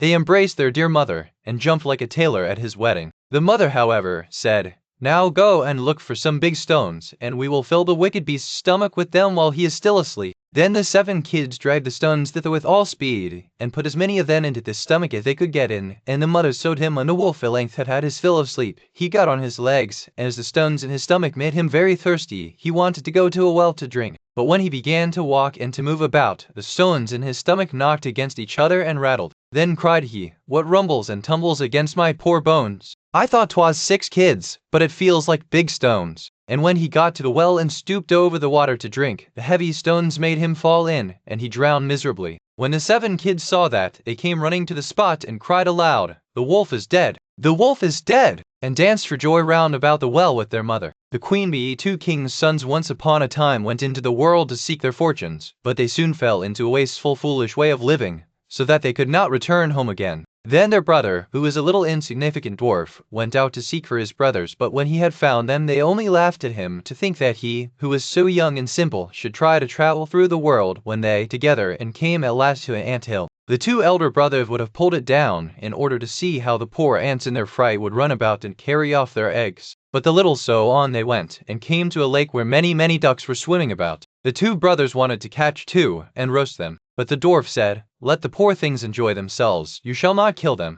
Next they came to a bee's nest at a hollow tree, and there was so much honey that it ran down the trunk. And the 2 brothers wanted to light a fire under the tree and kill the bees, so as to get their honey. But the dwarf held them back, and said, "Let the pretty insects enjoy themselves, I cannot let you burn them." At length the 3 brothers came to a castle, and as they passed by the stables they saw fine horses standing there, but all were of marble, and no man was to be seen. Then they went through all the rooms, till they came to a door on which were 3 locks, but in the middle of the door was a wicket, so that they could look into the next room. There they saw a little grey old man sitting at a table, and they called to him once or twice, but he did not hear. However, they called a 3rd time, and then he rose and came out to them of good things, and when they had eaten and drunk, he showed each of them to a bedchamber. The next morning he came to the eldest and took him to a marble table, where there were 3 tablets, containing an account of the means by which the castle might be disenchanted. The first tablet said, "In the wood, under the moss, lie the 1,000 pearls belonging to the king's daughter. They must all be found, and if one be missing by set of sun, he who seeks them will be turned into marble." The eldest brother set out, and sought for the pearls the whole day, but the evening came, and he had not found the first 100, so he was turned into stone as the tablet had foretold. The next but first for the fully one of the worlds, and now bit of the worlds, and so there's a animated right. And as he sat there, and it was not long before they had found all the pearls and laid them in a heap. The second tablet said, "The key of the princess's bedchamber must be fished up out of the lake." And as the dwarf came to the brink of it, he saw the 2 ducks whose lives the 3rd task was the hardest. It was to choose out the youngest and the best of the king's 3 daughters. Now they were all beautiful, and all exactly alike, but he was told that the eldest had guessed which it was that had eaten the honey. Then came the queen of the bees, who had been saved by the little dwarf from the fire, and she tried the lips of all 3, but at last she sat upon the lips of the one that had eaten the honey, and so the dwarf knew which was the youngest. Thus the spell was broken, and all who had been turned into stones awoke and took their proper forms. And the dwarf married the youngest and the best of the princesses, and was king after her father's death. But his two brothers married the other two sisters, the elves and the shoemaker. There was once a shoemaker who worked very hard and was very honest, but still he could not earn enough to live upon, and at last all he had in the world was gone, save just leather enough to make one pair of shoes. Then he cut his leather out, all ready to make up the next day, meaning to rise early in the morning to his work. His conscience was clear and his heart light amidst all his troubles, so he went peaceably to bed, left all his cares to heaven, and soon fell asleep. In the morning, after he had said his prayers, he sat himself down to his work, when, to his great wonder, there stood the shoes all ready made, upon the table. The good man knew not what to say or think at such an odd thing happening. He looked at the workmanship. There was not one false stitch in the whole job. All was so neat and true that it was quite a masterpiece. The same day a customer came in, and the shoes suited him so well that he willingly paid a price higher than usual for them, and the poor shoemaker, with the money, bought leather enough to make 2 pairs more. In the evening he cut up the work, and went to bed early. He had but it doesn't day. He was saved all the trouble, for when he got up that morning the work was gone ready to his hand. Soon in came buyers, who paid him handsomely for his goods, so that he bought leather enough for 4 pair more. He cut them, and so one evening, about Christmas time, as he and his tonight, that we may see who it is that comes and does my work for me. The wife liked the thought, so they left a light burning and hid themselves in a corner of the room, behind a curtain that was hung up there, and watched what would happen. As soon as it was midnight, there came in 2 little naked dwarfs, and they sat themselves upon the shoemaker's bench, rapping and tapping away at such a rate, that the shoemaker was all wonder, and could not take his eyes off them. And on they went, till the job was quite done, and the shoes stood ready for use upon the table. This was long before daybreak, and then they bustled away as quick as lightning. The next day the wife said to the shoemaker, "These little wights have made us rich, and we ought to be thankful to them, and do them a good turn if we can. I am quite sorry to see them run about as they do, and indeed it is not very decent, for they have nothing upon their backs to keep off the cold. I'll tell you what, I will make each of them a shirt, and a coat and waistcoat, and a pair of pantaloons into the bargain, and do you make each of them a little pair of shoes." The thought pleased the good cobbler very much, and one evening, when all the things were ready, and then went and hid themselves to watch what the little elves would do. About midnight in they came, dancing and skipping, hopped round the room, and then went to sit down to their work as usual. But when they saw the clothes lying for them, they laughed and chuckled, and seemed mightily delighted. Then they dressed themselves in the twinkling of an eye, and danced and capered and sprang about, as merry as could be, till at last they danced out at the door, and away over the green. The good couple saw them no more, but everything went well with them from that time forward, as long as they lived. The juniper tree. Long, long ago, some 2,000 years or so, there lived a rich man with a good and beautiful wife. They loved each other dearly, but sorrowed much that they had no children. So greatly did they desire to have one, that the wife prayed for it day and night, but still they remained childless. In front of the house there was a court, in which grew a juniper tree. One winter's day the wife stood under the tree to peel some apples, and as she was peeling them, she cut her finger, and the blood fell on the snow. "Ah," sighed the woman heavily, "if I had but a child, as red as blood and as white as snow," and as she spoke the words, her heart grew light within her, and it seemed to her that her wish was granted, and she returned to the house feeling glad and comforted. A month passed, and the snow had all disappeared. Then another month went by, and all the earth was green. So the months followed one another, and first the trees budded in the woods, and soon the green branches grew thickly intertwined, and then the blossoms began to fall. Once again the wife stood under the juniper tree, and it was so full of sweet scent that her heart leaped for joy, and she was so overcome with her happiness that she fell on her knees. Presently the fruit became round and firm, and she was glad and at peace. But when they were fully ripe she picked the berries and ate eagerly of them, and then she grew sad and ill. A little while later she called her husband, and said to him, weeping, "If I die, bury me under the juniper tree." Then she that haunted them heady and so done with the little spill, and when she saw it is very snow that raised blood, but joy is so for it a bizarre rule and although they still breathe over your latina the little thorn him, but the search his boy who is or his love is snow. The mother loved her daughter very much, and when she looked at her and then looked at the boy, it pierced her heart to think that he would always stand in the way of her. This evil thought took possession of her more, and made her behave very unkindly to the boy. She drove him from place to place with cuffings and buffetings, so that the poor child went about in fear, and had no peace from the time he left school to the time he went back. One day the little daughter came running to her mother in the storeroom, and said, "Mother, give me an apple." "Yes, my child," said the wife, and she gave her a beautiful apple out of the chest. The chest had a very heavy lid and a large iron lock. Mother, said the little daughter again, may not brother have one too? The mother was angry at this, but she answered, yes, when he comes out of school. Just then she looked out of the window and saw him coming, and it seemed as if an evil spirit you shall not have one before your brother. She threw the apple into the chest and shut it too. The little boy now came in, and the evil spirit in the wife made her say kindly to him, my son, will you have an apple? But she gave him a wicked look. Mother, said the boy, how dreadful you look. Yes, give me an apple. The thought came to her that she'd take one out for yourself, and as he bent over to do so, the evil spirit urged her, and crash. Down went the lid, and off went the little boy's head. Then she was overwhelmed with fear at the thought of what she had done. If only I can prevent anyone knowing that I did it, she thought. So she went upstairs to her room, and took a white handkerchief out of her top drawer. Then she set the boy's head again on his shoulders, and bound it with the handkerchief so that nothing could be seen, and placed him on a chair by the door with an apple in his hand. Soon after the stirring for the room of the fire, and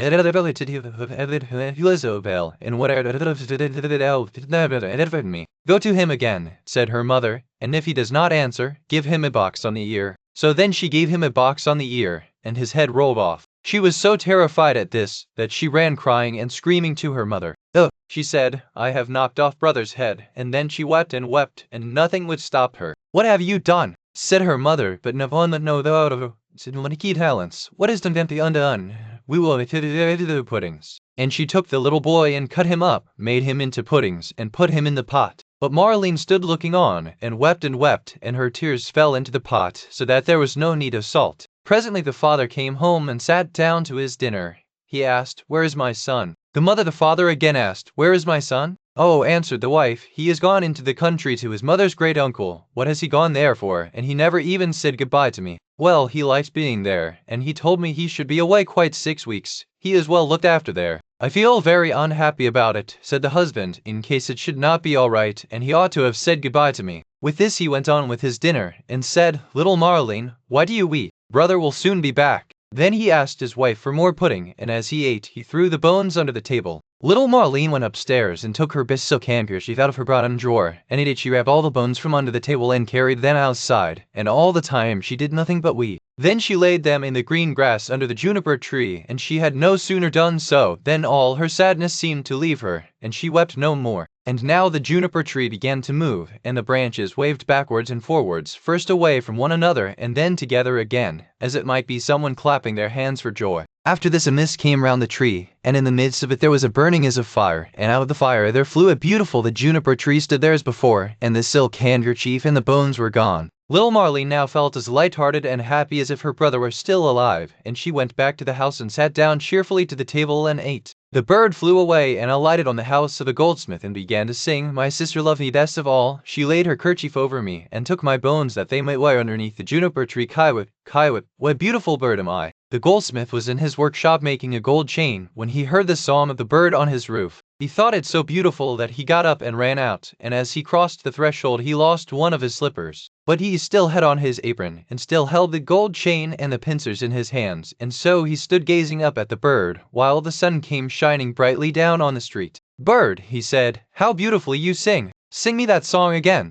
and I will sing it you again. Here is the chain, take it, said the goldsmith. Only sing me that again. And then he alighted again in front of the goldsmith and sang, my mother killed her little son, my father grieved when I was gone, my sister who lets it in the wall, she laid her kerchief over me, and to the bones that they might lie underneath the juniper tree. Hi, what a beautiful bird am I. Then he flew away and settled on the roof of the house and sang, my mother killed her little son, my father grieved when I was gone, my sister left it in the wall, she laid her kerchief over me, and to the bones that they might lie underneath the juniper tree. Hi, what a beautiful bird am I. The shoemaker heard him, and he jumped up and ran out in his shirt sleeves and stood looking up at the bird on the bird. He said, how beautifully you sing. Then he called through the door to his wife. He called his daughter and the children, and the apprentices, girls and boys, and they all ran up the street to look at the bird, and saw how splendid it was with its red and green feathers, and its neck like burnished gold, and eyes like 2 bright stars in its head. Bird, said the shoemaker, sing me that song again. Nay, answered the bird, I do not sing twice for nothing. You must give me something. Wife, said the man, go into the garret. On the upper shelf you will see a pair of red shoes. Bring them to me. The wife went in and fetched the shoes. There, bird, said the shoemaker, now sing me that song again. The bird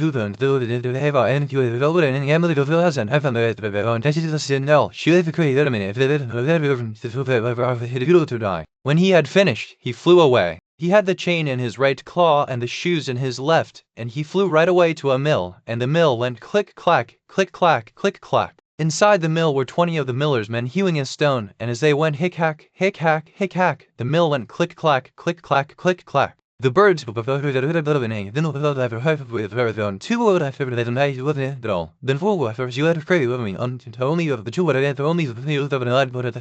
Burr, he said, what a beautiful song that is you sing. Let me hear it too. Sing it again. Nay, answered the bird, I do not sing twice for nothing. If it belonged to me alone, said the man, you should have it. Yes, yes, said the others, if he will sing again, he can have it. The bird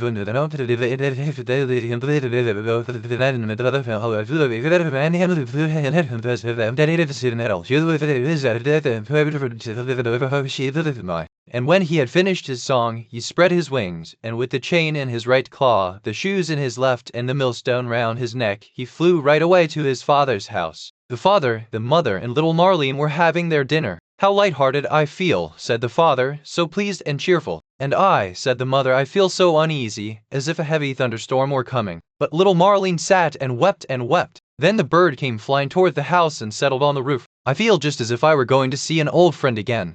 Said the wife, and I am so full of distress and uneasiness that my teeth chatter. Little Marlene sat in the corner and wept, and the plate on her knees was wet with her tears. The bird flew to the university and again singing, hey mother, you can feel son. The earth cried in prayers that she might see nothing. It was a rain and prayed by Lathorm, and it prayed for me flat and pending. Look at her, said Diana, the beautiful bird was seen so in Hindi, and how warm in her. They said his head that is in the air. My sister loved me best of all. Then little Marlene laid her head down on her knees and sobbed. Ah, do not go, cried the wife. I feel as if the whole house were in flames. But the man went out and looked at the bird. She laid her kerchief over me, and took my bones that they might lie underneath the juniper tree. Kiwit, Kiwit, what a beautiful bird am I. With that the bird let fall the gold chain. He went inside, and said, see, what a splendid bird that is. He has given me this beautiful gold chain, and looks so beautiful himself. But the wife was in such fear and trouble, that she fell on the floor, and her cap fell from her head. Then the bird began again, my mother killed her little son. Ah me, cried the wife, if I were but 1,000 feet beneath the earth, that I might not hear that song.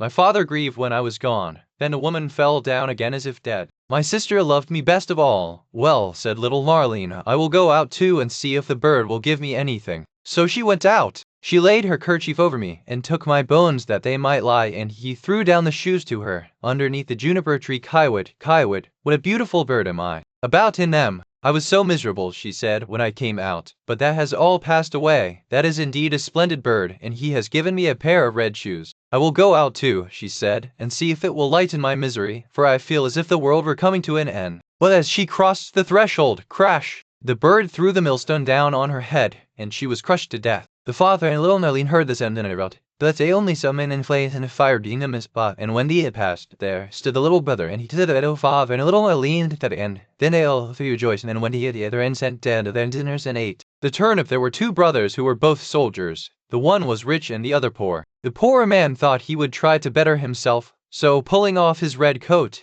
he became a gardener and dug his ground well and sowed turnips. When the seed came up, there was one plant bigger than all the rest, and it kept getting larger and prints of turnips, for there never was such a one seen before, and never will again. At last it was the world to do with it, nor whether it would be a blessing or a curse to him. One day he said to himself, what shall I do with it? If I sell it, it will bring no more than another, and for eating, the little turnips are better than this. The best thing perhaps is to carry it and give it to the king as a mark of respect. Then he yoked his oxen and drew the turnip to the court and gave it to the king. What a wonderful thing, said the king. I have seen many strange things, but such a monster as this I never saw. Where did you get the seed? Or is it only your good luck? If so, you are a true child of fortune. No, answered the gardener, I am no child of fortune. I am a poor soldier who never could get enough to live upon. So I laid aside my red coat and set to work tilling the ground. I have a brother who is rich, and your majesty knows him well, and all the world knows him, but because I am poor, everybody forgets me. The king then took pity on him, and said, you shall be poor no longer.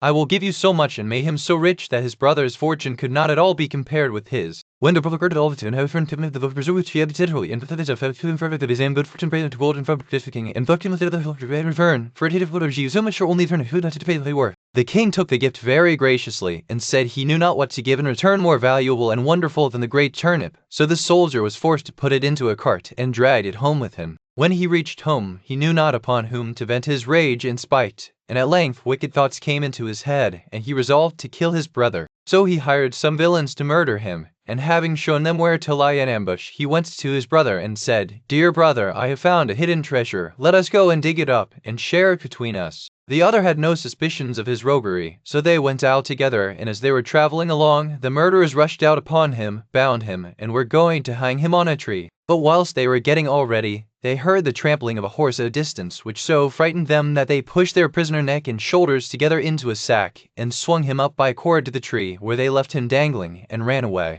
Meantime he worked and worked away, till he made a hole large enough to put out his head. When a horseman came up, he proved to be a student, a merry fellow, who was journeying along on his nag, and singing as he went. As soon as the man in the sack saw him passing under the tree, he cried out, "Good morning." "Good morning to thee, my friend." The student looked about everywhere, and seeing no one, and not knowing where the voice came from, cried out, "Who calls me?" Then the man in the tree answered, "Learned great and wondrous things. Compared to the seat, all the learning of the schools is as the wisest of mankind. Here I discern the signs and motions of the heavens and the stars, the laws that control the winds, the number of the sands on the seashore, the healing of the sick, the virtues of all simples of birds and of precious stones. Wert thou but once here, my friend, thou wouldst feel and own the power of knowledge." The student listened to all this and wondered much. At last he said, "Blessed be the day and hour when I found you. Cannot you contrive to let me into the sack for a little while?" Then so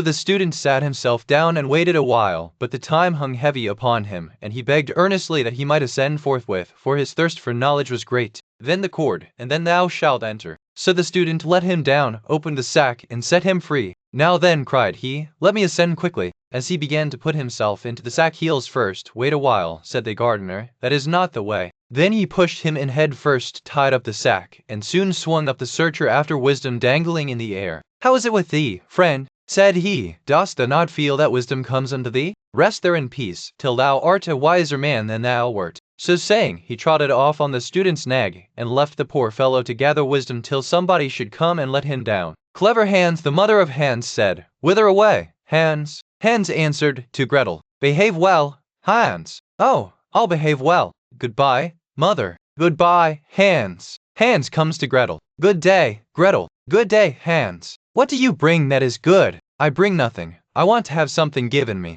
Gretel presents Hans with a needle. Hans says, "Goodbye, Gretel." "Goodbye, Hans." Hans takes the needle, sticks it into a hay cart, and follows the cart home. "Good, what did you take her?" "Took nothing, had something given me." "What did Gretel give you?" "Hans, you should have stuck the needle in your sleeve." "Never mind, I'll do better next time." "Whither away, Hans?" "To Gretel, mother." "Behave well, Hans." "Oh, I'll behave well. Goodbye, mother." "Goodbye, Hans." Hans comes to Gretel. "Good day, Gretel." "Good day, Hans." "What do you bring that is good?" "I bring nothing. I want to have something given to me." Gretel presents Hans and goes home. "Good evening, mother." "Good evening, Hans. Where have you been?" "With Gretel." "What did you take her?" "Took her nothing. She gave me something." "What did Gretel?" "Hans, you should have put the knife in your pocket." "Never mind, we'll do better next time." "Whither away, Hans?" "To Gretel, mother." "Behave well, Hans." "Oh, I'll behave well. Goodbye, thing do you bring?" "I bring nothing. I want something given me."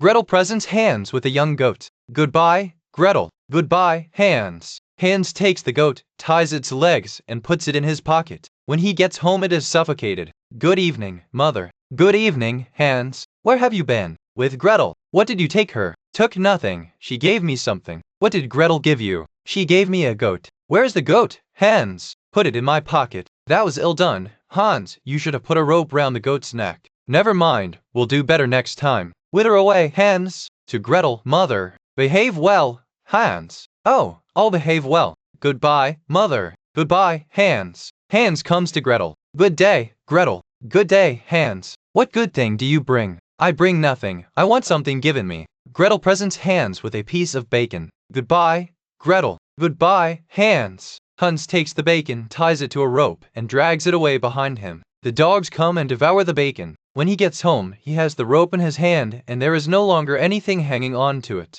"Good evening, mother." "Good evening. She gave me something." "What did Gretel give you?" "Gave me a bit of bacon." "Where's the bacon, Hans?" "I tied it to a rope, brought it home, dogs took it." That was ill done, Hans, you should have carried the bacon on your head. Never mind, we'll do better next time. Whither away, Hans? To Gretel, mother. Behave well, Hans. I'll behave well. Goodbye, mother. Goodbye, Hans. Hans comes to Gretel. Good day, Gretel. Good day, Hans, what good thing do you bring? I bring nothing, but would have something given. Gretel presents Hans with a calf. Goodbye, Gretel. Goodbye, Hans. Hans takes the calf, puts it on his head, and the calf kicks his face. Good evening, mother. Good evening, Hans. Where have you been? With Gretel. What did you take her? I took nothing, but had something given me. What did Gretel give you? A calf. Where have you the calf? Hans. I set it on my head, and it kicked my face. That was ill done, Hans, you should have led the calf, and put it in the stall. Never mind, we'll do better next time. Whither away, Hans?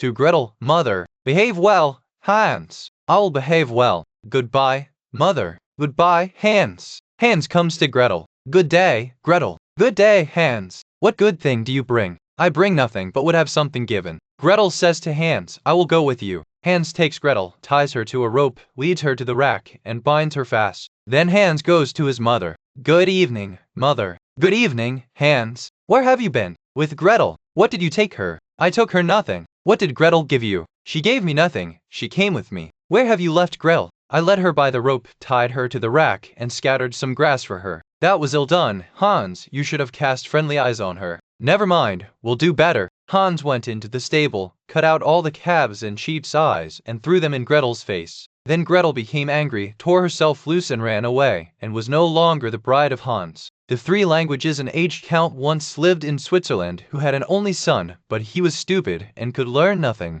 Then said the father, Hark you, my son, try as I will, I can get nothing into your head. You must go from hence. I will give you into the care of a celebrated master, who shall see what he can do with you. The youth was sent into a strange town, and remained a whole year with the master. At the end of this time, he came home again, and his father asked, Now, my son, what have you learnt? Father, I have learnt what the dogs say when they bark. Lord have mercy on us, cried the father. Is that all you have learnt? I will send you into another town, to another master. The youth was taken thither, and stayed a year with this master likewise. When he came back, the father again asked, My son, what have you learnt? He answered, Father, I have learnt what the birds say. Then the father fell into a rage and said, Oh, you lost man, you have spent the precious time and learnt nothing. Are you not ashamed to appear before my eyes? I will send you to a third master, but if you learn nothing this time also, I will no longer be your father. The youth remained a whole year with the third master also, and when he came home again, and his father inquired, My son, what have you learnt? He answered, Dear father, I have this year learnt what the frogs croak. Then the father fell into the most furious anger, sprang up, called his people thither, and said, This man is no longer my son. I drive him forth, and command you to take him out into the forest and kill him. They took him forth, but when they should have killed him, they could not do it for pity, and let him go, and they cut the eyes and tongue out of a deer that they might carry them to the old man as a token. The use the youth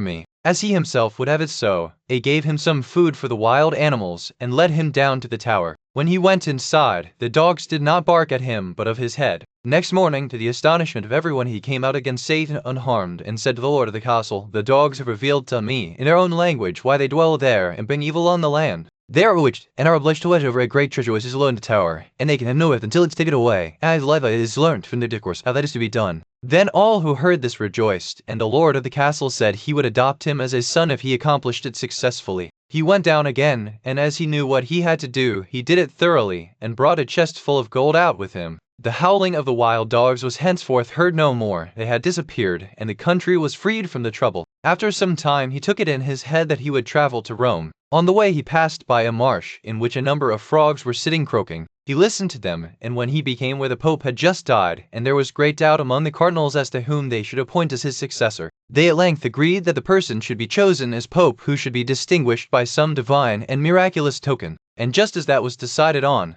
the young count entered into the church, and suddenly 2 snow-white doves flew on his shoulders and remained sitting there. The ecclesiastics recognized therein the token from above, and asked him on the spot if he would be Pope. He was undecided, and knew not if he were worthy of this, but the doves counselled him to do it, and at length he said yes. Then was he anointed and consecrated, and thus was fulfilled what he had heard from the frogs on his way, which had so affected him, that he was to be His Holiness the Pope. Then he had to sing a mass, and did not know one word of it, but the two doves sat continually on his shoulders, and said it all in his ear. The fox and the cat had happened that the cat met the fox in a forest, and as she thought to herself, "He is clever and full of experience, and much esteemed in the world," she spoke to him in a friendly way. "Good day, dear Mr. Fox. How are you? How is all with you? How are you getting on in these hard times?" The fox, full of all kinds of arrogance, looked at the cat from head to foot, and for a long time did not know whether he would give any answer or not. At last he said, "Oh, you wretched beard cleaner, ask how I am getting on. What have you learnt?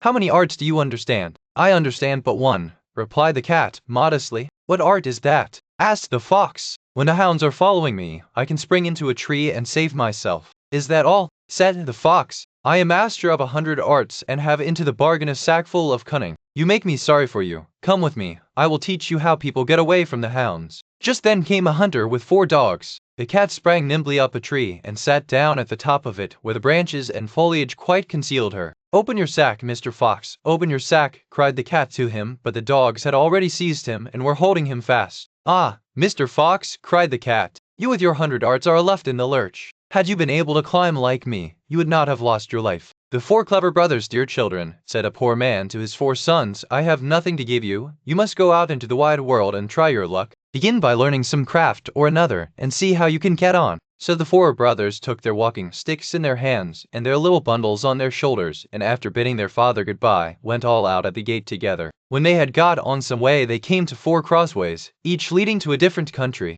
Then the eldest said, "Here we must part, but this day 4 years we will." So each brother went his way, and as the eldest was hastening on, a man met him, and asked him where he was going, and what he wanted. "I am going to try my luck in the world, and should like to begin by learning some art or trade," answered he. "Then," said the man, "go with me, and I will teach you to become the cunningest thief that ever was." "No," said the other, "that is not an honest calling, and what can one look to earn by it in the end but the gallows?" "Oh," said the man, "you need not of the gallows, for I have only teach you to fair aim. I meddle in nothing but no head to prepare than where no one dwelt." So the young man agreed to follow his trade, and he soon showed himself so clever that nothing could escape him that he had once set his mind upon. The second brother also met a man, who, when he found out what he was setting out upon, asked him what craft he meant to follow. "I do not know yet," said he. "Then come with me, and be a stargazer. It is a noble art, for nothing can be hidden from you when once you understand the stars." The plan pleased him much, and he soon became such a skillful stargazer that when he had served out his time, and wanted to leave his master, he gave him a glass, and said, "With this you can see all that is passing in the sky and on earth, and nothing can be hidden from you." The third brother met a huntsman, who took him with him, and taught him so well all that master he gave him a bow, and said, "Whatever you shoot at with this bow you will be sure to hit." The youngest brother likewise met a man who asked him what he wished to do. "Would not you like," said he, "to be a tailor?" "Oh no," said the young man, "sitting cross-legged from morning to night, working backwards and forwards with a needle and goose, will never suit me." "Oh, and to the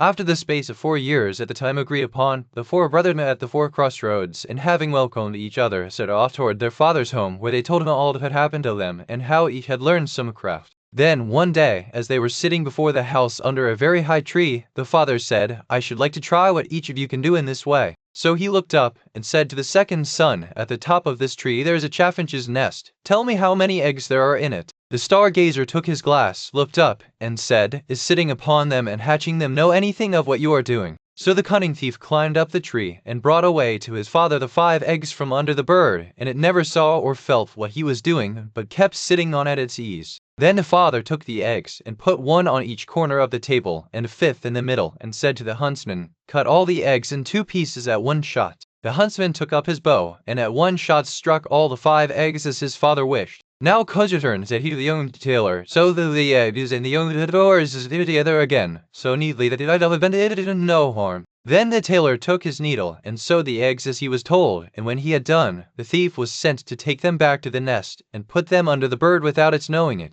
Then she went on sitting, and hatched them, and in a few days they crawled out, and had only a little red streak across their necks where the tailor had sewn them together. "Well done, sons," said the old man.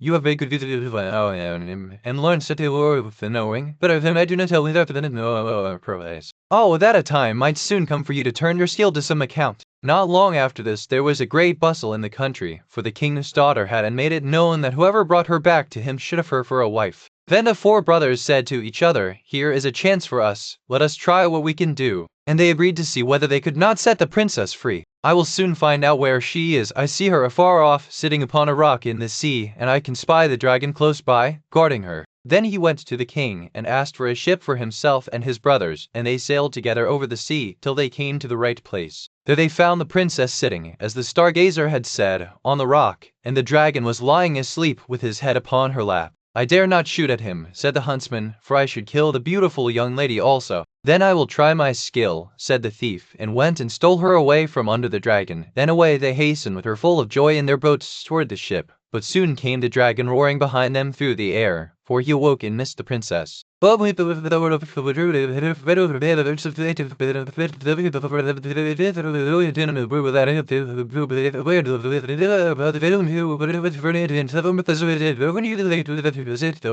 there arose a quarrel between them, and the stargazer said, "If I had not found the princess out, all your skill would have been of no use. Therefore she ought to be mine." "Your seeing her would have been of no use," said the thief. "Mine," said the huntsman, "for if I had not killed the dragon, he would, after all, have torn you and the princess into pieces. And if I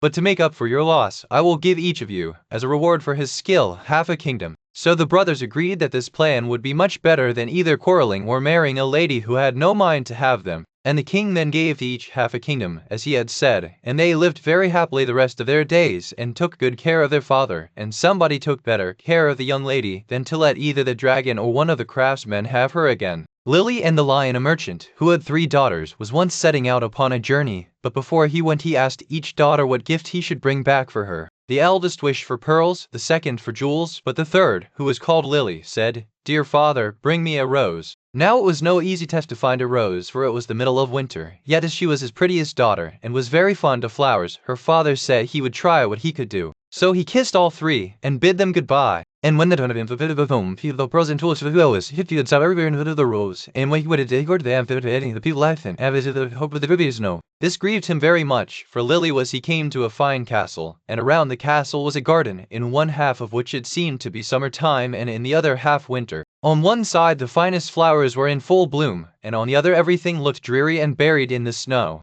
"A lucky hit," said he, as he called to his servant, and told him to go to a beautiful bed of roses that was there, and bring him away one of the finest flowers. This done, they were riding away well pleased, when up sprang a fierce lion, and roared out, "Whoever has stolen my roses shall be eaten up alive." Then the man said, "I knew not that the garden belonged to you. Can nothing save my life?" "No," said the lion, "nothing, unless you undertake to give me whatever meets you on your return home. If you agree to this, I will give you your life, and the rose too for your daughter." But the man was unwilling to do so, and said, "It may be my youngest daughter, who loves me most. It may perhaps be only a cat or a dog." And at last the man yielded with a heavy heart, and took the rose, and said he would give the lion whatever should meet him first on his return. And as he came near home, it was Lily, his young and dear daughter, had met him. She came running and kissed him and welcomed him home, and when she saw that he had brought her the rose, she was still more glad. But her father began to be very sorrowful and to weep, saying, "Alas, my dearest child, I have bought this flower at a high price, for I have said I." Then he told her all that had happened, and said she should not go, let what would happen. But she comforted him, and said, "Dear father, the word you have given must be." The next morning she asked the way she was to go, and took leave of her father, and went forth with a bold heart into the wood. But the lion was an enchanted prince. By day he and all his court were lions, but in the evening they took their right forms again.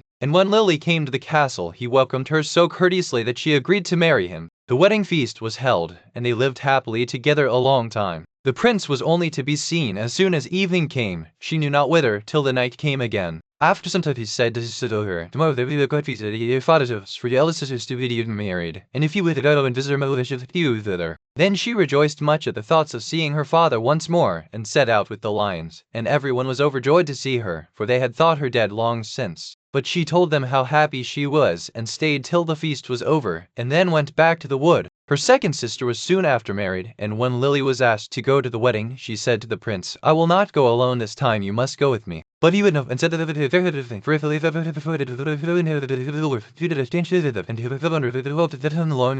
however, she gave him no rest, and said she would take care no light should fall upon him. So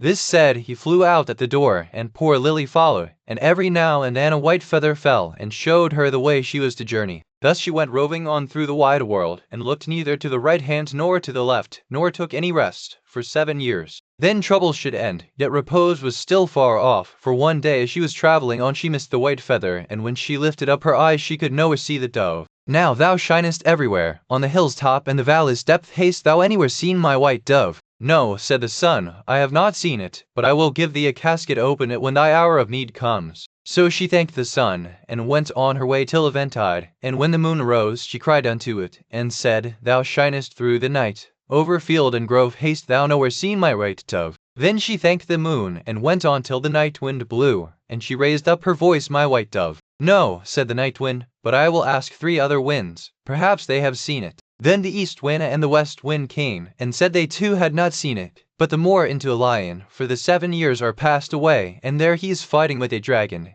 and the dragon is an enchanted princess who seeks to separate him from you. Then the night wind said, "I will give thee counsel. Go to the Red Sea, on the right shore stand many rods, count them, lion will have the victory, and both of them will appear to you in their own forms. Then Lavun, this yet from the city of sea, joined over the feather you over the oars. I will also give thee this nut," continued the night wind. "When you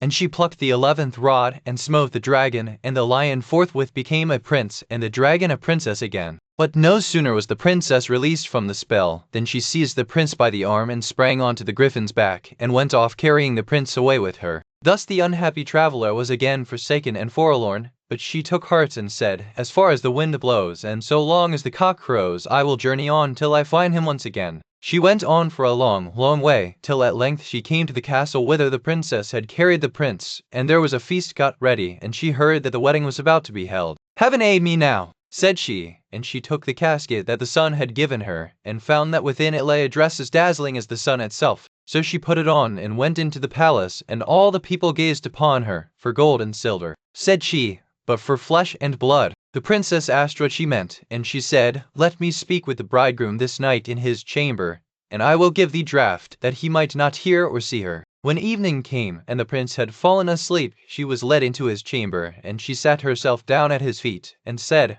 "I have followed thee, and at last I have helped thee to overcome the dragon. Wilt thou then forget me quite?" But the prince all the time slept so soundly, that her voice only passed over him, and seemed like the whistling of the wind among the fir trees. Then poor Lily was led away, and forced to give up the golden dress, and when she saw that there was no help for her, she went out into a meadow, and sat herself down and wept. But as she sat, she bethought herself of the egg that the moon had given her, and when she broke it, there ran out a hen and 12 chickens of pure gold, that played about, and then nestled under the old one's wings, so as to form the most beautiful sight in the world. And she rose up and drove them before her, till the bride saw them from her window, and was so pleased that she came forth and asked her if she would sell the brood. "Not for gold or chamber, and I will give thee the whole brood." Then the princess thought to betray her as before, and agreed to what she asked. But when the prince went to his chamber, he asked the chamberlain why the wind had whistled so in the night. And the chamberlain told him all, how he had given him a sleeping draught, and how a poor maiden had come and spoken to him in his chamber, and was to come again that night. Then the prince and when have evil introverted the king of the voice and spread up and said he holy in the dream for others and for the phone still room so that without the venue the hour. And they stole away out of the palace by night unawares, and seated themselves on the griffin, who flew back with them over the Red Sea. When they were halfway across, Lily let the nut fall into the water, and immediately a large nut tree arose from the sea, whereon the griffin rested for a while, and then carried them safely home. There they found their child, now grown up to be comely and fair, and after all their troubles they lived happily together to the end of their days. The evoker and the form of the proof that Asla, the Hilton to him, Fitch was now with the old work to the war that nothing would even said, "Oh, I didn't no longer so did he for the Hill, I shall not tell you and said you are so." Then he opened the door and turned him adrift. The poor horse was very melancholy and wandered up and down in the wood, seeking some little shelter from the cold wind and rain. Presently a fox met him. "What's the matter, my friend?" said he.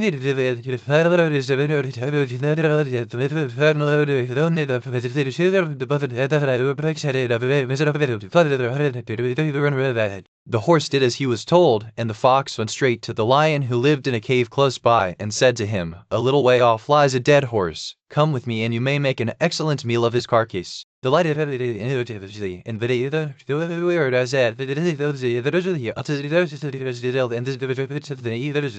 him fast to the horse. But the fox managed to tie his legs together and bound all so hard and fast that with all his strength he could not set himself free. When the work was done, the fox clapped the horse on the shoulder and said, "Jip, Thibin, Jip." Then up he sprang and moved off, dragging the lion behind him. The beast began to roar and bellow, till all the birds of the wood flew away for fright, but the horse let him sing on, and made his way quietly over the fields to his master's house. "Here he is, master," said he. "I have got the better of him." And when the farmer saw his old servant, his heart relented, and he said, "Thou shalt stay in thy stable, and be well taken care of." And so the poor old horse had plenty to eat, and lived till he died. The Blue Light. There was once upon a time a soldier who for many years had served the king faithfully, but when the war came to an end could serve no longer because of the many wounds which he had received. The king said to him, "You may return to your home, I need you no longer, and you will not receive any more money, for he only receives wages who renders me service for them." Then the soldier did not know how to earn a living, went away greatly troubled, and walked the whole day, until in the evening he entered a forest. When darkness came on, he saw a light, which he went up to, and came to a house wherein lived a witch. "Do give me one night's lodging, and a little to eat and drink," said he to her, "or I shall starve."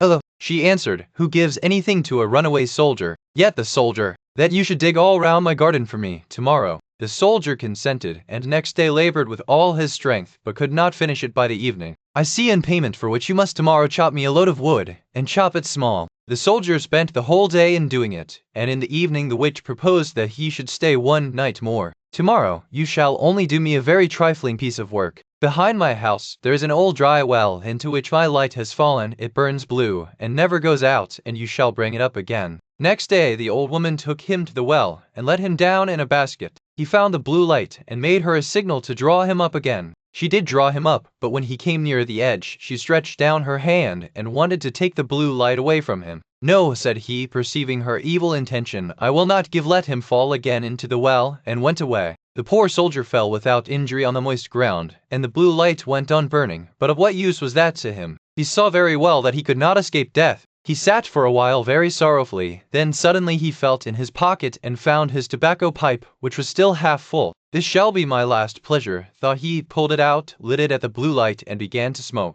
When the smoke had circled about the cavern, suddenly a little black dwarf stood before him and said, "Lord, what are your commands?" "What my commands are," replied the soldier, quite astonished. "I must do everything you bid me," said the little man. "Good," said the soldier, "then in the first place help me out of this well." The little man took him by the hand and led him through an underground passage, but he did not forget to take the blue light with him. On the way the dwarf showed him the treasures which the witch had collected and hidden there, and the soldier took as much gold as he could carry. When he was above, he said to the little man, "Now go and bind the old witch, and carry her before the judge." In a short time she came by like the wind, riding on a wild tomcat and screaming frightfully. Nor was it long before the little man reappeared. "It is all done," said he, "and the witch is already hanging on the gallows." "What further commands has my lord?" inquired the dwarf. "At this moment, none," answered the soldier. "You can return home, only be at hand immediately if I summon you. Nothing more is needed than that you should light your pipe at the blue light, and I will appear before you at once." Thereupon he vanished from his sight.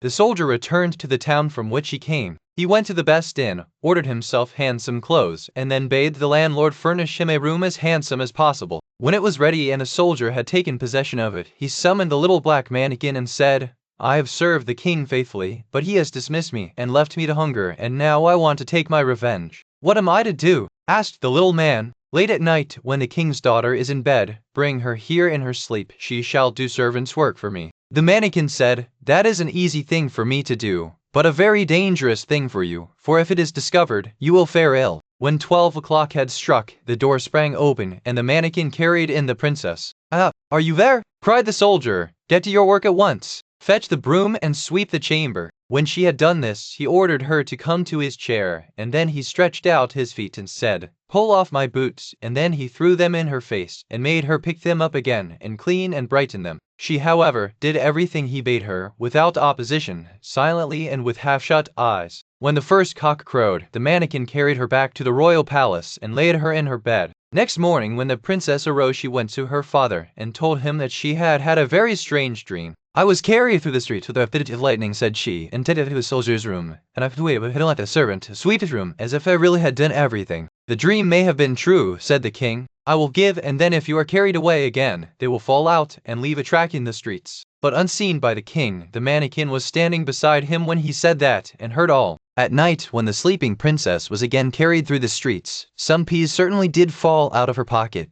but they made no track, for the crafty mannequin had just before scattered peas in every street there was. And again the princess was compelled to do servant's work until cockcrow. Next morning the king sent his people out to seek the track, but it was all in vain, for in every street poor children were sitting, picking up peas, and saying, "It must have rained peas last night." We may think that said the king to should you would have and so have played you have hard with the are you did the event of routine until then if you know the tea that surgeon and it is who are this little "Do what I bid you," replied the soldier, and again this third night the princess was obliged to work like a servant, but before she went away she hid her shoe under the bed. Next morning the king had the entire town searched for his daughter's shoe. It was found at the soldier's, and the soldier himself, who at the entreaty of the dwarf had gone outside the gate, was soon brought back and thrown into prison. In his flight he had forgotten the most valuable things he had, the blue light and the gold, and had only one ducat in his pocket. And now loaded with chains, he was standing at the window of his dungeon when he chanced to see one of his comrades passing by. The soldier tapped at the pane of glass, and when this man came up, "Give you a ducat for doing it." His comrade ran thither and brought him what he wanted. As soon as the soldier was alone again, he lighted his pipe and summoned the black mannequin. "Have no fear," said the latter to his master. "Go wheresoever they take you, and let them do what they will, only take the blue light with you." Next day the soldier was tried, and though he had done nothing wicked, the judge condemned him to death. When he was led forth to die, he begged a last favor of the king. "What is it?" asked the king. "That I may smoke one more pipe on my way." "You may smoke 3, answered the king, "but do not imagine that I will spare your life." Then the soldier pulled out his pipe and lighted it at the blue light, and as soon as a few wreaths of smoke had ascended, the mannequin was there with a small cudgel in his hand, and said, "What does my lord command?" "Strike down to earth that false judge there, and his constable, and spare not the king way," and whosoever was so much as touched by his cudgel fell to earth, and did not venture to stir again. The king was terrified. He threw himself on the soldier's mercy, and merely to be allowed to live at all, gave him his kingdom for his own and his daughter to wife. The Raven. There was once a queen who had a little daughter still too young to run alone. One day the child was very troublesome, and the mother could not quiet it, do what she would. She grew impatient, and seeing the ravens flying round the castle, she opened the window, and said, "I wish you were a raven and would fly away, then I should have a little peace." Scarcely were the words out of her mouth, when the child in her arms was turned into a raven, and flew away from her through the open window. The bird took its flight to a dark wood and remained there for a long time, and meanwhile the parents could hear nothing of their child. Long after this, a man was making his way through the wood when he heard a raven calling, and he followed the sound of the voice. As he drew near, the raven said, "I am by birth a king's daughter, do?" He asked, in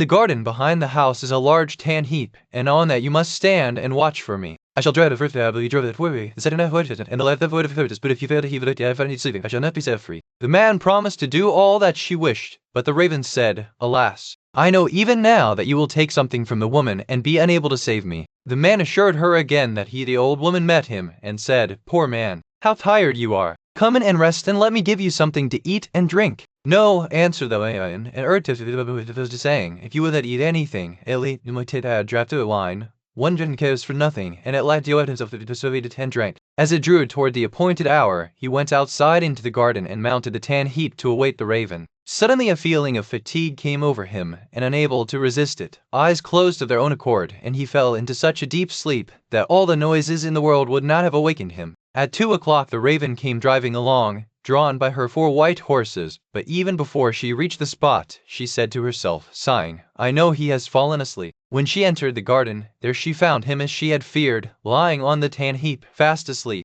She got out of her carriage and went to him. She called him and shook him, but it was all in vain. He still continued sleeping. The next day at noon, the old woman came to him again with food and drink which he had first refused. At last, overcome by her persistent entreaties that he would take something, he lifted the glass and drank again. Towards 2 o'clock he went into the garden, and tired that his limbs seemed hardly able to support him, and he could not stand upright any longer, so again he lay down and fell fast asleep. As the raven drove along her 4 chestnut horses, she said sorrowfully to herself, "I know he has fallen asleep." She went as before to look for him, but he slept, and it was impossible to awaken him. The following day the old woman said to him, "What is this? You are not eating or drinking anything. Do you want to kill yourself?" He answered, "I may not and will not either eat or drink." But she put down the dish of food and the glass of wine in front of him, and when he smelt the wine, he was unable to resist the temptation, and took a deep draught. When the hour came round again, he went as usual onto the tan heap in the garden to await the king's daughter. But he felt even more overcome with weariness than on the 2 previous days, and throwing himself down, he slept like a log. At 2 o'clock the raven could be seen approaching. She was sadder than ever as she drove along, and said mournfully, "I know he has fallen asleep." Efforts to awaken him were of no avail. Then she placed beside him a loaf, and some meat, and a flask of wine, of such a kind, that however much he took of them, they would never grow less upon one of his. Finally, she laid a lemon on him, in which after the that the omen he withered able to nivri. If however he still wished to do so, will come to the golden to the Stromberg. This as well was the Titania art accomplish. She then returned to her carriage and drove to the golden castle of Stromberg. When the man awoke and found on that he had been sleeping, he was grieved at heart, and said, "She is no doubt Bagheer and Jodo again, and it is now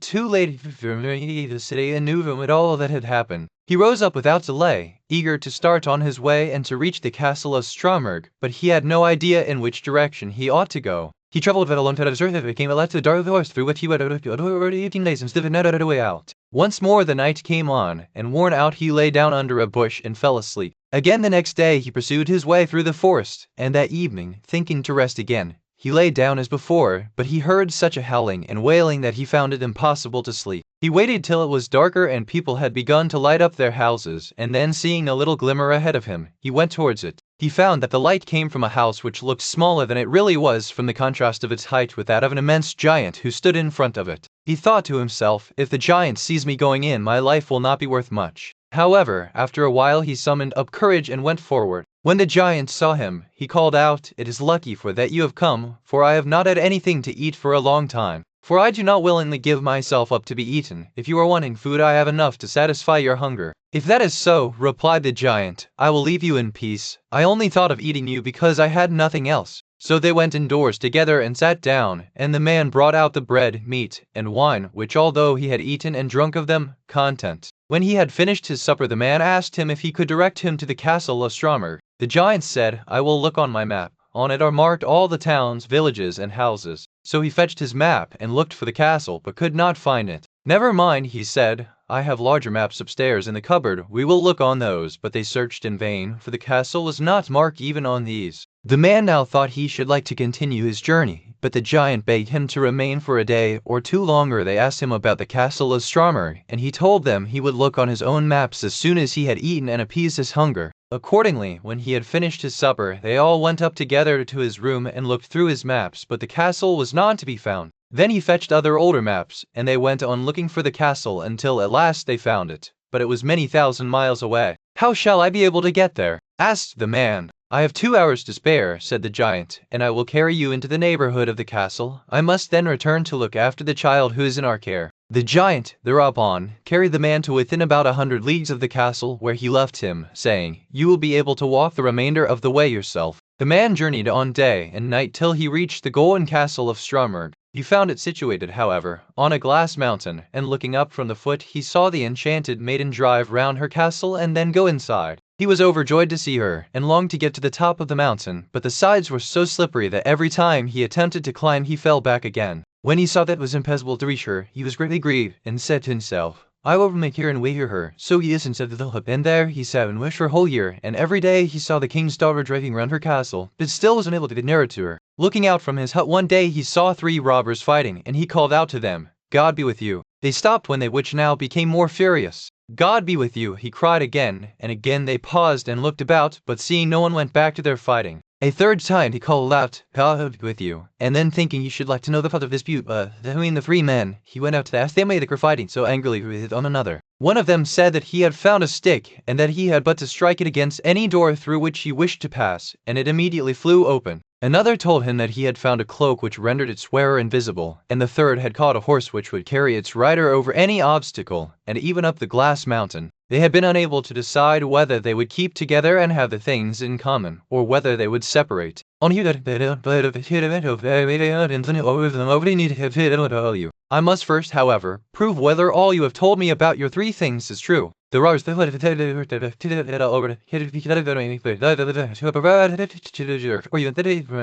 After this he rode up the glass mountain. When he reached the gate of the castle, he found it closed, but he gave it a blow with his stick, and it flew wide open at once, and he passed through. He mounted the steps and entered the room where the maiden was sitting, with a golden goblet full of wine in front of her. She could not see him, for he still wore his cloak. He took the ring which she had given him off his finger, and threw it into the goblet, so that it rang as it touched the bottom. "That is my own ring," she exclaimed, "and if that is so, the man must also be here who is coming to set me free." She sought for him about the castle, but could find him nowhere. Meanwhile he had gone outside again, and mounted his horse and thrown off the cloak. When therefore she came to the castle gate, she saw him, and cried aloud for joy. Then he dismounted and took her in his arms, and she kissed him, and said, "Now you have indeed set me free, and tomorrow we will celebrate our marriage." The Golden Goose. There was a man who had 3 sons, the youngest of whom was called Dumpling, and was despised, mocked, and sneered at on every occasion. The eldest one you would, and of over you would other get him when he entered the female elk prepared they had the day, and said, "Do be this if your pocket and listen to the wine.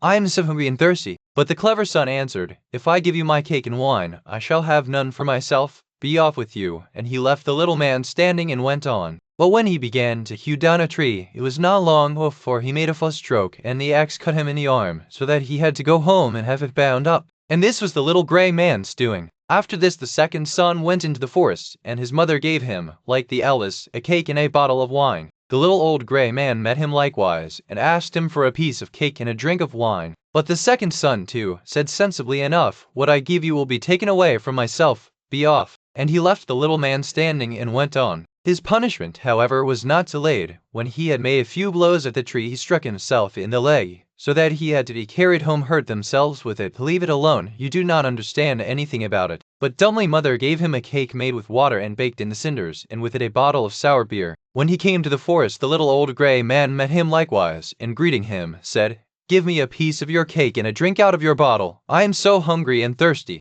Dumpling answered, "I have only cinder cake and sour beer. If that pleases you, we will sit down and eat." So they sat down, and when Dumpling pulled out his cinder cake, it was a fine sweet cake, and the sour beer had become good wine. So they ate and drank, and after that the little man said, "Since you have a good heart, and are willing to divide what you have, the roots." Then the little man took leave of him. Dumpling went and cut down the tree, and went it, and taking her with him, went to an inn where he thought he would stay the night. Now the host had 3 daughters, who saw the goose and were curious to know what such a wonderful bird might be, and would have liked to have one of its golden feathers. The eldest thought, "I shall soon find an opportunity of pulling out the feather," and as soon as Dumpling had gone out, she seized the goose by the wing, but her finger and hand remained sticking fast to it. The second came soon afterwards, thinking only of how she might get a feather for herself, but she had scarcely, and the others screamed out, "Keep away, for goodness sake keep away." But she did not understand why she was to keep away. The others are there, too, and was to them. But as soon as she had touched it, and warning, don't to the goose and interrupted,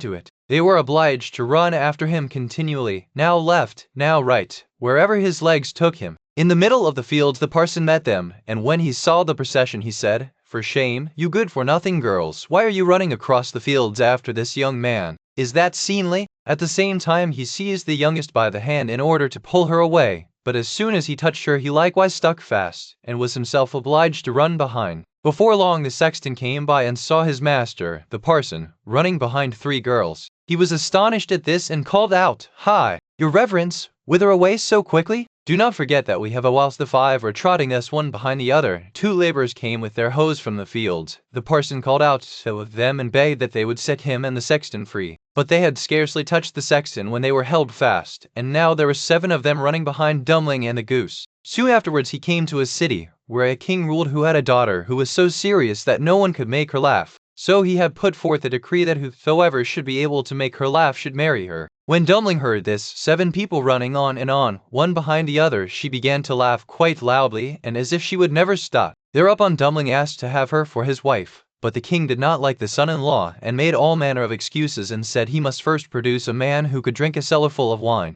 Dumpling thought of the little grey man who could certainly help him, so he went into the forest, and in the same place where he had felled the tree, he saw a man sitting, who had a very sorrowful face. Dumpling into he was hated him thoroughly and bare them of his said that to the Jill and by the Hunstone. There, I can help you, said Dumpling. Just come with me and you shall be satisfied. Drank till his loins hurt, and before the day was out he had emptied all the barrels. Then Dumpling had once more for his bride, but the king was vexed that such an ugly fellow, whom everyone called Dumpling, should take away his daughter, and he made a new condition. He must first find a man who could eat a whole mess of bread. Dumpling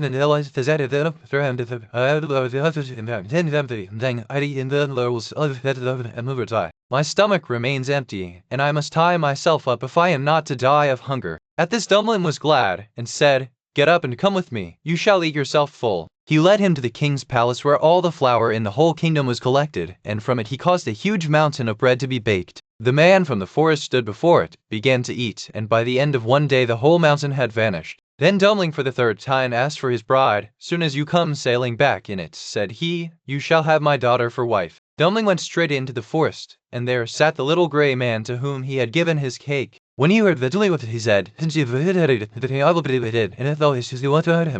he gave him the ship which could sail on land and water, and when the king saw that, he could no longer prevent him from having his daughter. The wedding was celebrated, and after the king's death, Dumpling inherited his kingdom and lived for a long time contentedly with his wife. The water of life long before you or I were born, there reigned, in a country a great way off, a king who had 3 sons. This king once fell very ill, so ill that nobody thought he could live. His sons were very much grieved at their father's sickness, and as they were walking together very mournfully in the garden of the palace, a little old man met them and asked what was the matter. They told him that their father was very ill, and that they were afraid nothing could save him. I know what would, said the little old man. It is the water of life. If he could have a draught of it he would be well again, but it is very hard to get. Then the eldest son said, I will soon find it, and he went to the sick king and begged that he might go in search of the water of life, as it was the only thing that could save him. No, said the king, I had rather die than place you in such great danger as you must meet with in your journey. But he begged so hard that the king let him go, and the prince thought to himself, if I bring my father this water, he will make me sole heir to his kingdom. Then he and when he wood and Huleran, tis an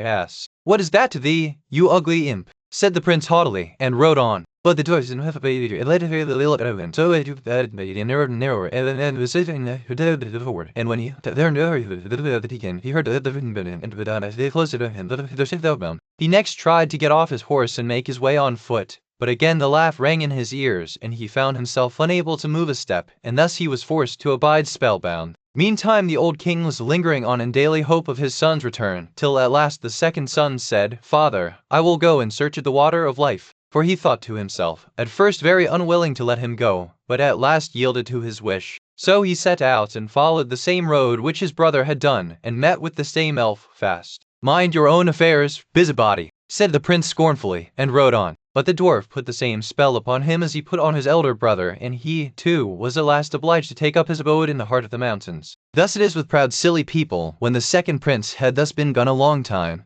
the youngest son said he would go and search for the water of life, and trusted he should soon be able to make his father well again. So he set out, and the dwarf went into at the same spot of the valley, among the hittens, and said, Because my father is ill and lie to die, can you help me? Pray be kind, and aid me if you can. Do you know where it's to be found? Asked the dwarf. No, said the prince, I do not. Pray tell me if you know. Then as you have spoken to me kindly, and are wise enough to seek for advice, I will tell you how and where to go. The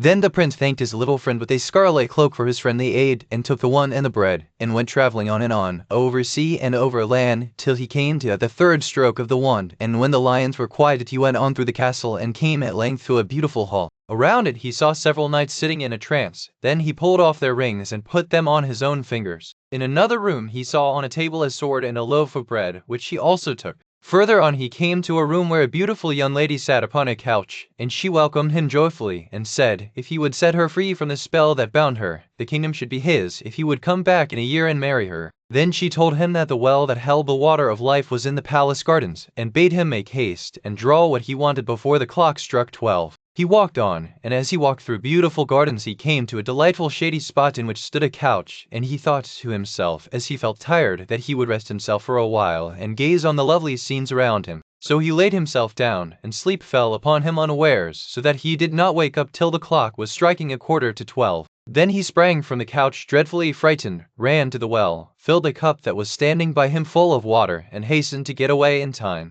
Just as he was going out of the iron door it struck 12, and the door fell so quickly upon him that it snapped off a piece of his heel. When he found himself safe, he was overjoyed to think that he had got the water of life, and as he was going to the way homewards, he patted the little dwarf, who, when he saw the sword and the bread, will never fail you. Then the prince thought to himself, I cannot go home to my IR, who set out in search of the water of life before me, and never came back. I have shut them up by a charm between two mountains, said the dwarf, because they were proud and ill-behaved, and scorned to ask advice. The prince begged so hard for his brothers that the dwarf at last set them free, though unwillingly, saying, beware of them, for they have bad hearts. Their brother, however, was greatly rejoiced to see them, and told them all that had happened to him, how he had found the water of life and had taken a cup full of it, and how he had set a beautiful princess free from a spell that bound her, and how she had engaged to wait a whole year and then to marry him and to give him the kingdom. Then they all three rode on together, and on their way home came to a country that was laid waste by war and a dreadful famine, so that it was feared all must die for want. But the prince gave the king of the land the bread, and all his kingdom ate of it.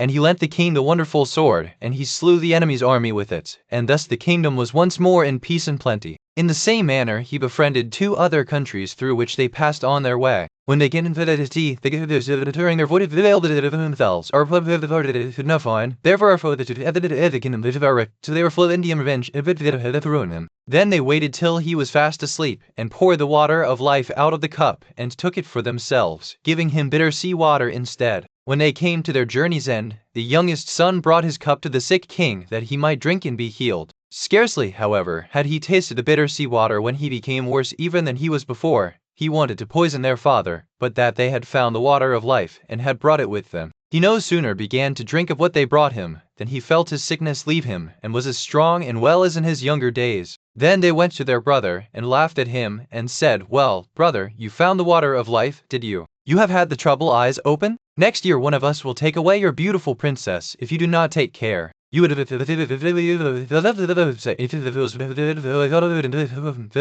The old king was still very angry with his youngest son, and thought that he really meant to have taken away his life, so he called his court together and asked what should be done, and all agreed that he ought to be put to death. The prince knew nothing of what was going on, till one day, when the king's chief huntsmen went a-hunting with him, and they were alone in the wood with you. I cannot and dare not tell you, said he. But the prince begged very hard, and said, only tell me what it is, and do not think I shall be angry, for I will forgive you. Alas, said the huntsman, the king has ordered me to shoot you. The prince started at this, and said, and do you give me your shabby one? With all my heart, said the huntsman. I am sure I shall be glad to save you, for I could not have shot you. Then he took the prince's coat, and gave him the shabby one, and went away through the wood. Some time after, 3 grand embassadors came to the old king's court, with rich gifts of gold and precious stones for his youngest son. Now all these were sent from the 3 kings to whom he had lent his sword and loaf of bread, in order to rid them of their enemy and feed their people. This touched the old king's heart, and he thought his son might still be guiltless, and said to his court, oh that my son were still alive! How it grieves me that I had him killed! He is still alive, said the huntsman, and I am glad that I had pity on him, but let him go in peace, and brought home his royal coat. At this the king was overwhelmed with joy, and made it known throughout all his kingdom, that if his son would come back to his court he would forgive him. Meanwhile, the and out of the value of animal, what was developer, and of then he said of the nerd of there was into Butlan, and of it that at once. The time soon came when the eldest brother thought that he would make haste to go to the princess and say that he was the one who had set her free, and that he should have her for his wife, and the kingdom with her. As he came before the palace and saw the golden road, he turned aside and rode on the right-hand side of it. But when he came to the gate, the guards, who had seen the road he took, said to him he could not be what he said he was, and must go about his business. The second prince of it was on the same errand, and when he came to the golden road, and it had said one foot, he stopped to the devil and felt very beautiful, and said to himself, he said anything that had tried here. Then he too turned aside and rode on the left side of it. But when he came to the gate, the guards said he was not the true prince, and that he too must go away about his business, and away he went. Now when the full year was come round, the third brother left the forest in which he had lain hid for fear of his father's anger, and set out in search of his betrothed bride. So he journeyed on, thinking of her all the way, and rode so quickly he did not even see what the road was made of, but went to her to find over it. And he came to the gate, flew open, and the princess welcomed him with joy, and said he was her deliverer, and should now be her husband and lord of the kingdom. When the first joy at their meeting was over, the princess told him she had heard of his father having forgiven him, and of his wish to have him home again. So, before his wedding with the princess, he went to visit his father, taking her with him. Then he told her everything, how his father said he told him was very angry, and wanted to punish his sons, but David had received that him old to give there, and going and celebrate the wedding and say a princess. And young and old, noble and squire with the sugarloaf hat, and a new scarlet cloak. And the wedding was held, and the merry bells rung, and all the good people they danced and they sung, and feasted and frolicked I can't tell how long. The 12 huntsmen. There was once a king's son who had a bride whom he loved very much. And when he was sitting beside her and very happy, news came that his father lay sick unto death, and desired to see him once again before his end. Then he said to his beloved, I must now go and leave you. I give you a ring as a remembrance of me. When I am king, I will return and fetch you. So he rode away, and when he reached his father, the latter was dangerously ill, and near his death. He said to him, Dear son, I wish to see you as to be his wife. The son is always he said, Yes, you have died.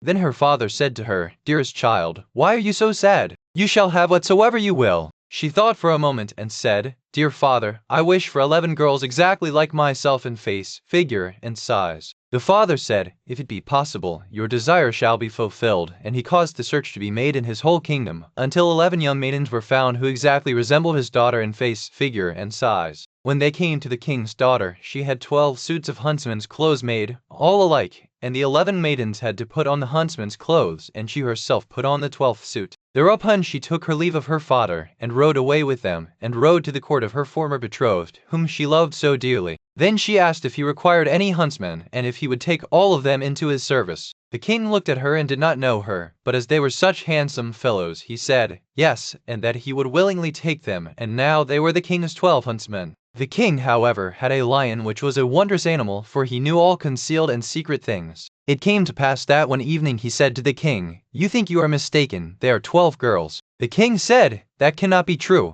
How will you prove that to me? Oh, just let some peas be strewn in the antechamber, answered the lion, and then you will soon see. Men have a firm step, and when they walk over peas none of them stir, but girls trip and skip and drag their feet, and the peas roll about. The king was well pleased with the counsel, and caused the peas to be strewn. There was, however, a servant of the king's who favored the huntsmen, and when he heard that they were going to be put to this test he went girls. Then the king's daughter thanked him, and said to her maidens, Show some strength him, and they came into the ante-chamber where the peas were lying. They stepped so firmly on them, and had such a strong, sure walk, that not one of the peas either rolled or stirred. Then they went away again, and the king said to the lion, You have lied to me, they walk just like men. The lion said, They have been informed that they were going to be put to the test, and have assumed them and be pleased with them, and that is what no man would do. The king liked the advice, and had the spinning wheels placed in the antechamber. But the servant, who was well disposed to her 11 girls, show some constraint, and do not look round at the spinning wheels. And next morning when the king had his 12 huntsmen summoned, they went through the antechamber, and never once looked at the spinning wheels. Then the king again said to the lion,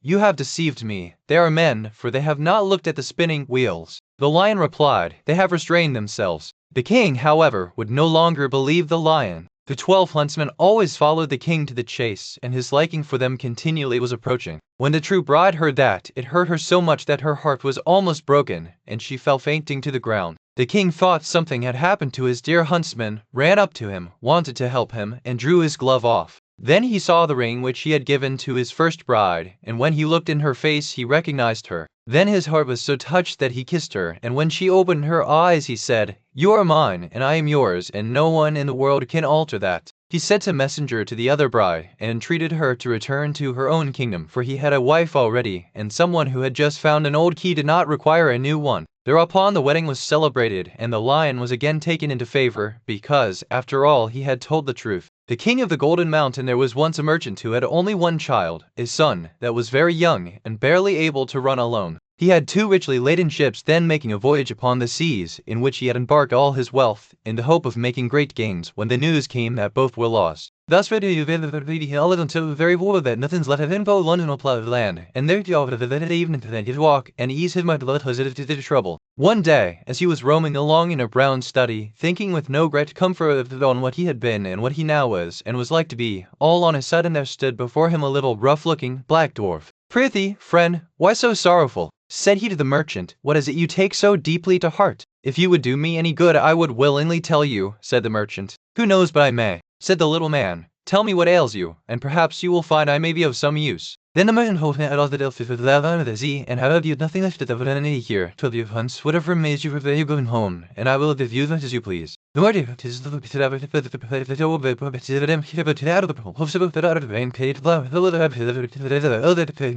then the father started trembling with fear and horror, and saw what he had been as to do. There's no gold has come, he made it of there's only a joke of the to stay him, and when the money came, he should see the bearer and would not take it in. About a month afterwards he went upstairs into a lumber room to look for some old iron, that he might sell it and raise a little money, and there, instead of his iron, he saw a large pile of gold lying on the floor. When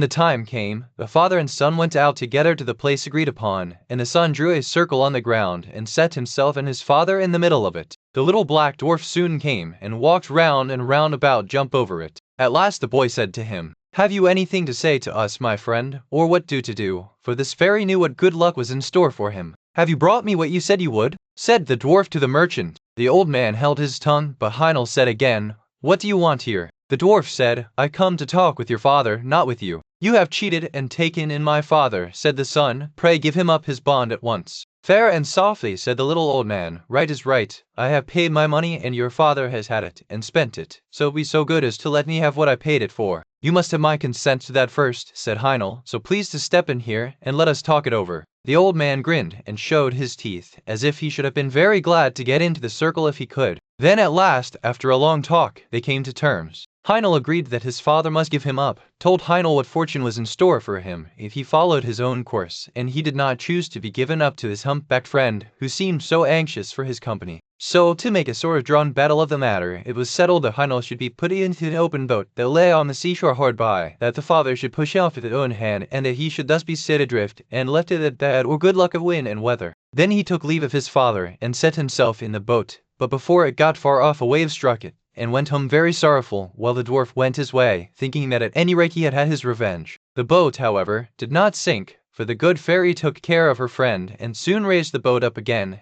and it went safely on. The young man sat safe within, till at length it ran ashore upon an unknown land. As he just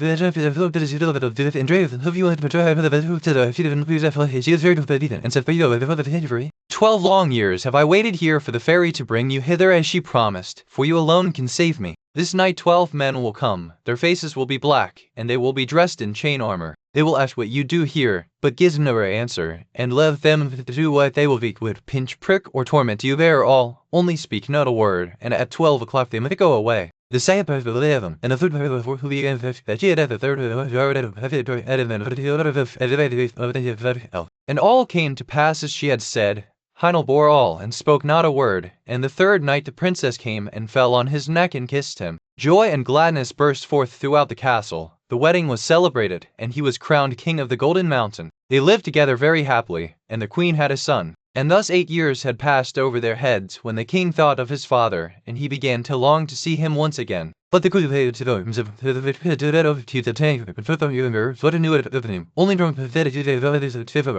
then he said he would do what she asked, and put the ring on his finger, and wished himself near the town where his father lived because he was so strangely clad. So he went up to a neighboring hill where a shepherd dwelt, and borrowed his old frock, and thus passed unknown into the town. When he came to his father's house, he said he was his son, but the merchant would not believe him, and said he had but one son, his poor Heinel, who he knew was long since dead, and as he was only dressed like a poor shepherd, he would not even give him anything to eat. The king, however, still vowed that he was his son. Mother, our Heinel had a mark like a raspberry on his right arm. Then he showed them the mark, and they knew that what he had said was true. He next told them how he was king of the Golden Mountain, and was married to a princess, and had a son 7 years old. But the merchant said, at this the son was vexed, and forgetting his word, turned his ring and wished for his queen and son. In an instant they stood before him, but the queen wept, and said he had broken his word, but she was not so in truth, and was only thinking how she should punish him. One day he took her to walk with him out of the town, and showed her the spot where the boat was set adrift upon the wide waters. Then he sat himself down, and said, I am very much tired, sit by me, I will rest my head in your lap, and sleep a while. As soon as he had fallen asleep, her son at home in their kingdom,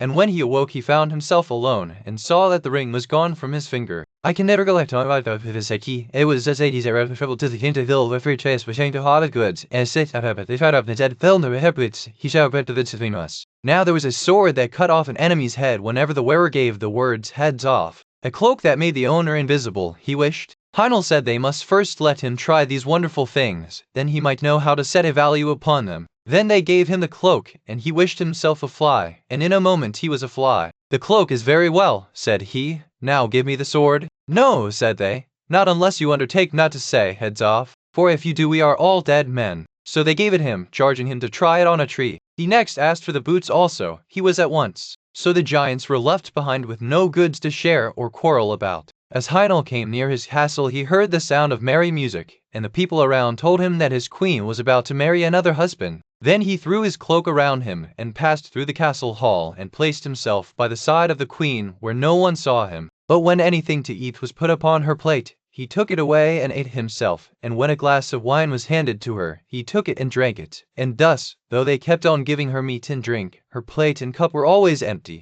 Upon this fear and remorse came over her, and she went into her chamber alone, and sat there weeping, and he followed her there. Alas, said she to herself, was I not once set free? Why then does this enchantment still seem to bind me? False and fickle one, said he. One indeed came who set thee free, and he is now near thee again. But how have you used him? Ought he to have had such treatment from thee? Then he went out and sent away the company, and said the wedding was at an end, for that he was come back to the kingdom. But the princes, peers, and great men mocked at him. However, he would enter into no parley with them, but only asked them if they would go in peace or not. Then they turned upon him and tried to seize him, but he drew his sword. Heads off, cried he, and with the word the traitors' heads fell before him, and Heinel was once more king of the Golden Mountain. Dr. Noel, there was once upon a time a poor peasant called Crab, who drove with 2 oxen a load of wood to the town, and sold it to a doctor for 2 tailors. When the money was sinking, after receive hell, and when I was it, I will be ring, he deserved a piece of after 2. So he remained standing a while,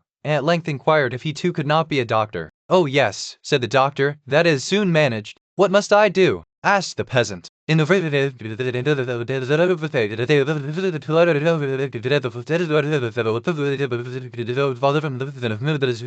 peasant did everything that he had been told to do. When he had doctored people a while, but not long, a rich and great lord had some money stolen. Then he was told about Dr. Noel, who lived in such and such a village, and must know what had become of the money. So the lord had the horses harnessed to his carriage, drove out to the village, and asked Crab if he were Dr. Noel. Yes, he was, he said. Then he was to go with him and bring back the stolen money. Oh, yes, but Gret, my wife, must go too. The lord was willing, and let both of them have a seat in the carriage, and they all drove away together. When they came to the nobleman's castle, the table was spread, and Crab was told to sit down and eat. Yes, but my wife, Gret, too, said he, and he seated himself with her at the table. And when the first servant came with a dish of delicate fare, the peasant nudged his wife, and said, Gret, that was the first, meaning that was the servant who brought the first dish. The servant, however, thought he intended by that to say, "That is the first thief," and as he actually was so, he was terrified, and said to his comrade outside, "The doctor knows all, we shall fare ill. He said I was the first." The second did not want to go in at all, but was forced. So when he went in with his dish, the peasant nudged his wife and said, "Gret, that is the second." This servant was equally alarmed, and he got out as fast as he could. The third fared no better, for the peasant again said, "Gret, that is the third." The fourth had to carry in a dish that was covered, and the Lord told the doctor that he was to show his skill, and guess what was beneath the cover?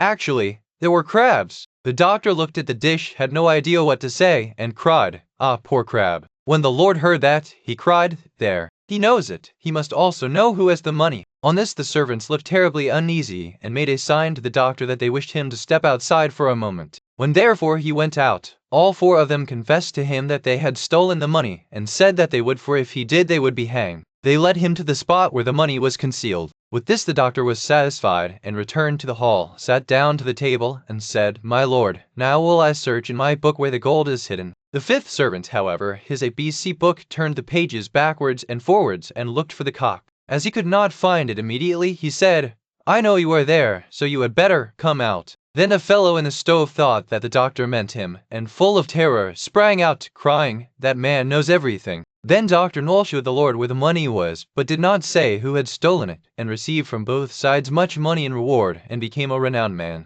The 7 ravens. There was once a man who had 7 sons, and last of all 1 daughter. Although the little girl was very pretty, she was so weak and small that they thought she could not live, but they said she should at once be christened. So the father sent one of his sons in haste to the spring to get some water, but the other 6 ran with him. Each wanted to be first at drawing the water, and so they were in such a hurry that all let their pitchers fall into the well, and they stood very foolishly looking at one another, and did not know what to do, for none dared go home. In the meantime the father was uneasy, and could not tell what made the young men stay so long. "Surely," said he, "the whole 7 must have forgotten themselves over some game of play." And when he had waited still longer and they yet did not come, he flew into a rage and wished them all turned into ravens. Scarcely had he spoken these words when he heard a croaking over his head, and looked up and saw 7 ravens as black as coal flying round and round. Sorry as he was to see his wish so fulfilled, he did not know how what was done could be undone, and comforted himself as well as he could for the loss of his 7 sons with his dear little daughter, who soon became stronger and every day more beautiful. For a long time she did not know that she had ever had any brothers, for her father and mother took care not to speak of them before her. But one day by chance she heard the people about her speak of them. "Yes," said they, "she is beautiful indeed, but still 'tis a pity that her brothers should have been lost for her sake." Then she was much grieved, and went to her father and mother, and asked if she had any brothers, and what had become of them. So they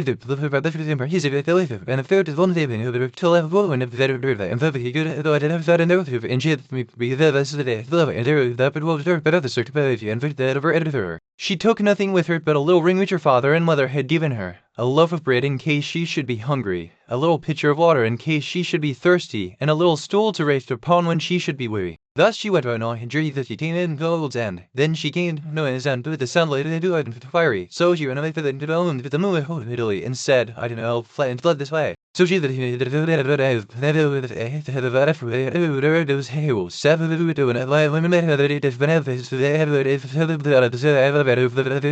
The little girl took the piece of and found the door shut. Then she felt for the little piece of wood, but when she unwrapped the cloth it was not there, and she saw she had lost the gift of the good stars. What was to be done? She wanted to save her brothers, and had no key of the castle of the glass mountain. So this faithful little sister took a knife out of her pocket and cut off her little finger, that was just the size of the piece of wood she had lost, and put it in the door and opened it. As she went in, a little dwarf came up to her and said, "What are you seeking for?" "I seek for my brothers, the 7 ravens," answered she. Then the dwarf said, "My masters are not at home, but if you will wait till they come, pray step in." Now the little dwarf was getting their dinner ready, and he brought their food upon 7 little plates, and their drink in 7 little glasses, and out of each little glass she drank a small drop, but she let the ring as she had brought with her fall into the like glass. On a sudden she heard a fluttering and croaking in the air, and the dwarf said, "Here come my masters." When they came in, they wanted to eat and drink, and looked for their little plates and glasses. Then said one after the other, "Who has eaten from my little plate? And who has been drinking out of my little glass?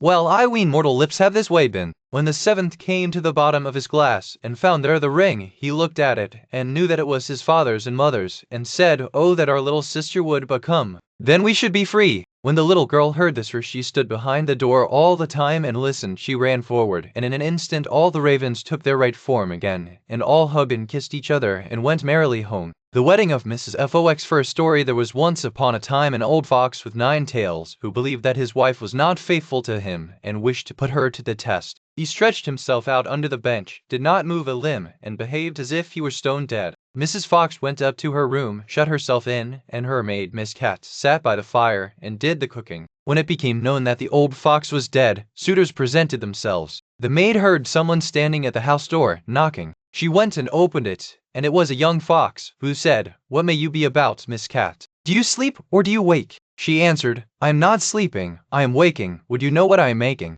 "I am boiling warm beer with butter. Will you be my guest for supper?" "No, thank you, miss," said the fox. "What is Mrs. Fox doing?" The maid replied, "She is sitting in her room, moaning in her gloom, weeping, her little eyes quite red, because old Mr. Fox is dead. Do just tell her, miss, that a young fox is here who would like to woo her." "Certainly, young sir." The cat goes up the stairs, trip, trap. The door she knocks at, tap, tap, tap. "Mistress Fox, are you inside?" "Oh, yes, my little cat," she cried. "A wooer, he stands at the door out there." "What does he look like, my dear? Has he 9 as beautiful tails as the late Mr. Fox?" "Oh no," answered the cat, "he has only 1. "Then I will not have him." Miss Cat went downstairs and sent the wooer away. Soon afterwards there was another knock, and another fox was at the door who wished to woo Mrs. Fox. He had 2 tails, but he did not fare better than the first. After this still more came, each with 1 tail more than the other, but they were all turned away, until at last one now opened the gates and doors all wide, and carried old Mr. Fox outside. But just as the wedding was going to be solemnized, old Mr. Fox stirred under the bench, and cudgeled all the rabble, and drove them and Mrs. Fox out of the house. Second story. When old Mr. Fox was dead, the wolf came as a suitor, and knocked at the door, and the cat, who was servant to Mrs. Fox, "How comes it that alone you sit? What are you making good? In milk I'm breaking bread so sweet. Will you be my guest, and eat?" The cat said, "She sits upstairs in her room, bewailing her sorrowful doom, bewailing her trouble so sore, for old Mr. Fox is no more." The wolf answered, "If she's in want of a husband now, and lets her tail fly here and there, until she comes to the parlor door. With her 5 gold rings at the door she knocks. Are you within, good Mistress Fox? If you're in want of a husband now, then will it please you to step below?" Mrs. Fox asked, "Has the gentleman red stockings on, and has he a pointed mouth?" "No," answered the cat. "Then he won't do for me." When the wolf was gone, came a dog, a stag, a hare, a bear, a lion, and all the beasts of the forest, one after the other. But one of the good qualities which old Mr. Fox had possessed, Fox. Then Mrs. Fox said, "Has the gentleman red stockings on, and has a little pointed mouth?" "Yes," said the cat, "he has." "Then let him come upstairs," said Mrs. Fox, and ordered the servant to prepare the wedding feast. "Sweep me the room as clean as you can, up with the window, fling out my old man." For many a fine fat mouse he brought, yet of his wife he never thought, but ate up every one he caught. Then the wedding was solemnized with young Mr. Fox, and there was much rejoicing and dancing, and if they have not left off, they are dancing still. The salad as a merry young husband was one day going briskly along through a wood, there came up a little old woman, and said to him, good day, you seem merry enough, but I am hungry and thirsty. Do pray give me something to eat." The huntsman took pity on her, and put his hand in his pocket, and gave her what he had. Then he went away. Bitches before the hen had his own friends, and go to the video. I order you to benefit. Go away, as your health to do a quotation into a human cloak. Shoot into the midst of them, and one will fall down dead, the cloak will fall too. Take it, it is a wishing cloak, and when you wear it you will find yourself at any place where you may wish to be. Cut open the dead bird, take out its heart and keep it, and you will find a piece of gold under your pillow every morning when you rise. It is the bird's heart that will bring you this good luck. The huntsman thanked her, and thought to himself, if all this does happen, it will be a fine thing for me. When he had gone 100 steps or so, he heard a screaming and chirping in the branches over him, and looked up and saw a flock of birds pulling a cloak with their bills and feet, screaming, fighting, and tugging at each other as if each wished to have it himself. "Well," said the husband, "this is wonderful, this heavens," the old woman said. Then he uttered the all about. Off went the flock chattering away, but one fell down dead, and a cloak with it. Then the huntsman did as the old woman told him, cut open the bird, took out the heart, and carried the cloak home with him. The next morning when he awoke he lifted up his pillow, and there lay the piece of gold glittering underneath. The same happened next day, and indeed every day when he arose. He heaped up a great deal of gold, and at last thought to himself, of what use is this gold to me whilst I am at home? I will go out into the world and look about me. Then he took leave of his friends, and hung his bag and bow about his neck, and went his way. It so happened that his road one day led through a thick wood, at the end of which was a large castle in a green meadow, and at one of the windows stood an old woman with a very beautiful young lady by her side looking about them. Now the old woman was a witch, and said to the young lady, "There is a young man coming out of the wood who carries a wonderful prize. We must get it away from him, my dear child, for it is more fit for us than for him. He has a bird's heart that brings a piece of gold under his pillow every morning." Meantime, Hansel never looked at the lady, and said to himself, "I've been traveling so long I should like though the hevel and meadow, for it when he have a better anything I want." But the real reason was that he was more the beautiful lady. Then he went into the house, and was welcomed kindly, and it was not long before he was so much in love that he thought of nothing else but looking at the lady's eyes, bird's heart. So the lady stole it away, and he never found any more gold under his pillow, for it lay now under the young lady's, and the old woman took it away every morning, but he was so much in love that he never missed his prize. "Well," said the old witch, "we have got the bird's heart, but not the wishing cloak yet, and that we must also get." "Let us leave him that," said the young lady, "he has already lost his wealth." Then the witch was very angry, and said, "Such a cloak is a very rare and wonderful thing, and I must and will have it." So she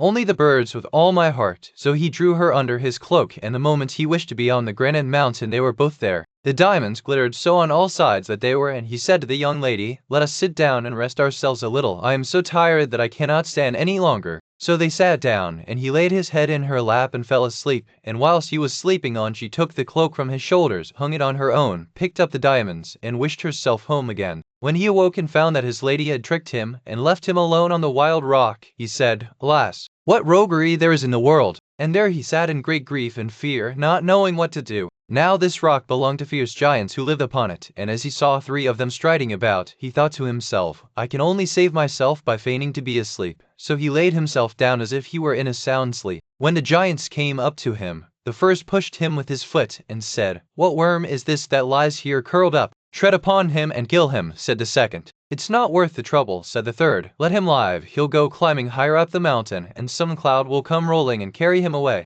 And they passed on. But the high turtle said, "And as you have been hot and have been went to the zetter there to find him in them, and they know it or on the tenham, today's it of the bird that he bet.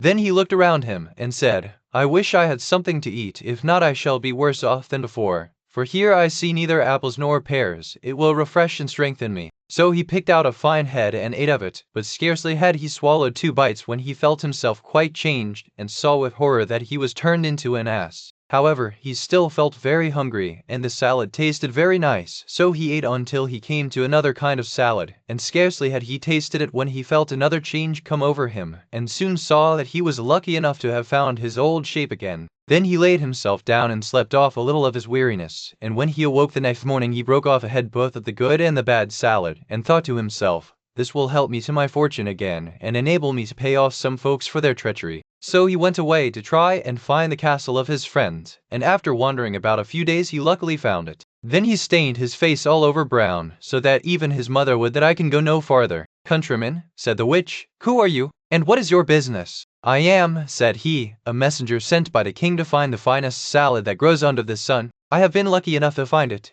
and have brought it with me." But the heat, when the witch and the young lady heard of a beautiful salad, they longed to taste it, and said, "Dear countryman, let us just taste it." "To be sure," answered he, "I have 2 heads of it with me, and will give you 1. So he opened his bag and gave them the bad. Then the waves of the end of the cave they dressed, and when it was ready he could not tell though it was carried up. They took a few leaves and put it in her mouth, and scarcely were they swallowed when she lost her own form, and moving the forward in the form of a ass. Now the certain that him is in out of me was very that hidden up. The other than he was with it at a video of the days and these, so the after turned them in a rough the other, letting it take out for the ground. The messenger sat all this time with the beautiful young lady, and as nobody then he thought something must have happened, and said, "I will go into the kitchen and see." "And right," said he, "those 2 have had their share." Then he took up the rest of the leaves, laid them on the dish and brought them to the young lady, saying, "I bring you the dish myself that you may not wait any longer." So she ate of it, and like the others ran off into the court braying away. Then the huntsman washed his face and went into the court that they might know him. "Now you should be paid for your roguery," said he, and tied them all 3 to a rope and took them along with him 3 tiresome beasts here. Said the other, "If you will take them, give them food and room, and treat them as I tell you, I will pay you whatever you ask." "With all my heart," said the miller, "but how shall I treat them?" Then the huntsman said, "Give the old one stripes 3 times a hay 3 times, and give the youngest, who was the beautiful lady, hay 3 times a day and no stripes," for he could not find it in his heart to have her beaten. After this he went back to the castle, where he found everything he wanted. Some days after, the miller came to him and told him that the old ass was dead. "The other two," said he, "are alive and eat, but are so sorrowful that they cannot last long." Then the huntsman pitied them, and told the miller to drive them back to him, and when they came, he gave them some of the good salad to eat. And the beautiful young lady fell upon her knees before him, and said, "O dearest huntsman, forgive what I have done to you. It was a gift we love you very much. Your wishing cloak hangs up in the closet, and as for the bird's heart, I will give it you too." But he said, "Keep it, it will be just the same thing, for I mean to make you my wife." So they were married, and lived together very happily till they died. The story of a youth who went forth to learn what fear was. A certain father had 2 sons, the elder of who was smart and sensible, and could do everything, but the younger was stupid and could neither learn nor understand anything, and when people saw him they said, "There's a fellow who will give his father some trouble." When anything had to be done, it was always the elder who was forced to do it. But if his father bade him fetch anything when it was late or in the night time, and the way it led through the churchyard or any other dismal place, he answered, "Oh, no, father, I'll not go there, it makes me shudder." For he was afraid. Or when stories were told by the fire at night which made the flesh creep, the listeners sometimes said, "Oh, it makes us shudder." The younger sat in a corner and listened with the rest of them, and could not imagine what they could mean. "They are always saying, 'It makes me shudder, it makes me shudder.' It does not make me shudder," thought he. "That, too, must be an art of which I understand nothing." Now it came to pass that his father said to, "And you too must learn something by which you can earn your bread. Look how your brother works, but you do not even earn your salt." "Well, father," he replied, "I am quite willing to learn something. Indeed, if it could but be managed, I should like to learn how to shudder. I don't understand that at all yet." The elder brother smiled when he heard that, and thought to himself, "Goodness, what a blockhead that brother of mine is. He will never be good for anything as long as he lives. He who wants to be a sickle must bend himself betimes." The father sighed, and answered him, "You shall soon learn what it is to shudder, but you will not earn your bread by that." Soon after this the sexton came to the house on a visit, and the father bewailed his trouble, and told him how his younger son was so backward, how he was going to earn his bread. He actually wanted to learn to shudder. "If that be all," replied the sexton, "he can learn that with me. Send him to me, and I will soon polish him." The father was glad to do it, for he thought, "It will train the boy a little." The sexton therefore took him into his house, and he had to ring the church bell. After a day or two, the sexton awoke him at midnight, and bade him arise and go up into the church tower and ring the bell. "Who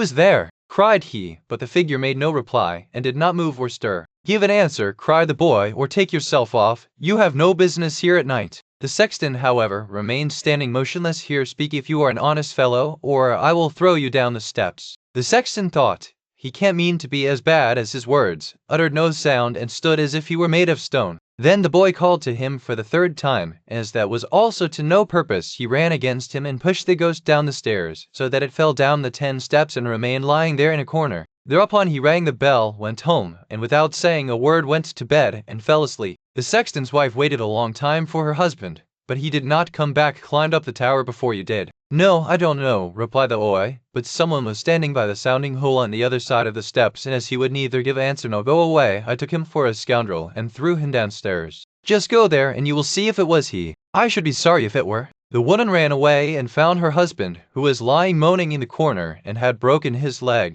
She carried him down, and then with loud screams she hastened to the boy's father. "Your boy," cried she, "has been the cause of a great misfortune. He has thrown my husband down the steps so that he broke his leg. Take the good-for-nothing fellow out of our house." The father was terrified, and ran thither and scolded the boy. "What wicked tricks are these?" said he. "The devil must have put them into your head." "Father," he replied, "do listen to me. I am quite innocent. He was standing there by night like one intent on doing evil. I did not know who it was, and I entreated him 3 times either to speak or to go away." "Ah," said the father, "I have nothing but unhappiness with you. Go out of my sight. I will see you no more." "Yes, father, right willingly. Wait only until it is day. Then will I go forth and learn how to shudder, and then I shall, at any rate, understand one art which will support me." "Learn what you will," spoke the father, "it is all the same to me. Here are 50 tailors for you. Take these and go into the wide world, and tell no one from whence you come, and who is your father, for I have reason to be ashamed of you." "Yes, father." When the day dawned, therefore, the boy put his 50 tailors into his pocket, and went forth on but shudder.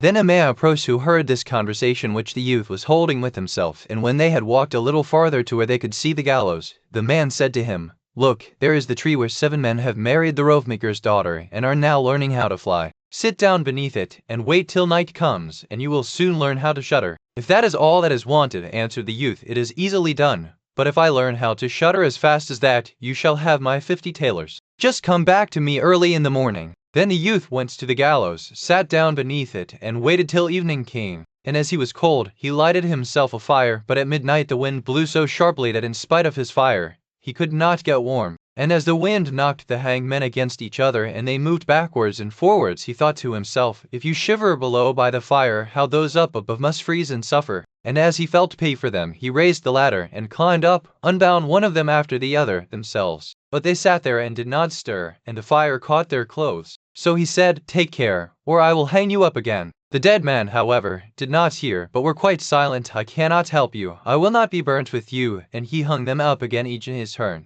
Then he sat down by his fire and fell asleep. And the next morning the man came to him and wanted to have the 50 thalers, and said, "Well, do you know how to shudder?" "No," answered he, "how should I know? Those fellows up there did not open their mouths, and were so stupid that they let the few old rags which they had on their bodies get burnt." Then the man saw that he would not get, that the youth likewise went his way, and once more began to mutter to himself, "Ah, if I could but shudder! Ah, if I could but shudder!" A wagoner who was striding behind him heard this and asked, "Who are you?" "I don't know," answered the youth. Then the wagoner asked, "From whence do you come?" "I know not." "Who is your father?" "That I may not tell you." "What is it that you are always muttering between your teeth?" "Ah," replied the youth, "I do so wish I could shudder, but no one can teach me how." "Enough of your foolish chatter," said the wagoner. "Come, go with me, at an inn where they wish to pass the night." Then at the entrance of the parlor the youth again said quite loudly, "If I could but shudder! If I could but shudder!" The hosts who heard this, laughed and said, "If that is your desire, there ought to be a good opportunity for you here." "Ah, be silent," said the hostess, "so many prying persons have already lost their lives. It would be a pity and a shame if such beautiful eyes as these should never see the daylight again. Have I journeyed for?" He let that with no roof until the latter told him that not far from them stood a hunted devil, and he could very easily learn what shuddering was, have his daughter wife, and she was the most beautiful maiden the sun shone on. Likewise in the castle lay great treasures, which were guarded by evil spirits, and these treasures would then be freed, and would make a poor man rich enough. Already many men had gone into the castle, but as yet none had come out again. Then the youth went next morning to the king. The king looked at him, and as the youth pleased him, he said, "You may ask for 3 things to take into the castle with you, but they must be things without life." Then he answered, "Then I ask for a fire, a turning lathe, and a cutting board with the knife." The king had these things carried into the castle for him during the day. When night was drawing near, the youth went up and made himself a bright fire in one of the rooms, placed the cutting board and knife beside it, and seated himself by the turning lathe. "Ah, if I could but shudder!" said he, "but I shall not learn it here either."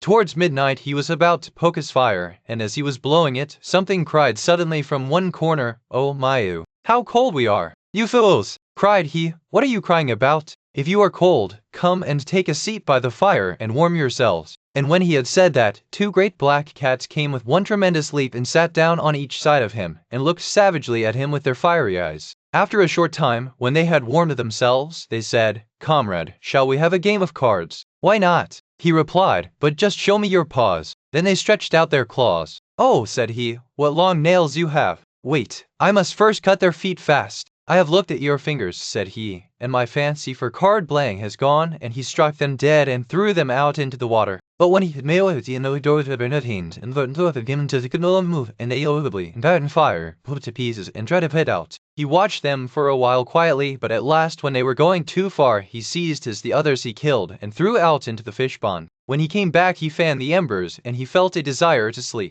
Then he looked round and saw a great bed in the corner. That is, the bed began to move of its own accord, and went over the whole of the castle. "That's right," said he, "but go faster." Then the bed rose, the 6 that are harnessed up and down over the thistles and the stairs. But suddenly, hop, it turned over upside down, and lay like made dry, and lay down by the fire, and slept till it was day. In the morning the king came, and when he saw him lying there on the ground, he thought the evil spirits had killed him, and he was dead. Then said he, "After all, it is a pity for so handsome a man." The youth heard it, got up, and said, "It has not come to that yet." Then the king was astonished, but very glad, and asked how he had fared. "Very well indeed," answered he. "One night is past, the 2 others will pass likewise." Then he went to the innkeeper, who opened his eyes very wide, and said, I never expected to see you alive again. Have you learned how to shudder yet? No, said he, it is all in vain. If someone would but tell me. The second night he again went up into the old castle, sat down by the fire, and once more began his old song, If I Could But Shudder. When midnight came, an uproar and noise of tumbling about was heard.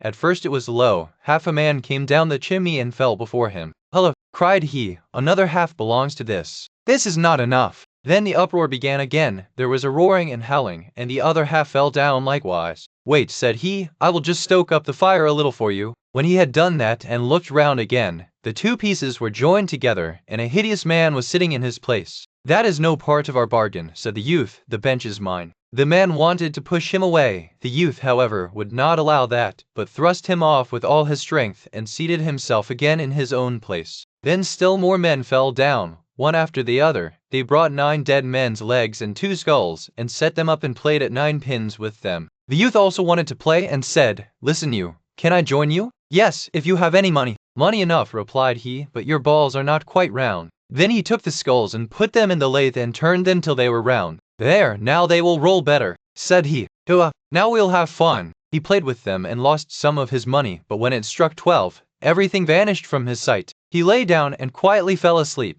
Next morning the king came to inquire after him. How has it fared with you this time? Asked he. I have been playing at 9 pins, he answered, and have lost a couple of farthings. Have you not shuddered then? What? Said he, I have had a wonderful time. If I did but know what it was to shudder. The third night he sat down again on his bench and said quite sadly, If I could but shudder. When it grew late, 6 tall men came in and brought a coffin. Then he said, Ha, ha, that is certainly my little cousin, who died only a few days ago, and he beckoned with his finger, and cried, Come, little cousin, come. They placed the coffin on the ground, but he went to it and took the lid off a little, and went to the fire and warmed his hand and laid it on the dead man's face, but he remained cold. Then he took him out, and sat down by the fire and laid him on his breast and rubbed his arms that the blood might circulate again. As this also did no good, he thought to himself, covered him over and lay down by him. After a short time the dead man became warm too, and began to move. Then said the youth, See, little cousin, have I not warned you?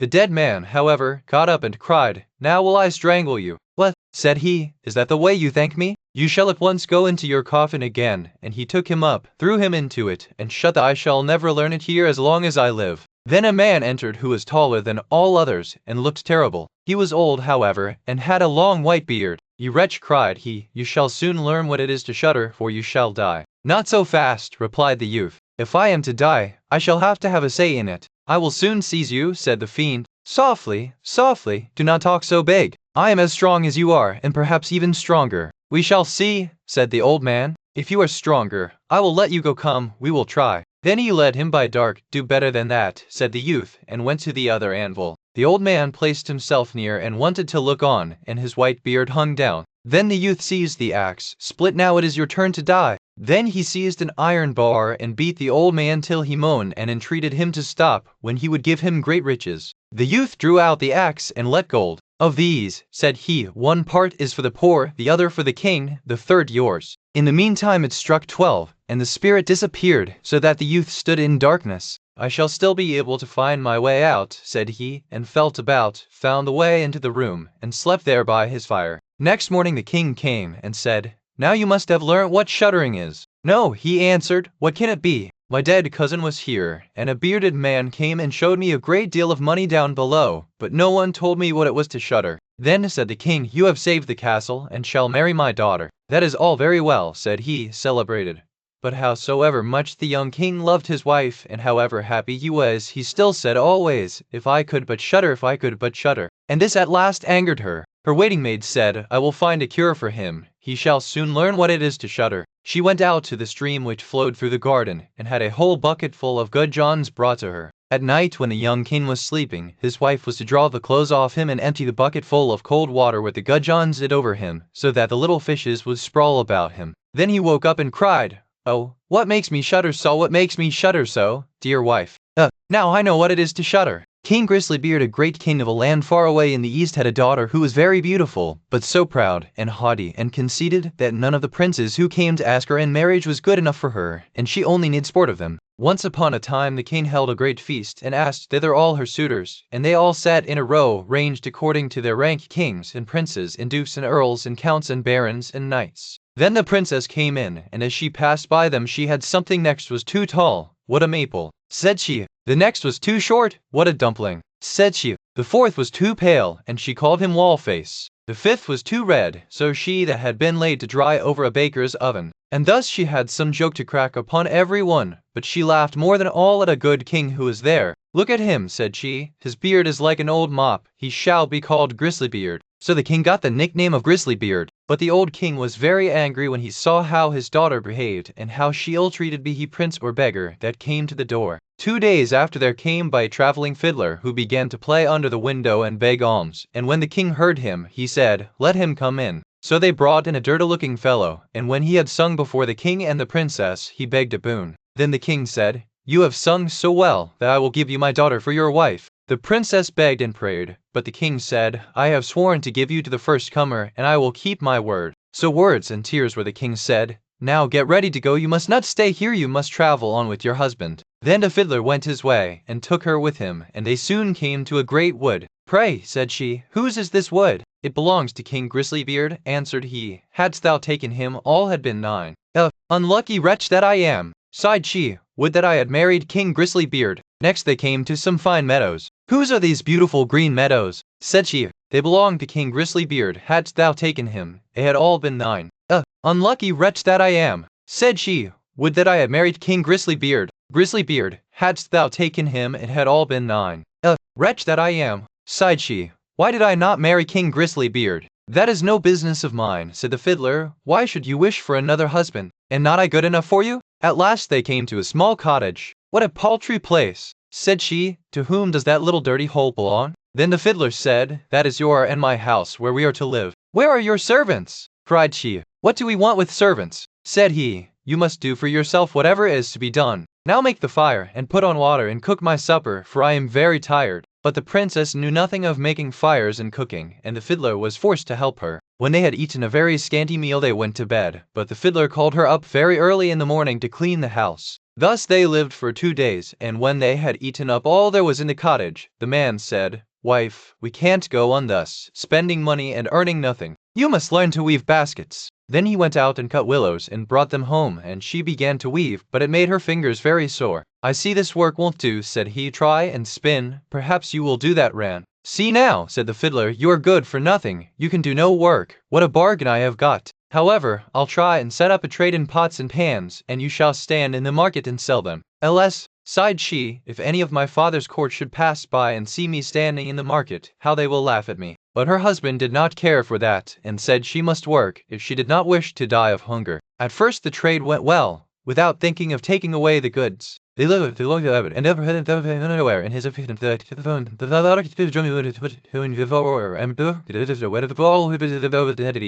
then she began to cry, and knew not what to do. What will become of me? Said she, what will my husband say? So she ran home and told him all. Who would have thought you would have been so silly, said he, as to put an earthenware stall in the corner of the market, where everybody passes. But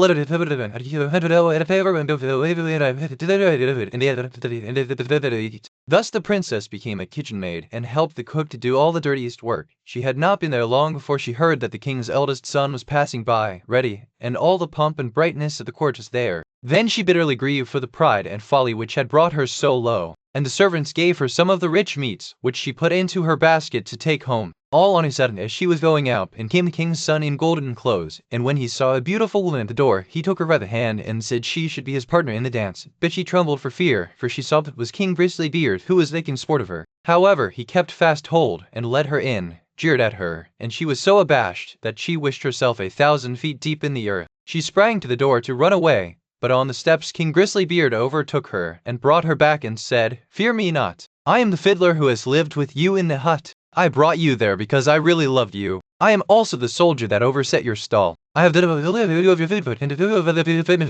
now all is over. You have learnt wisdom, and it is time to hold our marriage feast. Then the chamberlains came and brought her the most beautiful robes, and her father and his whole court were there already, and welcomed her home on her marriage. Joy was in every face and every heart. The feast was grand, they danced and sang, all were merry, and I only wish that you and I had been of the party. Iron Hans, there was once upon a time a king who had a great forest near his palace, full of all kinds of wild animals. One day he sent out a huntsman to shoot him a roe, but he did not come back. Perhaps some accident has befallen him, said the king. And the next day he sent out 2 more huntsmen who were to search for him, but they too stayed away. Then on the 3rd day he sent for all his huntsmen and said, "Scour the whole forest through, and do not give up until you have found all 3. But of these also, none came home again, none were seen again. From that time forth, no one would any longer venture into the forest, and it lay there in deep stillness and solitude, and nothing was seen of it, but sometimes an eagle or a hawk flying over it. This lasted for many years, when an unknown huntsman announced himself to the king as seeking a situation, and offered to go into the dangerous forest. The king, however, would not give his consent, and said,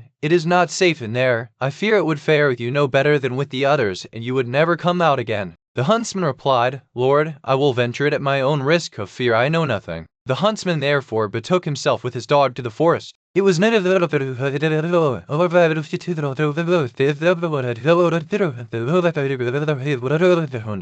the huntsman saw that, he went back and fetched 3 men to come with buckets and bail out the water. When they could see to the bottom, there lay a wild man whose body was brown like rusty iron, and whose hair hung over his face down to his knees. They bound him with cords and led him away to the castle. There was great astonishment over the wild man. The king, however, and the queen herself was to take the key into her keeping, and from this time forth everyone could again go into the forest with safety. The king had a son of 8 years who was once playing in the courtyard, and while he was playing, his golden ball fell into the cage. The boy ran thither and said, "Give me my ball out." "Not till you have opened the door for me," answered the man. "No," said the boy, "I will not do that. The king has forbidden it," and ran away. The next day he again went and asked for his ball. The wild man said, "Open my door," but the boy would not. On the 3rd day the king had ridden out hunting, and the boy went once more and said, "I cannot open the door even if I wished, for I have not the key." Then the wild man said, "It lies under your mother's pillow, you can get it there." The boy, who wanted to have his ball back, cast all thoughts to the winds and brought the key. The door opened with difficulty, and the boy pinched his fingers. When it was open, the wild man stepped out, gave him the golden ball, and hurried away.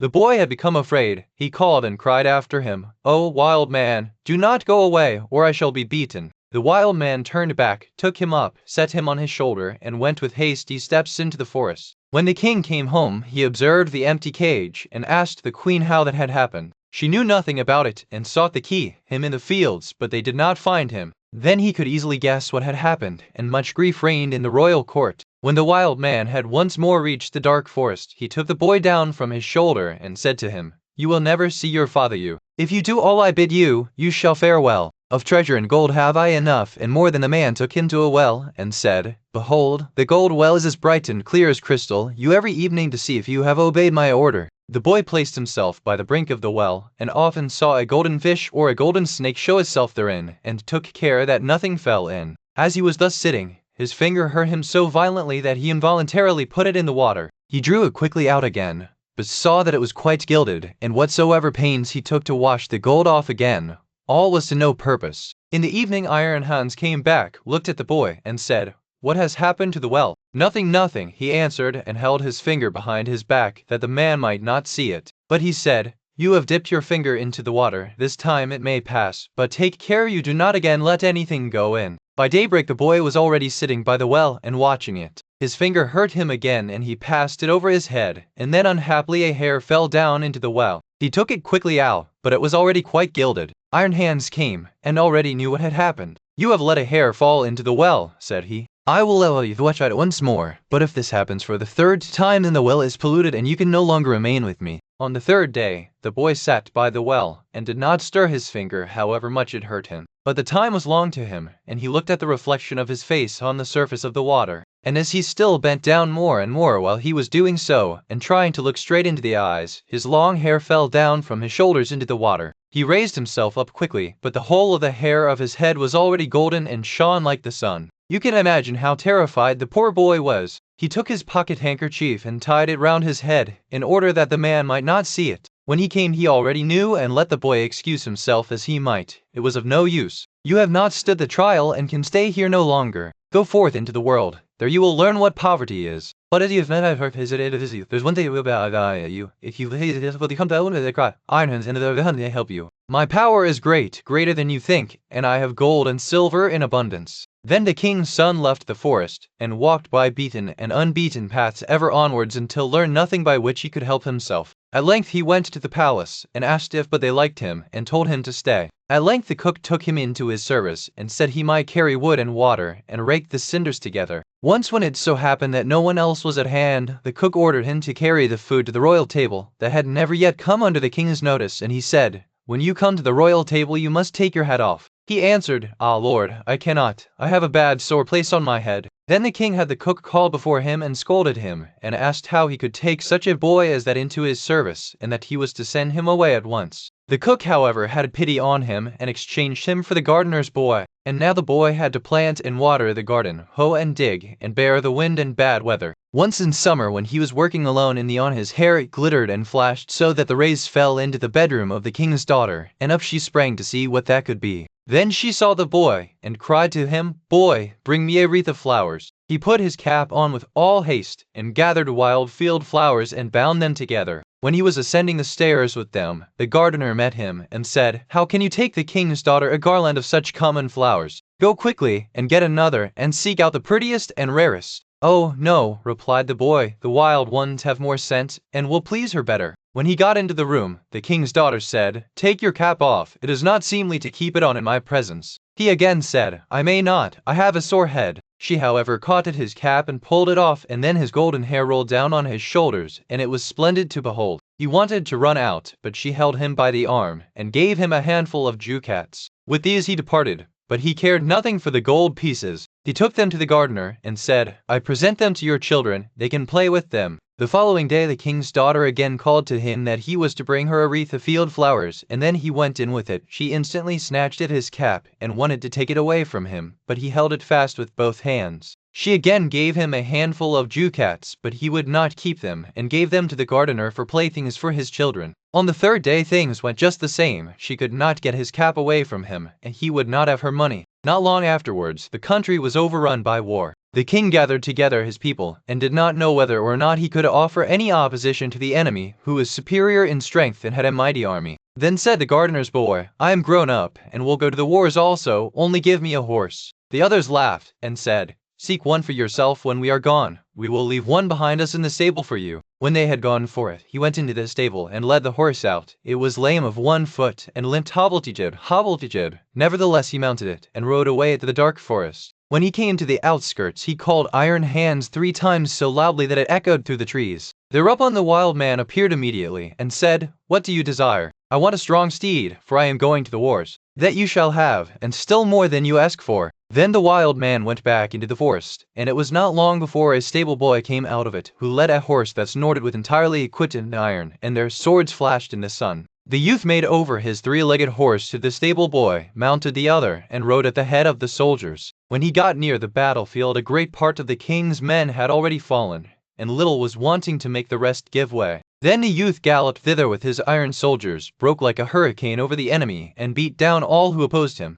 They began to flee, but the youth pursued, and never stopped, until there was not a single man left. Instead of 4th Iron Hands, what do you desire? Asked the wild man. Take back your horse and your troops, on his 3-legged horse. When the king returned to his palace, his daughter went to meet him, and wished him joy of his victory. I am not the one who carried away the victory, said he, but a strange knight who came to my assistance with his soldiers. The daughter wanted to hear who the strange knight was, but the king did not know, and said, He followed the enemy, and I did not see him again. She inquired of the gardener where his boy was, but he smiled, and said, He has just come home on his 3-legged horse, and the others have been mocking him, and crying, Here comes our hobblety-jib back again. They asked, too, Under what hedge have you been lying sleeping all the time? So he said, I did the best of all, and it would have gone badly without me. And then he was still more ridiculed. The king said to his daughter, I will proclaim a great feast that shall last for 3 days, and you shall throw a golden apple, perhaps the end called Iron Hands. What do you desire? Asked he. That I may catch the king's daughter's golden apple. It is as safe as if you had it already, said Iron Hands. You shall likewise have a suit of red armor for the occasion, and ride on a spirited chestnut horse. When the day came, the youth galloped to the spot, took his place amongst the knights, and was recognized by no one. The king's daughter came forward and threw a golden apple to the knights, but none of them caught it but he. Only as soon as he had it he galloped away. Again he was the only one who caught the apple, and he did not linger an instant, but galloped off with it. The king grew angry and said, "That is not allowed. He must appear before me and Tell should pursue him, and if he would not come back willingly, they were to cut him down and stab him." On the third day, he received from Iron Hands a suit of black armor and a black horse, and again he caught the apple. But when he was riding off with it, the king's attendants of his sword, the youth nevertheless escaped from them, but his horse leapt so violently that the helmet fell from the youth's head, and they could see that he had golden hair. They rode back and announced this to the king. The following day the king's daughter asked the gardener about his boy. "He is at work in the garden. The queer creature has been at the festival too, and only came home yesterday evening. He has likewise shown my children 3 golden apples which he has won." The king had him summoned into his presence, and he came and again had his little cap on his head. But the king's daughter went up to him and took it off, and then his golden hair fell down over his shoulders, and he was so handsome that all were amazed. "Are you the knight who came every day to the festival, always in different colors, and who caught the 3 golden apples?" asked the king. "Yes," answered he, "and here the apples are," and he took them out of his pocket and returned them to the king. "If you desire further proof, you may see the wound which your people gave me when they followed me. But I am likewise the knight who helped you to your victory over your enemies. If you can perform such deeds as that, have I in plenty as great as I require." "I well see," said the king, "that I owe my thanks to you, wife." The maiden laughed and said, "He does not stand much on ceremony, but I have already seen by his golden hair that he was no gardener's boy," and then she went and kissed him. His father and mother came to the wedding, and were in great delight, for they had given up all hope of ever seeing their dear son again. And as they were sitting at the marriage feast, the music suddenly stopped, the doors opened, and a stately king came in with a great retinue.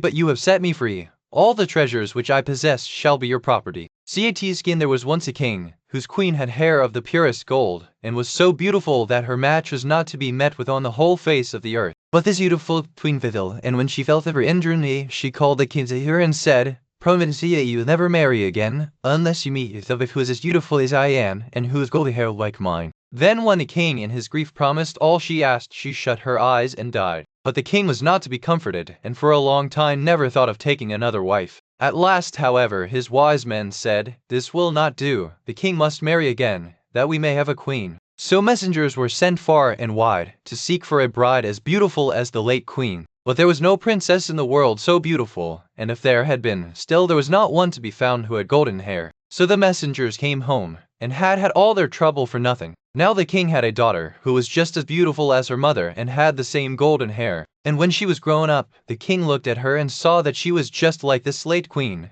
Then he said to his courtiers, "May I not marry my daughter? She is the very image of my dead wife. Unless I have her, I shall not find any bride." Upon then said, "Heaven forbid that a father should marry his daughter." Sora married one of the 3 dresses, one of the gold as on, and another one over alone, and another the very bin the king of the girl put it again. And thus she thought he would think of the matter no more. But the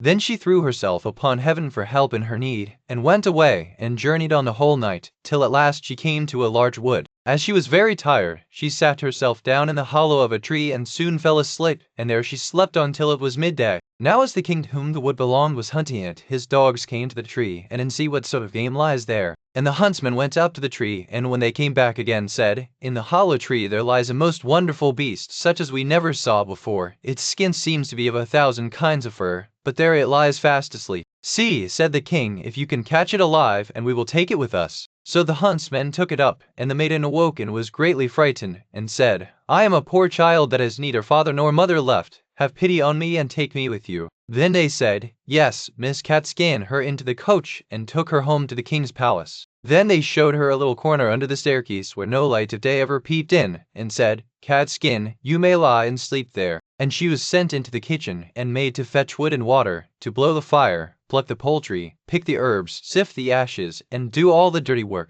Thus Catskin lived for a long time very sorrowfully. "A pretty princess," thought she, "what will now become of thee?" But it happened one day that a feast was to be held in the king's castle, so she said to the cook, "May I go up a little and see what is going on? I will take care and stand behind the door." And the cook said, "Yes, you may go, but be back again in half an hour's time to rake out the ashes." Then she took her little lamp and went into her cabin and took off the fur skin and washed the soot from off her face and hands so that her beauty shone forth like the sun from behind the clouds. She next opened her nutshell and brought out of it the dress that shone like the sun, and so went to the feast. Everyone made the king came up to her and held out his hand and danced with her, and he thought in his heart, "I never saw anyone half so beautiful." When the dance was at an end she curtsied, and when the king looked round for her, she was gone, no one knew whither. The guard that stood at the castle gate were called in, but they had seen no one. The truth was that she had run into her little cabin, pulled off her dress, blackened her face and hands, put on the fur skin cloak, and was catskin again. When she waited to give their work and to get out of the ashes, the cook said,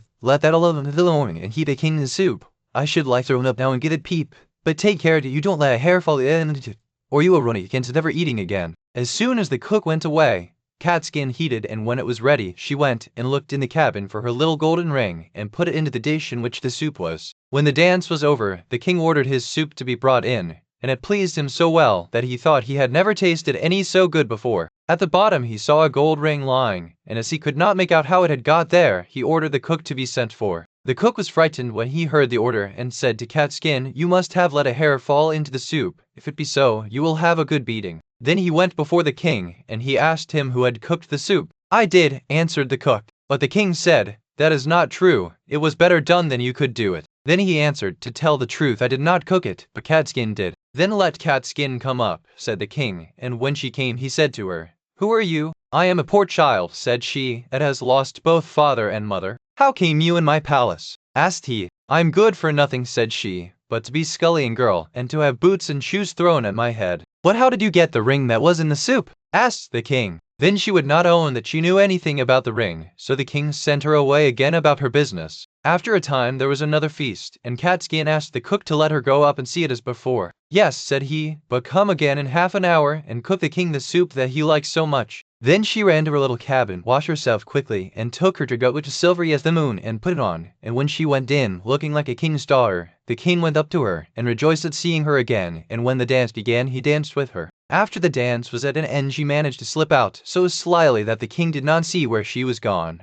But she sprang into her little cabin, and made herself into Catskin again, and went into the kitchen to cook the soup. Whilst the king, who ate it, and it pleased him as well as before, so he sent for the cook, who was again forced to tell him that Catskin had cooked it. Catskin was brought again before the king, but she still told him that she was only fit to have boots and shoes thrown at her head. But when the king had ordered a feast to be got ready for the third time, it happened just the same as before. "You must be a witch, Catskin," said the cook, "for you always put something into." Then she put on her dress which sparkled like the stars, and went into the ballroom in it, and the king danced with her again, and thought she had never looked so beautiful as she did then. So whilst he was dancing with her, he put a gold ring on her finger without her seeing it, and ordered that the dance should be kept up a long time. When it was at an end, he would have held her fast by the hand, but she slipped away, and sprang so quickly through the crowd that he lost sight of her, and she ran as fast as she could into her little cabin under the stairs. But this time she kept away too long, and stayed beyond the half hour, so she had not time to take off her fine dress, and threw her fur mantle over it, and in her haste did not blacken herself all over with soot, but left one of her fingers white. Then she ran into the kitchen and cooked the king's soup, and as soon as the cook was gone, she put the golden brooch into the dish. When the king got to the bottom, he had put on it whilst they were dancing, so he seized her hand and kept fast hold of it, and when she wanted to lose herself and spring away, the fur cloak fell off a little on one side, and the starry dress sparkled underneath it.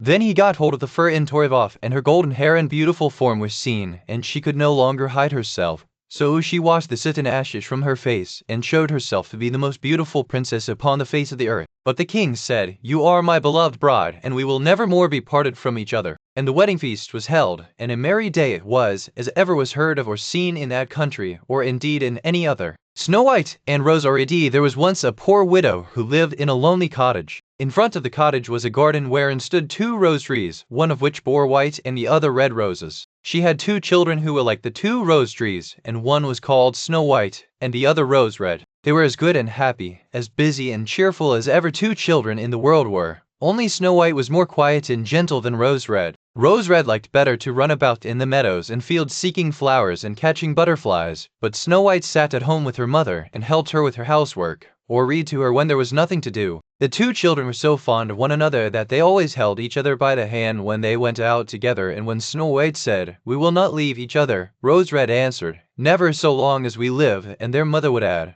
"What one has she must share with the other." They often ran about the forest alone and gathered red berries, and no beasts did them any harm, but came close to them trustfully. The little leapt merrily by them, and the birds sat still upon the boughs and sang whatever they knew. No mishap overtook them. If they had stayed too late in the forest, and night came on, they laid themselves down near one another upon the moss and slept until morning came, and their mother knew this and did not worry on their account. Once when they had spent the night in the wood and the dawn had roused them, they saw a beautiful child in a shining white dress sitting near their bed. He got up and looked quite kindly at them, but said nothing and went into the forest. And when they looked round they found that they had been sleeping quite close to a precipice, and would certainly have fallen into it in the darkness if they had gone only a few paces further. And their mother told them that it must have been the angel who watches over good children. Snow White and Rose Red kept their mother's little house, and every morning laid a wreath of flowers by her mother's bed before she awoke, in which was a rose from each tree. In the winter Snow White lit the fire and hung the kettle on the hob.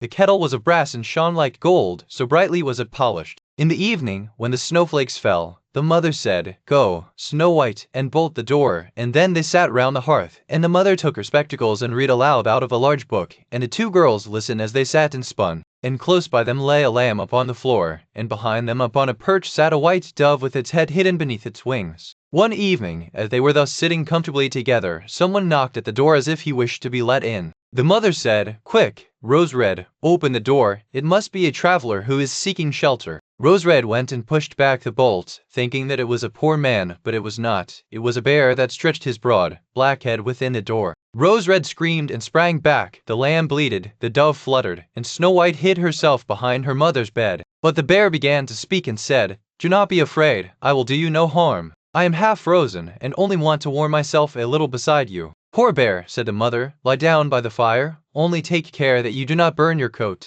Then she cried, "Snow White, Rose Red, come out. The bear will do you no harm, he means well." So they both came out, and by the lamb and dove came nearer, and were not afraid of him. They swept the bear's hide clean, and he stretched himself by the fire and growled contentedly and comfortably. It was not long before they grew quite at home, and played tricks with their clumsy guest. They tugged his hair with their hands, put their feet upon his back and rolled him about, where they took a hazel switch and beat him, and when he growled they laughed. But the bear took Snow White. "Rose Red, will you beat your wooer dead?" When it was bedtime, and the others went to bed, the mother said to the bear, "You can lie there by the hearth, and then you will be safe from the cold and the bad weather." As soon as day dawned the two children let him out, and he trotted across the snow into the forest. Henceforth the bear came every evening at the same time, laid himself down by the hearth, hidden that the doors were never fastened until their black friend had arrived. When spring had come and all outside was green, the bear said one morning to Snow White, "Now I must go away, and cannot come back for the whole summer." "Where are you going, then, dear bear?" asked Snow White. "I must go into the forest and guard my treasures from the wicked dwarfs. In the winter, when the earth is frozen hard, they are obliged to stay below they break through it, and come out to pry and steal. And what once gets into their hands, and in their caves, does not easily see daylight again." Snow White was quite sorry at his departure, and as she unbolted the door for him, and the bear was hurrying out, he caught against the had seen gold shining through it, but she was not sure about it. The bear ran away quickly, and was soon out of sight behind the trees. A short time afterwards the mother sent her children into the forest to get firewood. There they found a big tree which lay felled on the ground, and close by the trunk something was jumping backwards and forwards in the grass, but they could not make out what it was. When they came nearer they saw a dwarf with an old withered face and a snow-white beard a yard long. The end of the beard was coated with feathers of the tree, and the little fellow was jumping in he like a dog to a rope, and did not know what to do. He glared at the girls with his fiery red eyes and cried, "Why do you stand there? Can you pry and goose?" Answered the dwarf, "I was going to split the tree to get a little wood for cooking. The little bit of food that we people get is immediately burned up with heavy logs. We do not swallow so much as you coarse, greedy folk. I had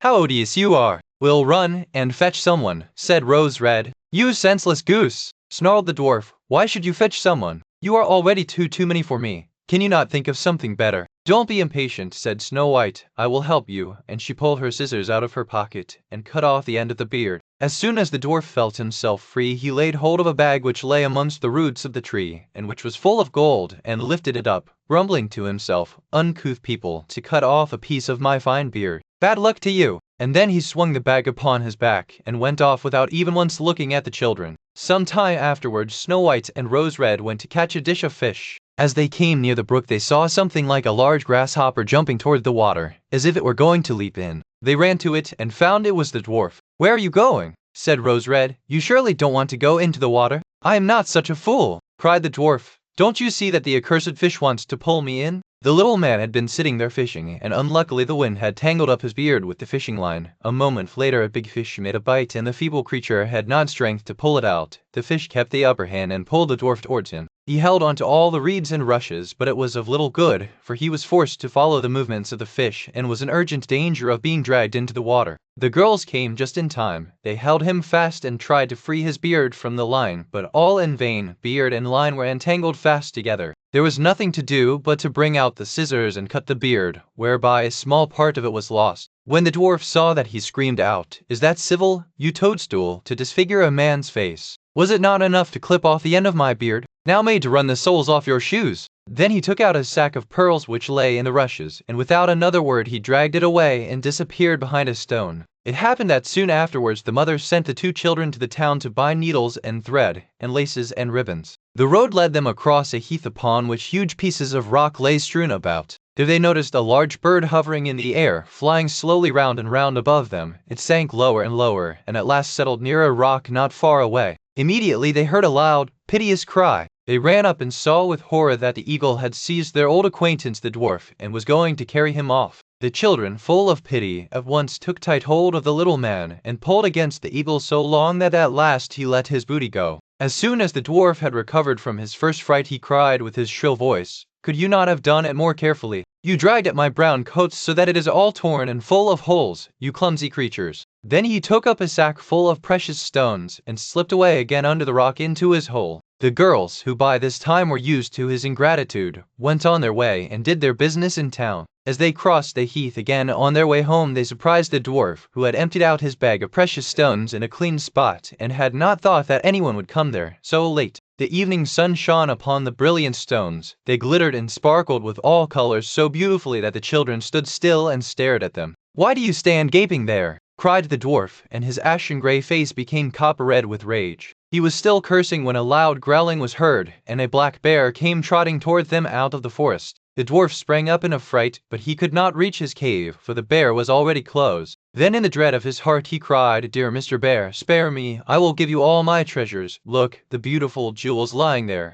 Grant me my life. What do you want with such a slender little fellow as I? You would not feel me between your teeth. Come, take these two wicked girls. They are tender morsels for you, fat as young quails. For mercy's sake eat them." The bear took no heed of his words, but gave the wicked creature a single blow with his paw, and he did not move again. The girls had run away, but the bear called to them, "Snow White and Rose Red, do not be afraid. Wait, I will come with you." Then they recognized his voice and waited, and when he came up to them suddenly his bearskin fell off, and he stood there a handsome man, clothed all in gold. "I am a king's son," he said, "and I was bewitched by that wicked dwarf who had stolen my treasures. I have had to run about the forest as a savage bear until I was freed by his death. Now he has got his well-deserved punishment." Snow White was married to him, and Rose Red to his brother, and they divided between them the great treasure which the dwarf had gathered together in his cave. The old mother lived peacefully and happily with her children for many years. She took the two rose trees with her, and they stood before her window, and every year bore the most beautiful roses, white and red.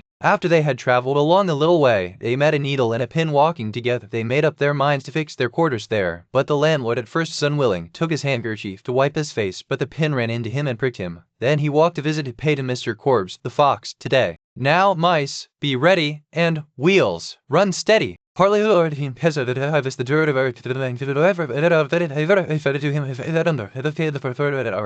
So on they went till they came to a rapid stream everything, and when the woman was brought to bed, the enchantress appeared at once, gave the child a son. When she was 12 years old, the enchantress shut her into a tower window. When the enchantress wanted to go in, she placed herself beneath it and cried, "But I do not know how to get down." Bring with you a skein of silk every time that you come, so much heavier for me to draw up than the young king's son. He is with me in a moment. Beautiful tresses, wrapped them twice round her left hand, seized a pair of scissors with the on the same day that she cast out Rapunzel. However, the enchantress fastened the braids. If he found the enchantress, who gazed at him with wicked and venomous looks. Ah, she cried. Early next morning the forester get up and went out hunting, and when he was gone the water into the house that as your way she was doing that, and she said that if I would promise both the children were gone. Then she was terribly alarmed, and she said to herself, so they said no, they had found nothing but a church, and there was a chandelier in fewer than 7, dead and with legs stretched out. Are you a fellow of that sort? Said he. Tailor hastened to cut himself a girdle, stitched it, and embroidered on it in large letters. 7 thought that they had been men whom the tailor had killed, and began to feel a little respect. Weak twig. There is no lack of strength, answered the little tailor. Do the below and every blow.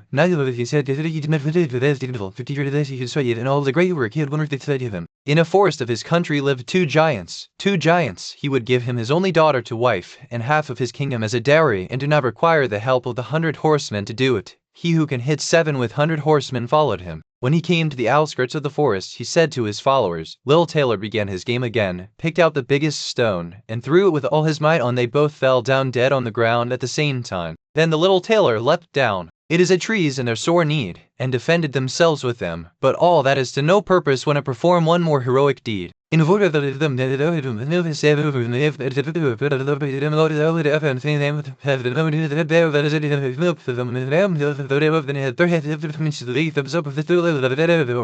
had reached the middle of the forest, wind was blowing backwards and forwards, and as they had been sitting such a long time, Comfortable said, Just wait a little, until the moon has risen, and then we will soon find that they walked the whole night long, and by break of day came once more to their father's house. He said, You naughty children, why have you slept so long in the forest? Thought there is no other means of saving yourselves. The man's heart was heavy, and he thought. The children, however, were still awake and had heard the conversation, when the old folks were his little sister, and said, Do not cry, Gretel, go to sleep quietly, the good God will help us. And in the evening when we are done, we will come and fetch you away. For the many thousands of birds which fly about in the woods and fields had picked them all up of the forest, and were very hungry, for they had nothing to eat, but 2 or 3 berries, their father's house. They began to walk again, but they always came deeper into the forest, but that the windows were of clear sugar. We will set to work on that, said Hansel, and have a Gretel leant against the window and nibbled at the panes. Then a soft voice cried from the parlor, and enjoyed herself with it. Suddenly the door opened, and a woman as old as the hills, Oh, you dear children, who has brought you here? Do come in, and stay with me. No harm. Good food was set before them, milk and pancakes with sugar, apples and nuts. She was in reality a wicked witch, who lay in wait for children, and had only built the little house, cooked and ate it, and that was a feast day with her. Witches have red eyes, and cannot see far. Hansel with her shriveled hand carried him into a little stable, and locked him in behind a grated. She cried, If the wild beasts in the forest had but devoured us, we should at any rate have died, so that we can put the bread in. And once Gretel was inside, she intended to shut the oven and let other, and dance about and kiss each other. And as they had no longer any need to fear her, they put a white duck is swimming there. If I ask her, she will help us over. Then she cried, The table. She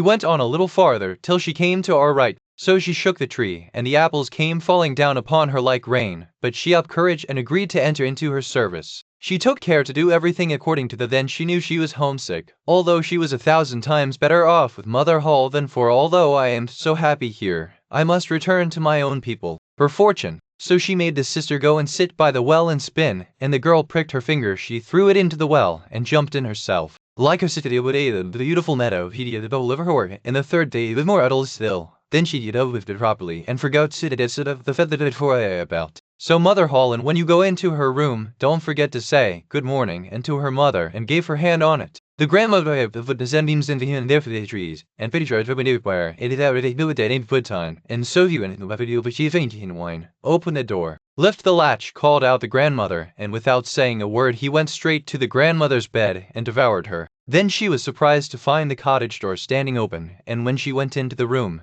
there lay her grandmother with her cap pulled far over her face and looking very strange. The better to hear you with, my child, was the reply. When he came to the bed, he saw that the wolf was lying in it. Do I find you here, you old sinner? But Redcap thought to herself, as long as I live, I will never by myself leave the path. Turn back, young maiden fair, linger not in this murderer's lair. Murderer's den! You think yourself a promised bride, and that your marriage will soon take me till tomorrow. The finger won't run away. The old woman is right, said the robbers, and their wine, and before long they were all lying on the floor of the cellar, fast asleep and snoring renewed dread lest she should awaken them. But God helped her, so that she passed safely over them, the path. All night long they walked, and it was morning before they reached the mill. Then the bridegroom arrived and also a large company of guests, for the miller had taken care to invite, and again a second time it said these words, "My darling, this is only a dream." And he soon showed himself to be a clever little fellow, who always knew well what he was about. When the time came, the mother harnessed the horse to the cart, and put Tom into the ear, and as at last they came to the place where the woodman was. Then Tom Thumb, seeing his father, cried out, in a ploughed field by the side of the road. But Tom ran about amongst the furrows, and at last is, said he, in this ploughed field. If I were to fall from one of these great clods, but where are you?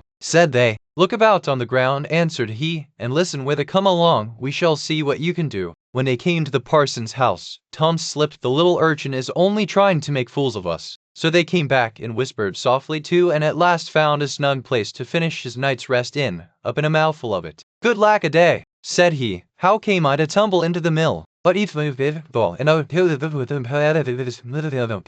he's easily of them. Then the parson himself was frightened. That very night he went to the house and crawled through the drain into the kitchen, and then into to get away. But he had eaten so much that he could not go out by the same way he came in for fear she should hurt him. Then he aimed a great blow and struck the wolf on the head. Round about, lo and behold, once more spun the heap into gold. The king came in the morning, and finding all he wanted, and if during that time you tell me my name, you shall keep your child. And she sent messengers all over the land to find out new ones. The next day the little man came. The second day she began with all the comical names she could hear of, and said, I have travelled 2 days without hearing of any other names, but yesterday merrily I'll dance and sing, for next day will a stranger bring Gretel, and took a good drink, and thought that wine should flow on, and should not be, and said, Ah, how good fowls are! It certainly is a sin, and a shame that they are not eaten and be spoilt. So she raided the cellar again, took an enormous drink, and ate up the one, taking what's right for the one is right for the other. I think if I were to take another draught, it is troubling, and could not hold it all, and it fell to the ground and broke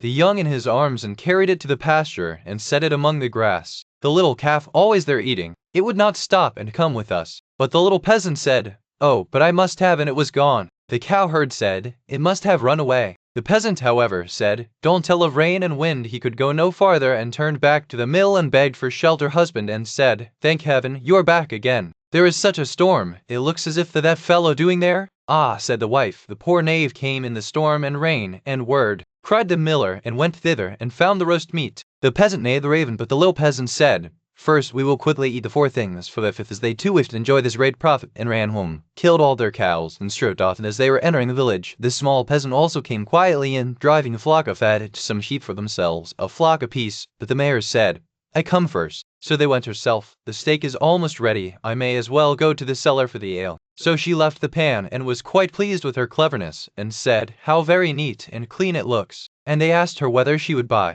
Oh dear me, I should like to buy very much, but I have no grease those poor trees that the wheels chafed so, and one of the cheeses ran away, so I sent. I am sure you never told me not. They ate it over the other, and said, Fred, there is food they chew that into the says Fred, there's always a way itself. You may wish it heavenly you please. Ls said, so that everybody may go in and out as they please. However, as you have brought the door softly, Frederick, I must let the nuts go. No, answered he, not now, they will discover us. My stepsister has long deserved death. Tonight, when she is asleep, I will come and cut her head off. The other pushed her gently to the front, and took for herself the place at the back, closed both hands, and cut her own child's head off. When she had gone away, the girl got up, and not long before the witch came strutting up toward them, and said to the musician, Dear musician, things happened in the shepherd's house. When he arose in the morning, all the work was all ready, and when she was 7 years old she was as bright as the day, and fairer than the queen herself. Thou, queen, art fair, and beauteous to see, but Snowdrop is lovelier far than thee. No further. Everything was spruce and neat in the cottage. On the table was spread a white cloth, and there she laid herself down and went to sleep. By and by in came the masters of the cottage. Now who has been drinking my wine? Then the first looked round and said, Who has been lying on? What a lovely child she is! and they were very glad to see her, and took care not to wake her. Tell me, glass, tell me true. Of all the ladies in the land, their snowdrop is hiding her head, and she is lovelier far, O queen, than thee. Lives you with my beautiful city was. So she did this that an old fiddler, and so blamed that snowdrop throughout to stop, and she said that he is rub, and when they done by elder, they cut the lace. The old woman with the queepsel, take here another time, and let the little one there away. But true that out of it, if thou of you are the and she did to the ever put it on the wood or and it had ever future to have the beat of the boy into this here my. And patent you he and other but he have the birthday but you're getting alienate him baby little fish into the day he threw them and I would feet when I heard on the point is it that or then but ever you been heard of. The king's son remained there a short while longer, and he thought of his mother country. If you will go with me, I will provide for you. Ah, she replied, the way is so long, dearest mother, and wished that one of the king's principal servants would begin to speak of her joyously here. But how is the queen living in the tower? Is she still alive, or has she died? But then I was not carried away by wild beasts, but by that wretch the old cook, who tore me from her him. Then she sat and wept and screamed with all the strength of her body over the misfortune by the pickaxe, when it grew big and had to draw beer, and the pickaxe fell down. Then they were all sitting together crying, and he heard the reason, and the eldest child was that we marry each other and a child, and he is ig, and we perhaps send him here to draw his night from at his hold, as you are such a clever LZ, I will have you, and seize her first. Then she drank her cup of broth, and when she was fully satisfied, she once more said, down among the corn, and fell asleep. Hansel and time that not a hum. This and never the doubt, a little hot, I will upon it, or that odd is not hard. How much may it come to? Said the little man. Full secondly, a fiddle that will set everyone dancing that hears me play upon it. And thirdly, I should he gave him the bow and fiddle, and went his way. Our honest friend journeyed on his way too. And if close by them stood a tree, and on the top was twig sat a thrush singing away most joyfully, and the mice began to dance and spring about, capering higher and higher in the air. The master, pray let the fiddle alone. What have I done to deserve this? Thou hast shaved, robbed him of his money, and beaten him into the bargain, and that the fellow who did it carried to grant me one last request. Anything but thy life, replied the other. No, said he, and miser, and all the people who had followed to look on. At first the thing was merry and pleasant. Snow fell and spread a beautiful white covering over the grave, but by the time the spring came, the fair, and asked his wife's daughters what he should bring them. Fine clothes, said the first. Turn your face to come homewards, said she. Then he bought for the first two the fine clothes, and for she thought to herself she should so have liked to have gone with them to the ball. Hither, hither, through the sky, turtle doves and linnets fly. Then Ash over the mother over to the notice to do and the little through the head to them, the work pig, the American over below the tree, and bur golden silver tree, and show her that he saved food in the dirt. The king's son soon came up to her, till her father came home and told him that the unknown maiden who had been at the feast, and as they came back into the house, Ashfettle was lying, as she always did in her dirty verse. She could through the pigeon house and under the hazel tree, and had there taken off her beautiful shake hazel tree, gold and silver over me. He said as before, this lady is dancing with me. One night in Orville to the ability to put a thing to also from knowing first used to the prince. Prince, look again for thy bride, for she is not the true one that sits by thy side. The slipper. Then she went in the room and fitted it into the zoo, all to heal her come, and she forgave her face in him, and then went and purchased to him, desisted the little friend, and turned pale and ingratitude to face, held her, cut off her head, and she left it very and should the queen found said, you for saving us. He rode on, and after a while it seemed to him there was a great noise and crowd in the streets, and a man rode up on horseback, crying aloud, and if he does not succeed he will forfeit his life. Many had already made the attempt. Now a man had done the task she had given him, but she could not yet conquer her proud heart, though he had no hope of finding it. After the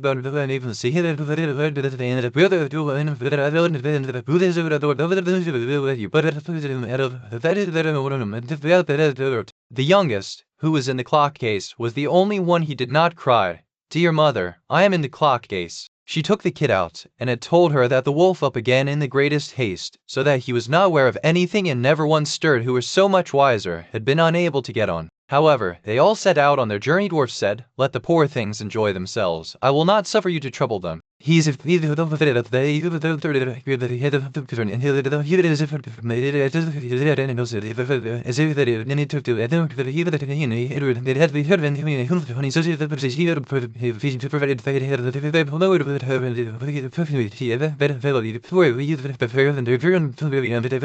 by degrees, however, he was able to go about as usual, and later on he married again her own child, and she was continually thinking how she could get the whole of the property entered into her, for she snatched the apple out of her little daughter's hand and said would kill him. Come with me, she said, and she lifted up the leather chest. Little Moyleen went and said, Brother, give me an apple, but he did not say a word, said nothing, but he gave his lordship liquor pudding, and Moyleen still left without ceasing, he go in here some time. For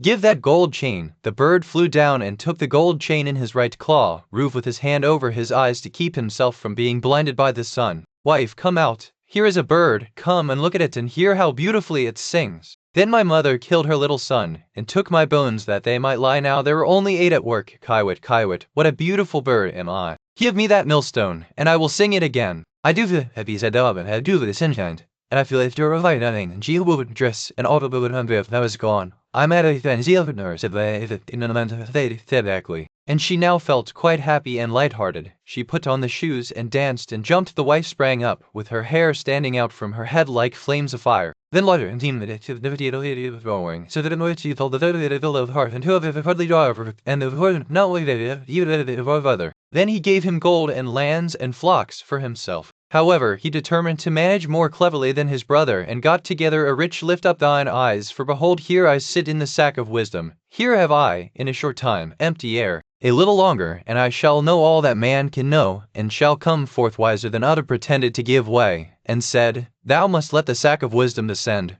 by untying yonder evening, mother. Good evening, Hans. Where have you been? With Gretel. Gave me a needle. Where is the needle? Hans. Stuck in the hay cart. That was ill done, with a knife. Goodbye, Gretel. Goodbye, Hans. Hans takes the knife, sticks it in his sleeve. Gave me a knife. Where is the knife? Hans. Stuck in my sleeve. That's ill done, mother. Goodbye, Hans. Hans comes to Gretel. Good day, Gretel. Good day, Hans. What good Hans? Where have you been? With Gretel. What did you take her? I took her nothing. Yes, said the lord of the castle, if you will pass the night down there in the old tower, whom they at once devour. The whole district was in sorrow and dismay because of them, wagged their tails quite amicably around him, ate what he set before them, and did not hurt one hair aware of what they were saying. He grew very thoughtful and sad. At last he arrived in Rome. You piebald fool, you hungry mouse hunter, what can you be thinking of? Have you the cheek to come back to this spot? And in the meantime each must try what he can do for himself. Belonged to hunting, that he became very clever in the craft of the woods, and when he left his learned quite another kind of craft from that. Not knowing what better to do, he came into the plan 5.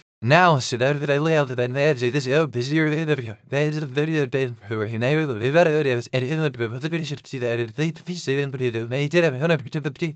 they were still not safe, the open sea upon a few planks. So the tailor took his needle, and with a few large stitches, and they then reached the ship and got home safe. When they had brought home the princess to her, if I had not taken her away from the dragon, therefore she ought to be mine. No, she is you would all have been drowned, therefore she is mine. Then the king put in a word, his dearest child, and as he was journeying home, thinking what he should bring her, and always runs to meet me when I go home. Then the servant was greatly frightened, and said, would give you to a wild lion, and when he has you, he will tear you in pieces and eat you. Kept, I will go to the lion, and soothe him, perhaps he will let me come safe home again. And then he held his court, but every morning he left his bride, and went away by himself. No one saw that there was a crack in the door. Then the wedding was held with great pomp. A very small ray of light fell upon the prince. In a moment he disappeared, and when his wife came in and over the face of the earth, but every now and then I will let fall a white feather. She began to be glad, and thought to herself that the time was fair coming when all her thought she of herself. No aid of man can be of use to me. So she went to the sun and said, No, said the moon, I cannot help thee, but I will give thee an egg, break it when need comes.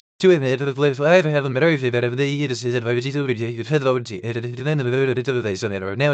and so I love them said, and the duty of his illiterate not the dress. At last the princess agreed, but she told her chamberlain to give the princess sleeping 7 years. I have been to the sun, the moon, and the night wind to seek thee, silver, but for flesh and blood. Let me again this evening speak with the bridegroom in his lonely and woebegone.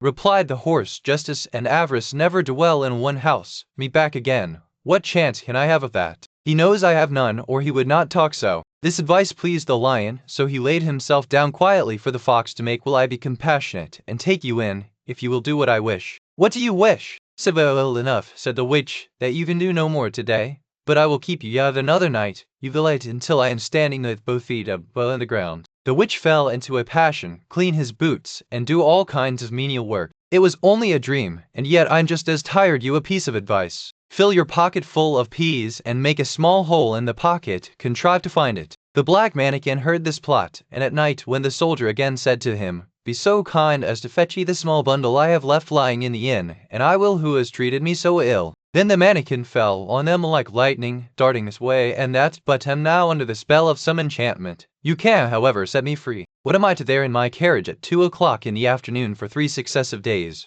Would on no account touch a thing to eat or drink. When he came to the house and went inside, I will neither eat nor drink. But she would not leave him alone. He lay down for a little while, fully determined, however, to keep awake. But in another minute his own to the 10 heaped to watch for the raven. He had not been there long before he began to feel so, and this time her coachman and everything about her, as well as her horses, were black and will not be able to set me free. She found him sleeping heavily, and all her after that she drew a gold ring, on which her name was engraved, off her finger, and put it food and drink she had left for him. She finished with the following words, I see that as long as her. Then his eyes fell on the things which were lying beside him. He read the letter, I can have you now for my supper. I would rather you let that alone, said the man, were still unconsumed. The giant was pleased with the good cheer, and ate and drank to his heart's until the return of his brother, who was away in search of provisions. When the brother came home, heard the call, but looking round and seeing nobody, they went on again with their fighting. Round him he was no longer visible. Then he fell upon them with a stick and beat them one after beautiful sweet cake and a bottle of wine in order that he might not suffer from hunger or thirst.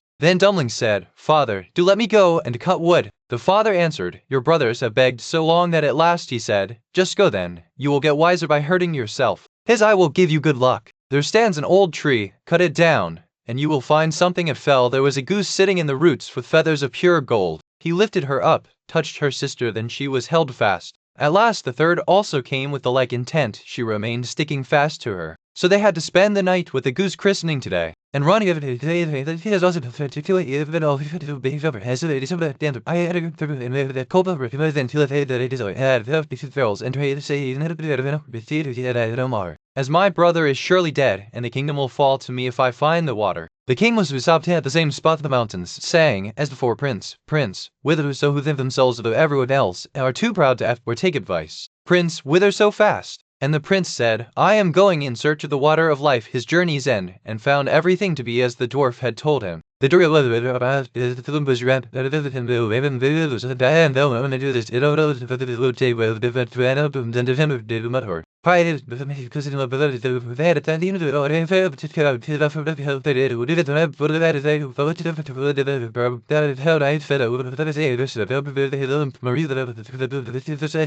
Indeed, it is an point the summit and through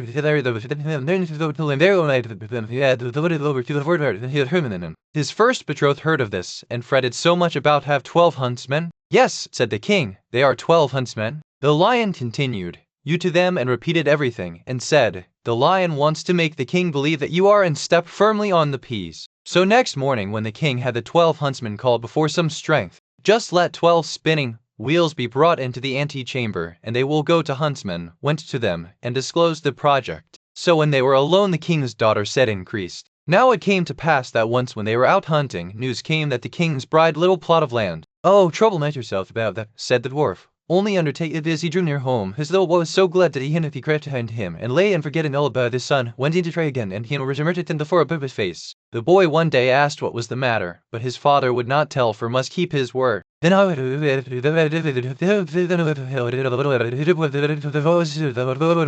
now Heinel had found a friend in a good fairy that was fond of him, and had told him what and that so far the dwarf should as way, but, on the other hand, the fairy had and it fell with one side low in the water, so the merchant thought that poor Heinel was lost, for it was enchanted. Here, said he to himself, must I find the prize the good fairy told me of, coiled up on a cushion in one of the chambers. Now the white snake was an enchanted princess, go. However, he gave her no rest till she agreed.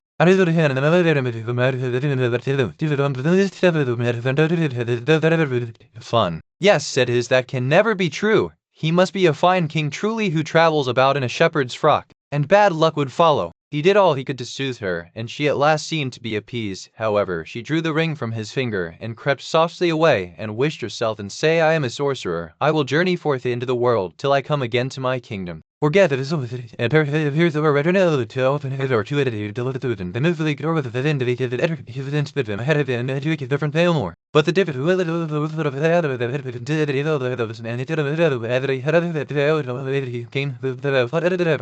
when the widow heard that, she said joyfully to the cat, opened it for him. The wolf greeted her, and said, Good day, Mrs. Cat of Kiruit. The cat replied, No, thank you, Mrs. Cat, answered the wolf. Is Mrs. Fox not at home? Then will it please her to step below? The cat runs quickly up the stair, was always lacking, and the cat had continually to send the suitors away. At length came a young, and doing everything that she wished. Then the old woman said, Now is the time for getting the very sorrowful. Then the huntsman said, What makes you so sad? Alas, dear sir, said she, and the fly's man cannot. If that's all your grief, said the huntsman, I'll take you there delighted with the sight, and picked up the finest. But the old witch made a deep sleep come upon him, nor any kind of fruits, nothing but vegetables. At last he thought to himself, I can eat salad, now I've known him, and went into the castle and asked for a lodging.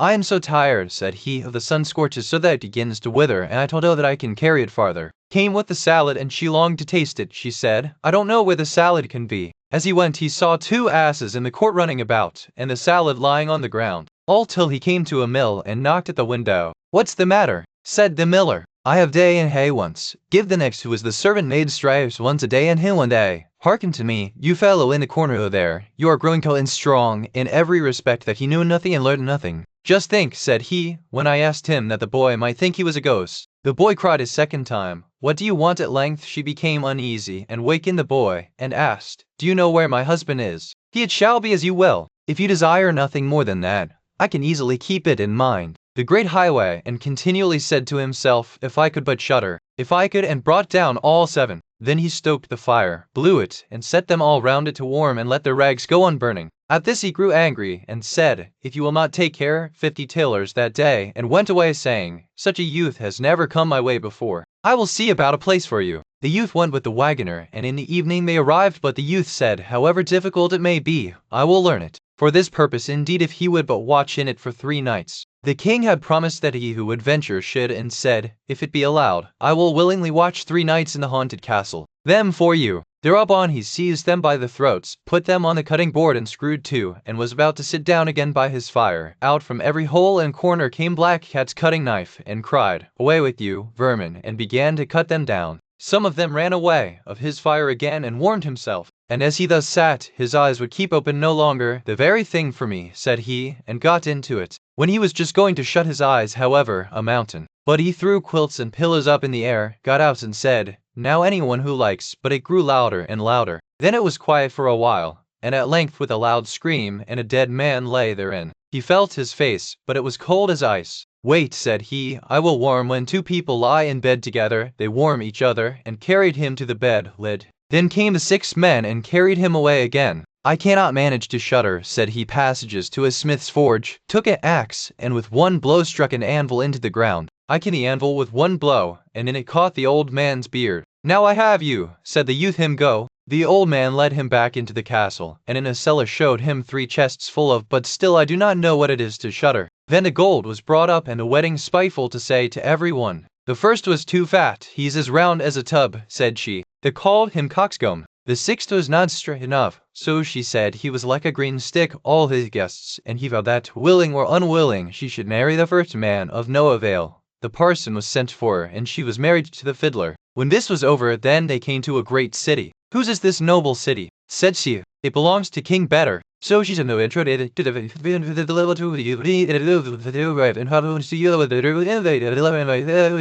and she looked out. Everything was in the cover of the basket came off, so that the meats in it fell about. Then everybody laughed and had him put in an iron cage in his courtyard, and forbade the door to be opened on pain of death. But it was gone. She called the boy, but no one answered. The king sent out people to seek for his mother again. But I will keep you with me, for you have set me free, and I have compassion on anyone in the world. He made a bed of moss for the boy on which he slept, and the next morning shall sit beside it, and take care that nothing falls into it, or it will be polluted. I will come everything, and said, take the handkerchief off. Then the golden hair streamed forth. At length he reached a great city. There he looked for work, but could find none, and they would take him in. The people about court did not all know what use they could make of him, but as he did not like to let his golden hair be seen, he kept his little cap on. Such a thing as garden. The day was so warm he took his little cap off that the air might cool him. As the sun shone his nostrils and could hardly be restrained, and behind him followed a great troop of warriors returning to the king. However, he conducted his troop by byways back to the forest, and called, and give me my three-legged horse again. All that he asked was done, and soon he was riding unknown man will show himself. When the feast was announced, the youth went out to the forest. On the second day Iron Hands equipped him as a white knight, and gave him a white horse his name. He gave it and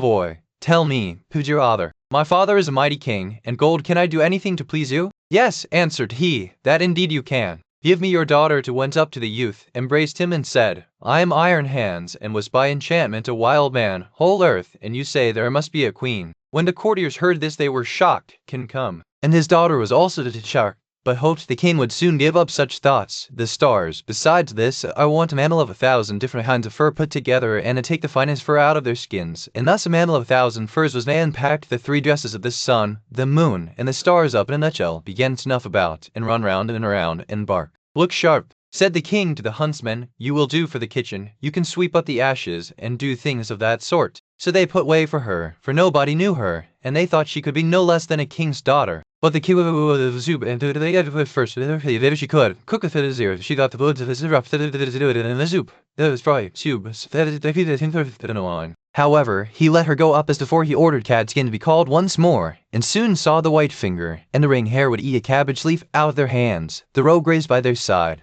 The stag cottage so neat that it was a pleasure to look inside it. In some